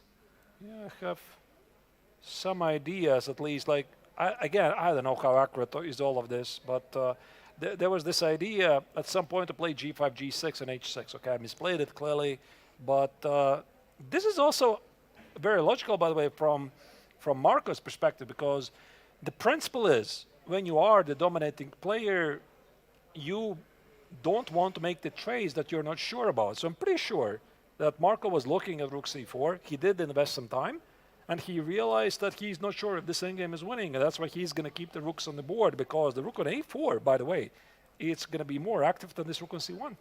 Definitely, it is, and there are some issues for white. I mean, how to make the pieces active. You have to always watch out for some f3 pawn, because it cannot be defended by the bishop. It has to be always defended by the king, and there could be some rook a3, rook a2, some ideas to target the pawn on f3 as well. So you have to watch out. You know, there are many weaknesses right now for white, but for black, how do you push the pawns? I mean, you would love to keep the pawns rolling, c6, d5. You have to find some plan. How do you want to kick the bishop from c5 and and push the pawns? By the way, is rook a5 and c5 already is an idea of the plan? Just targeting the bishop and start pushing? Yeah, it is. Let's say white plays rook c2, rook a5. I go somewhere. You play c5. I go somewhere. I want to do this. By the way, watch out for the counterplay, because if I play g6, h takes h6, h7, it might be something that black doesn't want really to experience. Maybe knight d6, so that after g5 there is knight f5. And, double attack, yeah. Yeah, You have to watch out for the pawn on f4 as well. As well, yeah. Not so easy to continue. You know, I have a bit different idea. I was thinking, what about putting the knight on e5 and playing d4 and get the king on d5? So let's say you go here, you protect your second rank. I don't know how good is this, but I wanted to go knight e5. Let's say you are doing whatever here. I play king e6. Let's say you play g5, I touch the king. You're walking somewhere. And I play d4. That's what I want. Oh. d4, d3 is a threat in the position. The pawn is marching. Yeah. And also your king is coming to d5. King is being activated. In some lines, yeah, king d5 is definitely coming. I think that this is what he wants. Like, he played this knight c4, knight e5. As you said, Angelika, the first idea was to get to the pawn on f3. But the second idea, with the rook on a4, I think it's really well positioned that he's just going to march forward with those pawns. And also, I think it's very instructive how Materia correctly evaluated that trading the rooks is actually making his task more complicated. And this is the funny stuff, because you know many rules in chess, like when my opponent has a flank attack, I have to do a counter strike in the center, or when I have material advantage, I have to simplify, etc. So there's a million rules, right? But sometimes you have to make an exception to the rule, and actually here in this position, black cannot afford to simplify. You have to always calculate, as you were mentioning all the time, Artus, chess is a concrete game. You have to evaluate, calculate, check all the opportunities, and yeah, the most important, not to blunder. And that's why I see that, because usually the side who is in control has more time, but Marco, an opposite, he has less time. By the way, the move was just played by Carissa. Let's update to the current position, because she just played rook c2, which looks very logical. She's stopping rook a2 check. The move we have discussed already, and rook a5 is played now. Marco is going for one of the idea we mentioned, attacking the bishop and pushing the pawn, or he's still going to go for this 95 d4 idea? He's going for your idea, but I don't like it.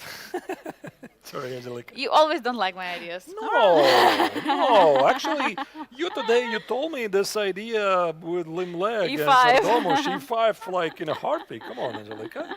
No, Like, I'm joking, joking. No, but on a serious note, I thought that this 95 d4 d3 was looking really fantastic, and he is going for the c5 d4. It seems so. It's probably still pretty great, but if we go back to this position where Carissa made a mistake, right here. What was the? I'm going to switch on the engine. I'll be stockfish. I'll say white. Well, good question. What was missed? Okay, like good luck. So, do you see the engine? I don't see the move. Okay, you don't see the engine? All right. Question to you. Find the best move for white. Is it the only one? I mean, everything is bad, but there's one move where white is having some chances. Not so bad, yeah? I mean, it's bad, but not so bad. I mean, I was looking at some... yeah, I mean, rook c2 was one of the main moves we were discussing, when what she Yes, played, yeah? but it's bad. It looks very logical. I don't know, maybe pushing the pawns? h5? It's bad. It's bad. Everything is bad, but something is even worse than... Okay, king f2, king g2, king It's bad. h3. That's going to check. Rook b1, bring in the rook. It's bad. I don't know. Like, no, I mean, actually, rook b1 is normal move. You're threatening something, Yeah. rook b7, etc. I see the confusion in your eyes, because, like, such moves are Yeah. not jumping to the attention. You want me to tell the move? Rook c4? No, come on. No. Rook c4. Okay, tell. Okay. Now I understand. Okay, but once you see this move, of course, you see the idea, rook come to e7, but you have to find it. Whatever. People don't think like this. So the point is, you just put the rook at the e-file, somehow try to play rook e7 or king d... By the way, king d3, you stop knight e5. I mean, it is possible to pick up, but people are not built like this. Rook c2 is a very human move. It's also a passive move, unfortunately. And after rook a5, bishop f1, king d6, these are the last moves that were played. Here the Czech player is... What Czech player? What I'm doing? French player. He is getting closer to the pawn on f4. He wants to put the king on e5, play d4, and win the game, which also looks very convincing. Yeah, the pawns are now going to mush, and the bishop on g1 is going to be trapped. But another idea which you have to watch out for is bishop h2. So what Carissa wants to do is to target the pawn on f4, but will it be possible? Because now king e5 is coming, defending the pawn. Is there a way to find a second attacker for the pawn? I don't think so, right? Well, maybe h5, g5, g6, something. But I have a feeling that black is going to push the d pawn. Maybe, how do you protect the knight? Again, you have to go back. Yeah. Rook a4. Wait, d4, d3 is not a threat. Wait a second. It's not a threat anymore. Yeah, very tough position right now. So the last move was king d6, which was played by the French international master Marco Materia. Artus, I think the pace slowed down, so I suggest it's a good moment for us to check, you know, the critical moments of the other games, because we had so much excitement, you know, happening at the same time on all of the boards, and I would love to go and see what went wrong for Alexandra. Just go deeper in the game of her against Vaishali. Yeah. What do you think about it? Let's do it. I think we could keep the camera on the players so that we are not missing anything, and now try to analyze some stuff, some missed stuff, where, by the way, there was this repetition of the moves. I don't know how far we have to go in Alexandra's game. I think about here. Yeah, so this was the moment. Maybe we were going to start with this moment. White was completely winning. Queen c3, rook e5, knight takes on d6, bishop d5. I have a feeling that this move, it startled Kostyniuk. Yeah, like what, bishop d5, what's going on? Like you take. She was not ready for it. No, she was not ready for this, and she had plenty of time. Look at this, at the clock situation, 39 minutes. Yeah, she had a lot of time. That's also what we remember. And then she burned at this moment at least 20 minutes. And she played, she went for this extra pawn position, but f4. Yeah, f4 was move. very clear, I think. 4, we discussed this, queen d6, f takes on e5, queen b6. Yeah, by the way, queen c5, very simple move. Takes, it's just an extra exchange. Oh, wait, you don't take on b3, you take on e4. But, yeah, White has such a beautiful activity here. I don't know what happened here. Yeah, something definitely strange happened. I think because Alexandra had extra time on the clock, she spent around 20 minutes at this moment.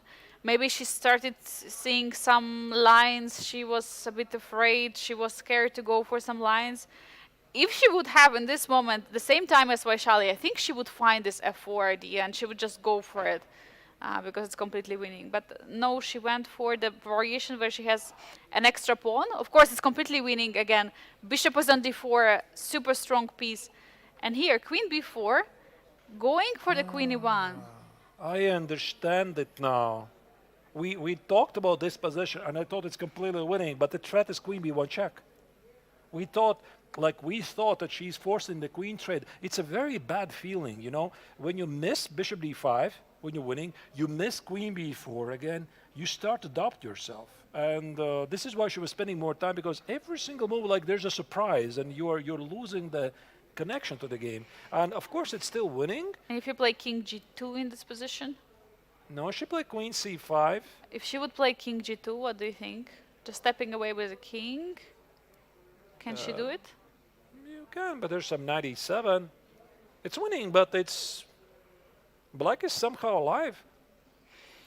Only up a Wow, pawn. incredible. Like some constant resources from Vaishali, you know, finding this bishop d5, then queen b4, threatening the queen b1. You cannot really take the knight on g6. It's incredible.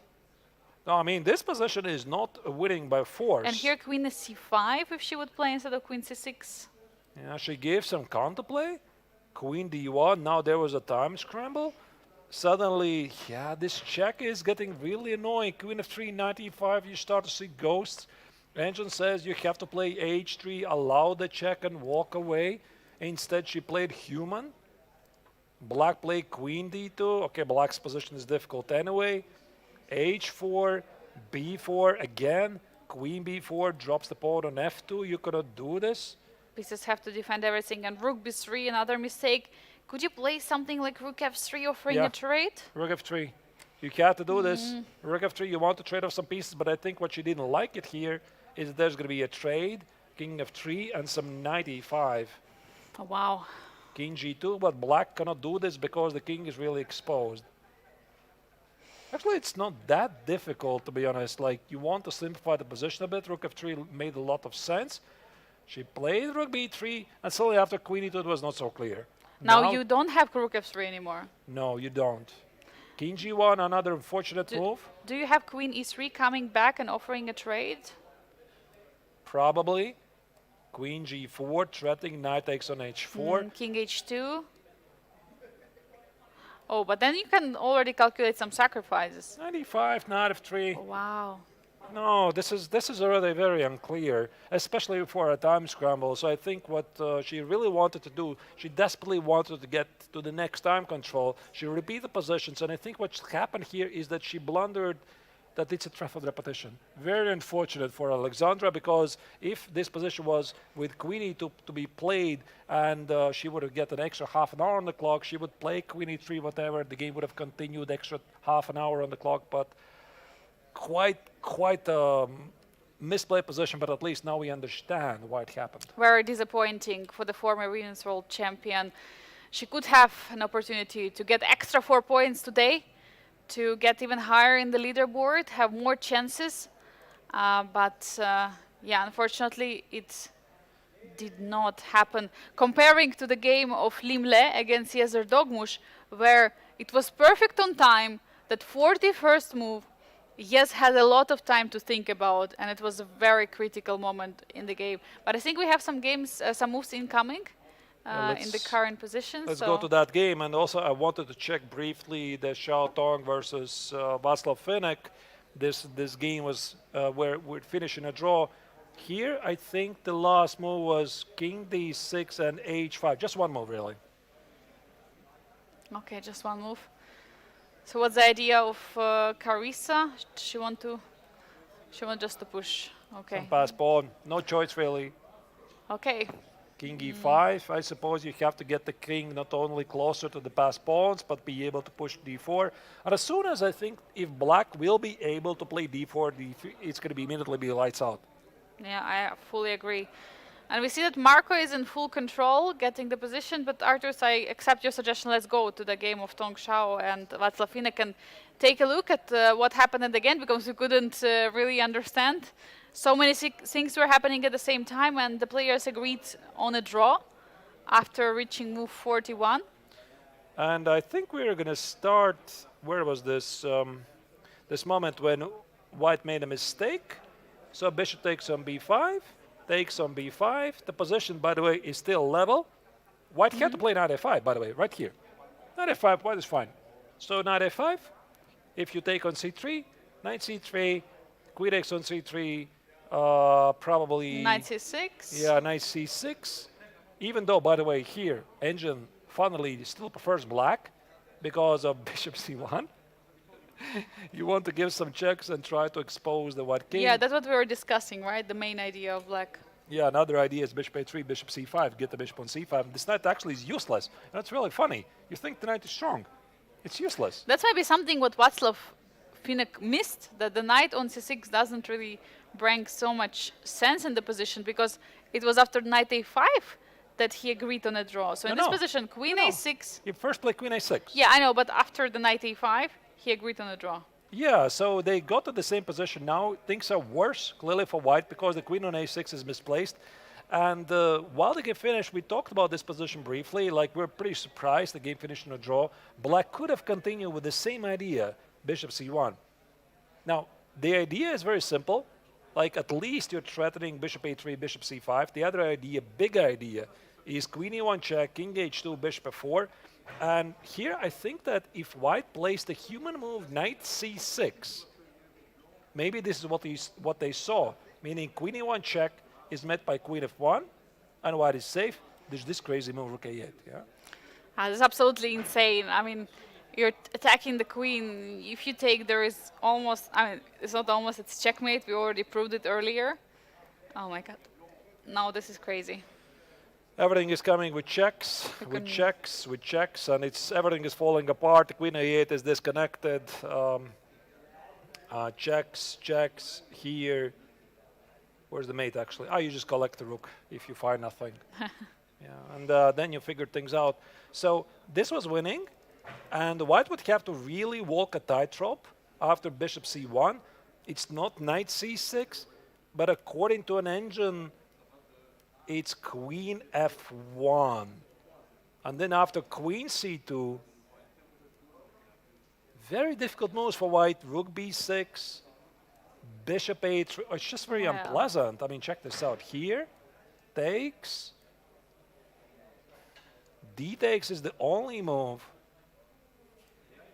The game would have continued for a while, but here, this is like the top choice of the engine. I don't know how human is all of this. I'll leave it up to you, the viewers, to decide. C7 apparently doesn't work because of bishop takes an f2, and there's a checkmate. I mean, this game still had a lot of life, but all right, they agreed to a draw, and I think the reason was, Angelika, that Václav felt actually that he missed his chances that there were before, or maybe he didn't really feel he has anything at any point. You know, Arturs, what I think, somewhere in the back of his head, he had still this story from the round one, where against Marco Materia they agreed to draw, earlier than move 40, because according to the regulation, there is a Sophia rule in this tournament. In the classical portion, you are not allowed to agree on the draw before move 40. So, and it also shows for us the difference of the human evaluation and the engine evaluation. In his head, he was thinking maybe a bit earlier that the game is like equal and probably it would be a good chance at some moment to offer a draw. Then reaching move 41, the opponent offers a draw and you look like, yeah, why not? And finally you're allowed to make a draw in this position. But definitely he didn't see some of these ideas and he probably under-evaluate his own position. But one more game is still happening at this moment, and someone who still has a chance to become a leader after this round is Marco Materia, because he has 10 points right now. No, actually 10 points. No, he will not be surpassing Václav, but he will be getting very, very close to him because Václav played a draw, so will be just 1 point behind. And it's Carissa Yip who is trying to survive this endgame. Arturs, what do you think about her chances in this one? Well, not much really has changed in terms of the position because Black is pushing forward those pawns. The idea, I think, is very clear, knight e5 and d4. I'm seeing that this rook on c2 is incredibly passive. It's not doing anything, like there's no moves, literally, on the second rank. If you lead the second rank, Black is going to crash through. So perhaps Carissa is thinking that she's already lost because g5, maybe g5, knight e5, maybe this is what she's looking at. g5, knight e5, g6, takes it, h6. But do you really believe that this pawn is going to go anywhere? I don't think so. The bishop on g1 is pretty useless. It doesn't help you at all. So what are you even supposed to do here? Maybe bishop h2, king e5, and now that you don't allow the knight to get to e5, now you play g5, king f5, g6, takes, again h6 goes nowhere. Yeah. And here there's some rook a6, g7, and rook g6. Bishop g1, maybe attacking the pawn on c5. You cannot do it. You can't do it, but maybe you could do it actually earlier. Yeah, like after rook a6. Here, yeah? Something like this, but even this position, it feels...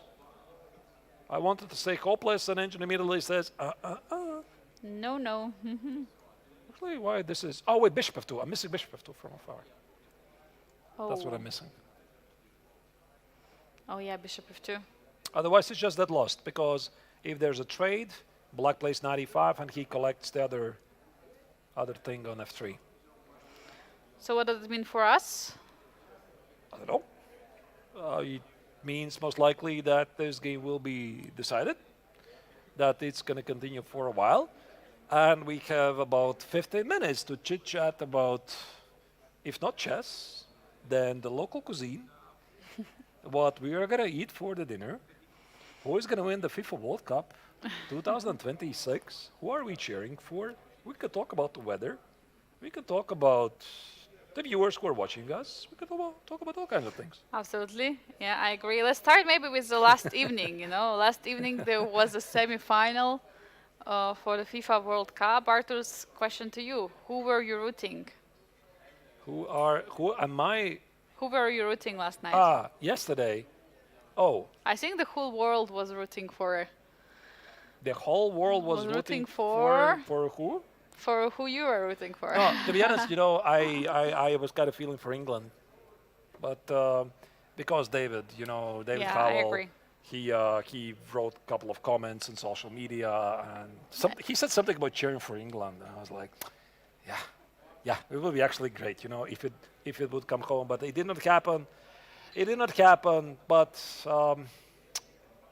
yeah, it is what it is. By the way, we do have some chess stuff to show you, right? Absolutely. So before the start of the tournament, we've conducted some nice interviews with our deal players of the Grandmaster Triathlon.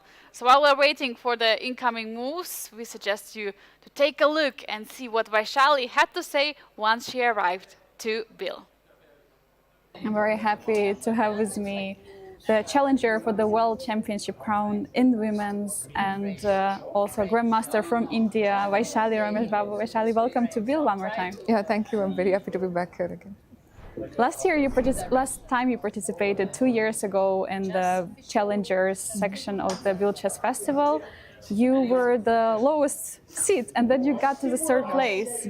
But this year you're coming here, the World Championship Challenger. How different, what are your expectations, and how different would you say this year is for you? First of all, I thank the organizers for inviting me here because it's one of my favorite tournaments. I really enjoyed following it and playing here, and I have a lot of good memories. I also made my final IM norm here in Biel Open 5 years ago. I'm very happy to be back here again, and the field is a bit different this time compared to the previous one which I played. We also have like 3 female players and 3 youngsters. I think if I'm not wrong, I'm like the second oldest participant in the event, which sounds a bit funny, and yeah, I'm very, very excited for the event. And soon you're going to challenge the women's world champion for the crown. You know, does becoming the challenger has changed in some way how you see yourself as a player or your career? Not so much as a player, but as a career. Like I always had a dream to become world champion, and it's like I'm right there now. So it's I mean it's not clear when the tournament is scheduled, but it's something I've been thinking like about every day. It's running in my head, and yeah, it's I'm like mentally getting ready for it. Well, wishing best of luck for you for that. Thank you. And I have some bit more fun questions to you. So first one is if you could choose any superpower during the chess tournament, but it would not help you during the actual game. So it would help you during the tournaments, but not during the games. Which one would you choose? It should help during the tournament, but not during the games. Maybe my sleep routine. Sometimes my sleep is a bit shaky. It depends. Okay, if I'm playing bad game, then I'm not able to sleep and so on. So it's I think probably for many chess players it's like this. So probably I'll try to have some fixed sleep routine which doesn't affect anything. So always to be rested. Yeah, all the way well rested, as it doesn't matter. And if you could borrow one chess skill from another player in this tournament, whose skill would you choose? You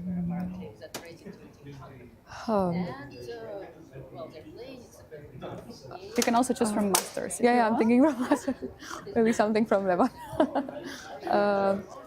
I mean, his love for the game, like, I mean, he keeps playing. And I mean, whenever we see him playing, we also really, I mean, everyone loves watching him play. So it's something I really admire. His creativity on the board, like, I mean, I can go on adding things, but maybe probably everything from Levon. Everything, all the skills. All the skills, yes. And also, you know, chess fans always find some new things about the players. So I want to ask you, what is something that the chess fans would be surprised to learn about you? I think anything from me will be a surprise.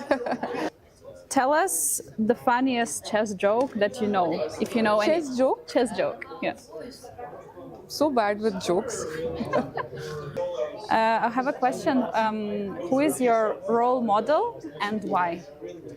I mean, like, I admire like many players, and I try to take like many things from like each one of them. For example, like I always admired Anand sir.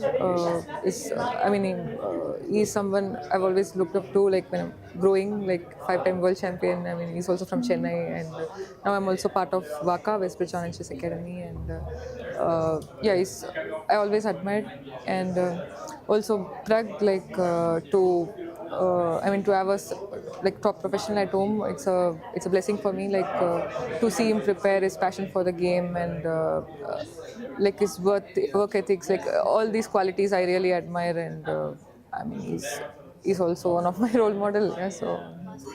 Amazing, and also you're becoming the role models for many rising female chess players. And final question that I have to you: if your chess style would be a movie genre, which one would it be? Movie genre. Something, don't know. I don't know, like playing style, like it it evolves. Yeah, I think I try to keep it like as universal as possible, and sometimes it's like very aggressive. So some melodrama, like I don't know, like I don't know how melodrama. to put it. Okay. Okay, thank you very much, Vaishali, and thank best of you. luck in the tournament. Yeah, thank you so much. Oh, these are very tough questions. Yes.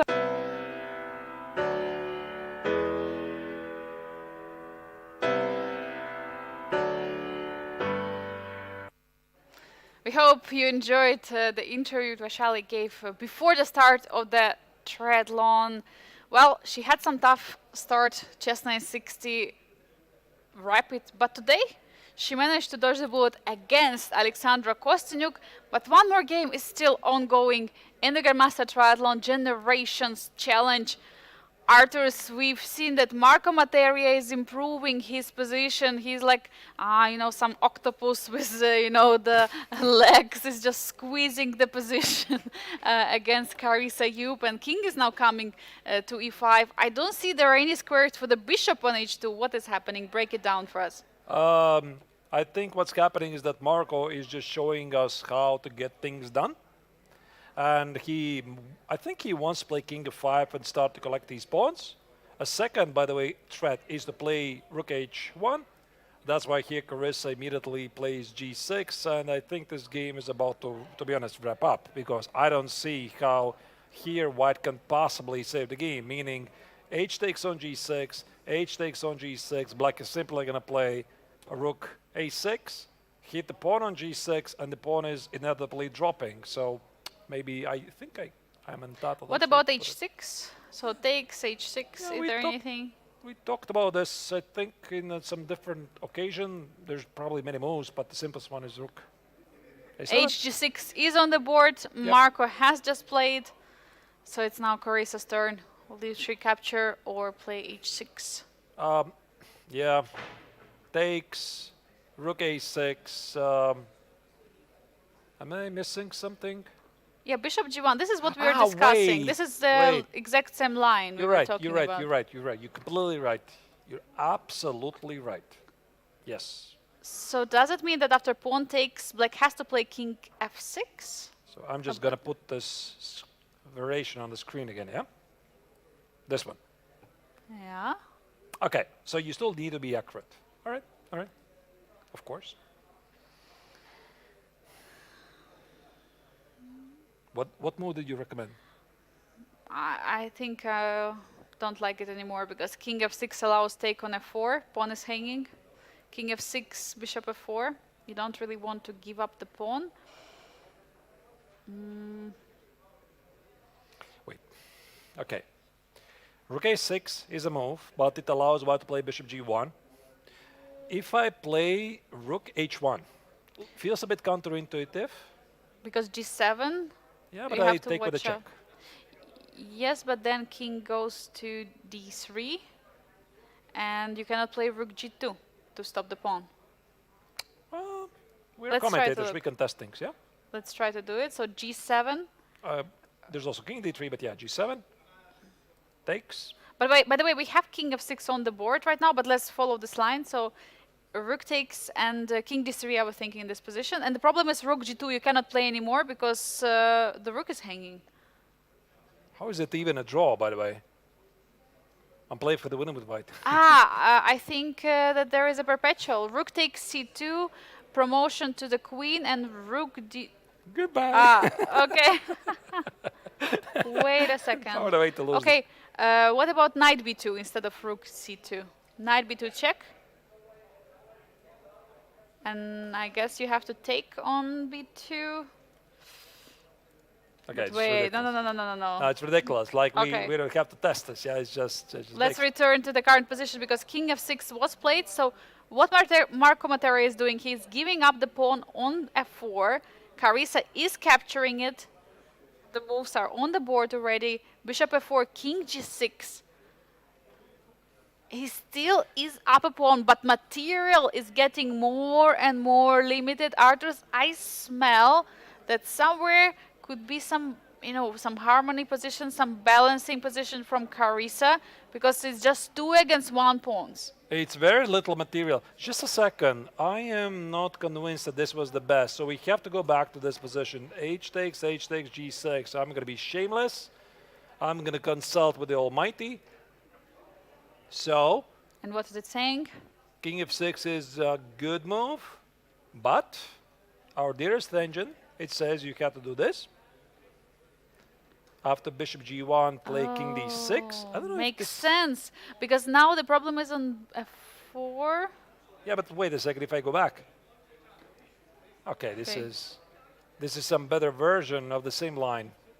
But why would it be better? Your rook is not so active. Maybe because the king is closer to the pawns. Precisely. Oh. Okay, some very advanced stuff. It's too deep. It's too deep. Way too deep for my brain. So but anyway, the pawn is being taken, and now king is coming to f5 in the position. And if you play bishop f2, I'm going to play rook a5. I'm going to get back with the king, rook a5. I think it's the only move which is on the board. No, I think Marco is doing pretty good job so far. It does feel like he could have been more accurate, but at least now he doesn't have to worry about the passed pawn.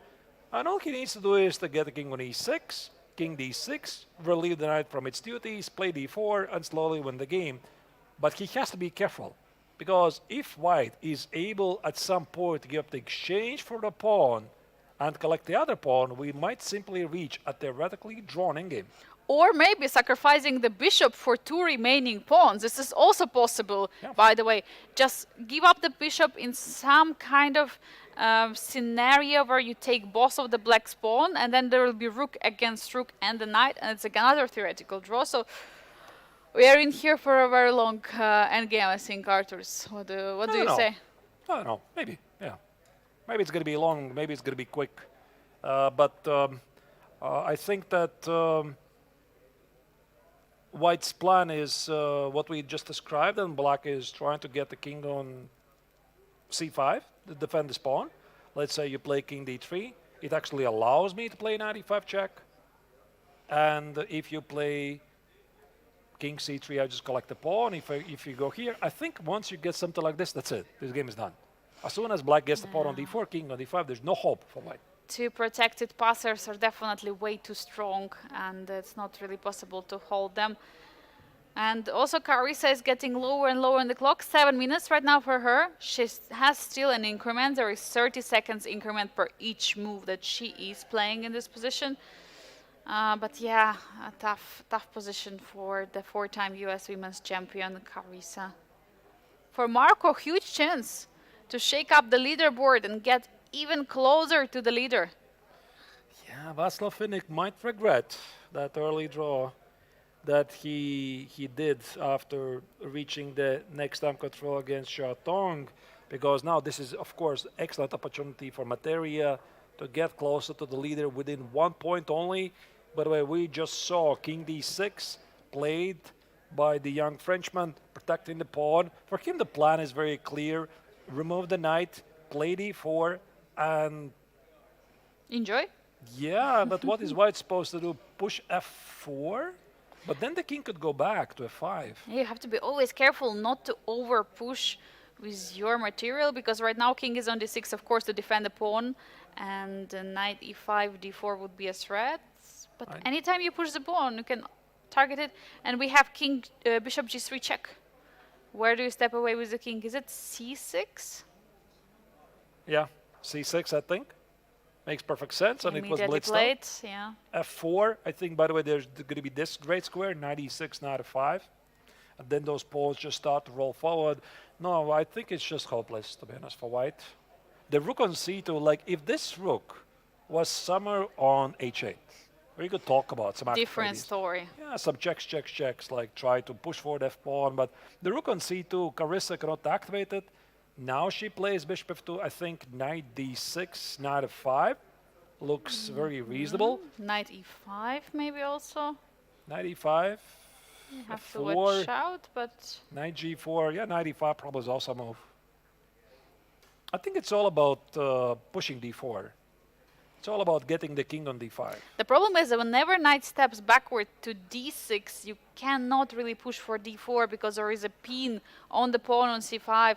So knight d6, this is the idea which of course Carissa is playing for, playing bishop on f2. Rook is spinning and x-raying the king on the c6. So Marco has to find a precise way to continue. Absolutely, yeah. Maybe actually the downside of the move knight e6, I'm thinking, is that this would allow white to activate the rook. Let's say knight f5. Rook goes here. I'm going to be quite annoying with some checks. You have to go back. d4. Now this has got to be a win. I was thinking I could go after the knight. Knight e6, play f4. Knight e4, d3. I think that Marco would normally win this pretty convincingly in a blitz game probably, but of course here with the classical time control, he's making sure there's no funny stuff. He's not allowing his opponent any sort of counterplay. So the knight on c4 beautiful limits, of course, the rook on c2, but you need to push forward the d-pawn. And you have to watch out for all the tricks, and for that reason we see that Marco is spending some time here. He sees, okay, I cannot yet push this d4 when I remove the knight because there is this x-ray, so I have to figure out where my pieces should stand, where do I want them, and also I'm wondering, what do you think, is trading the knight for a bishop, will it change somehow the evaluation, or it still will be better for black? I think it's still winning for black, but how do you want to trade it? No, I'm just wondering, in case of some pin on the knights, do we have to watch out as black trades of the bishops? Because, you know, whenever you're getting some positions in the endgame, you have to speculate.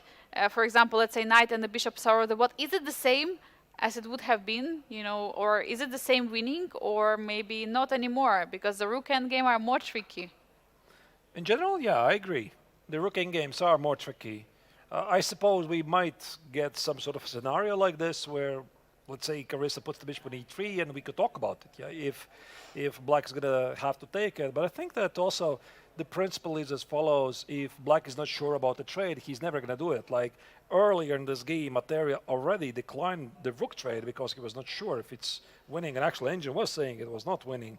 And he's a bit hesitant here to play knight e6, knight f5. I think it's the reason that it allows white to activate the rook. So for that reason, Marco is trying to be very precise here. He's under 7 minutes on the clock, but he's looking for the concrete idea and a line which has to play. It's not only about the next move, it's also about the series of the moves. He has to be really careful. What about trading the rooks here? It's also something that you want to consider, like let's say rook b5, f4, and rook b2. I just want to get an easier to play position. f5, knight f5, f6, knight e5. Doesn't seem very easy to me. Engine No, it's not. It's not. I was thinking maybe it's just winning. That's why I'm, of course, he has to be very careful with the trading of the rooks. His rook is super active, while white's rook doesn't really have many squares to go to. But at the same time, there are ideas for Carissa. I mean, there are some tactical opportunities, so it's not so easy to push the pawn to d4.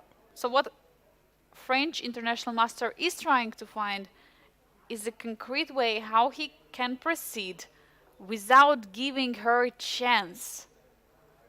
Can he find it, Arturs? What do you think? He's almost reaching the equator of the board and invading the opponent's territory. And he plays rook a4. What a nice idea. He wants to push d4 right away without removing the knight, without removing the king. He just defends the knight on c4. d4 is incoming in the next move. King d5 after that, and there are no longer going to be any checks, any issues. What a nice find, Arturs, and what a precise move. I'm surprised. I'm not surprised. Like, I think he's just playing great, but it's a great move. It's a great find. Like, he's playing really good chess. And we discussed about this d4, king d5. I gotta confess, I simply forgot about the idea. He can do it again because he had the rook at a4. Then he played rook a5. Now he's going back with rook at a4 to push d4. And I think we have to check this line with, if I'm going to pull up the analysis screen, after f4, d4, f5, I have a feeling that this pawn is not going to go anywhere. Basically the same scenario as earlier before, but still for Carissa, I think it does make sense at least to give it a try. Yeah, she has to keep on trying. She has to try everything what she can. The f-pawn is the only single idea that she has in this moment. Just try to push the pawn further and further. And will she be able to? Probably d3 is already somehow deciding, yeah, and you have no good place for the king. Some forks. Definitely some forks incoming. The deep one is way too dangerous, but yeah, and also 5 minutes on the clock right now for Carissa. And see, she's just looking away from the board for a moment, then she's looking at Marco. I think this is about acceptance here. What would you say, Arthur? Yeah, probably. But the longer the game continues, the more chances she probably has. I don't know, like. She's doing a pretty good job, I think, overall, Carissa. f4, d4, immediately responded by the young Frenchman. A very good sign, of course, of a strong player. You spend some time during your opponent's think, like f5, king d5, you already want to respond immediately. Very confident. From international master from France. He also rapid and blitz champion of France. Super strong in those formats. Recently at the FIDE World Rapid and Blitz Championships, he played against Magnus and he made a draw. One of the also great achievements that he has. Super strong in this time format. So when there is a problem on the clock, when he's low on the clock, he's definitely in control. This is where his best chess also can come to, and intuition and calculation. Absolutely incredible so far that we've seen from Marco. Yeah. Doing a really good job so far. Carissa is not giving up. Also, I think they are pretty encouraged by what they saw in the other game of Alexander Kosteniuk versus Vaishali. I'm pretty sure they are following from time to time what's happening in their other games of the tournament, and also, of course, the Masters section. Vaishali did the unthinkable, managed to escape a completely lost position. And this also encourages Carissa to continue, never give up. Nobody has made points by resigning early, even though Levon here earlier in the studio said that this was a recommendation to him by Peter Swidler, who actually does resign sometimes a bit early. So and if we recall, and if we recall the game of Tong Shao against Václav Finek, for Finek, it was also the same rule applied. You know, you never get extra 1.5 points by agreeing to a draw a bit early. You know, Václav Finek had still a chance in the Generations Challenge to push in that end game against Tong Shao. But yeah, we've had so far all draws, 5 draws, but this looks to be like the only decisive game that we will have in the round. The pressure is there. Carissa feels it. 3 minutes right now for her. Not too much time. And the pawns are rolling. King f3. What is her threat? Is it king e4? But you can just play king d5 in this position. I think king d5 is very reasonable move. I think she wants to activate the rook at least. Rook e2, rook e8, rook d8, something. And I think that black already can push for the d-pawn. No, king d5. Yeah, it's a good move. Nice centralizing move. Look at this. I just built a beautiful box there. Very beautiful box. And indeed. relieve the rook from its duties. And there it could be also idea to give a check with a rook on a3, because knight is now defended by the king on d5. So you have to watch out for this. And if king is too far away, then d3, d2 is just going to march forward. By the way, this is already a threat right now at this moment. d3, d2, and at some moment d1. Or maybe first start with a check, push back the king further, so that it cannot block the pawn, and then you play d3, d2, and somehow promote the d-pawn. Yeah, that's a huge threat right now in the position. And Carissa is taking time. 3 minutes for her. I'm not sure she'll be able to find how to continue this game. Very unfortunate. Carissa started the tournament, the classical portion, with a loss. Because, yeah, unfortunately, she was having a great position in the middle game in the opening. Okay, we see the move in the position right now. F5. She is trying. Yeah, rook a3. Rook a3, king e2 you cannot play because there is going to be a fork. So she will have to step away, but yeah, pawn will be just rolling. And right now, I think here already Materia is looking for the forced win, right here. Yeah, so rook a3 check. Let's say king f4, d3, the rook walks away. No, knight d5 instead. Okay, that's really small. Another check, because king e2 you cannot play. The pawn goes to d3 with a fork, so you have to step away to f4. But No, then F4 is after D3. f4 there will be d3. So the only move to go to the g file, g3 or g2. Yeah, and then you play c4 or something. Yeah, and also the knight on e5. Yeah, by the way, yeah, knight e5 is also another beautiful move. Controlling fully the situation. I think we are seeing the last moments of the game here. Carissa down to 2 minutes, 30 seconds right now. So do I. King f4, wait, d3, and she's losing. She's stopping the clock. The game is over. Marco Materia scores a victory, getting 4 extra points to climb higher at the leaderboard. What a crazy end of the game. Yeah, very, very precise game by the young Frenchman who scores a pretty important victory here. This also marks the only game which ended with a decisive result today, even though we had some chances. And here you see these are the results of both Masters and Generation Challengers. Once again, a small roundup what happened in round 3. Jose Martinez versus Levon was a pretty quick draw. Players played the game to the pure perfection, meaning the game was very symmetrical until the very end. Matthias Bluba versus Aydin Suleimanli had some fireworks early on in the opening phase, but it fizzled out to a solid draw. Yezer Domush versus Limle also was quite peaceful until in the end of the first time control. It was the Vietnamese Grandmaster who kept asking some questions to Erdomush, but he answered all of them correctly. Shatong versus Václav Fidek finished in a draw where the tournament leader Fidek had an excellent chance to press on, but apparently he didn't really know how good is his position. We just saw Marco Materia defeating Carissa Yip in a beautiful positional game, and of course finally also Alexandra Kostyuk had excellent winning chances versus Vaishali, but the Indian player managed to survive. What a wild round, and we see now the current standings after round 3 of the Grandmaster Triathlon here at the Biel Chess Festival in Generations Challenge. The victory of Marco managed to get him to the second spot, just 1 point behind the leader Václav Finek with 15 points. He's super close and Václav has to watch out. We have Shatong with 11.5 points, Alexander Kostyuk with 8.5, Carissa Yip 7 points, still trying to climb back, and Vaishali with only 5 points, 10 points below the leader. What about Masters? In the Masters, we still have a shared lead between Levon and Ronian, together with the 3-time winner Lim Le from Vietnam. They have 13.5 points.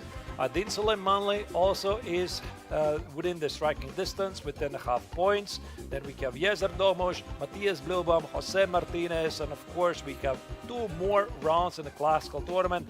Everything might change very quickly because every victory is awarded 4 points, but the action is only heating up because we're officially in the midway or the equator of the Biel Chess Festival. Arthurs, absolutely. What a wild round we had. Maybe by result it was not so wild, but we definitely enjoyed so many crazy moments.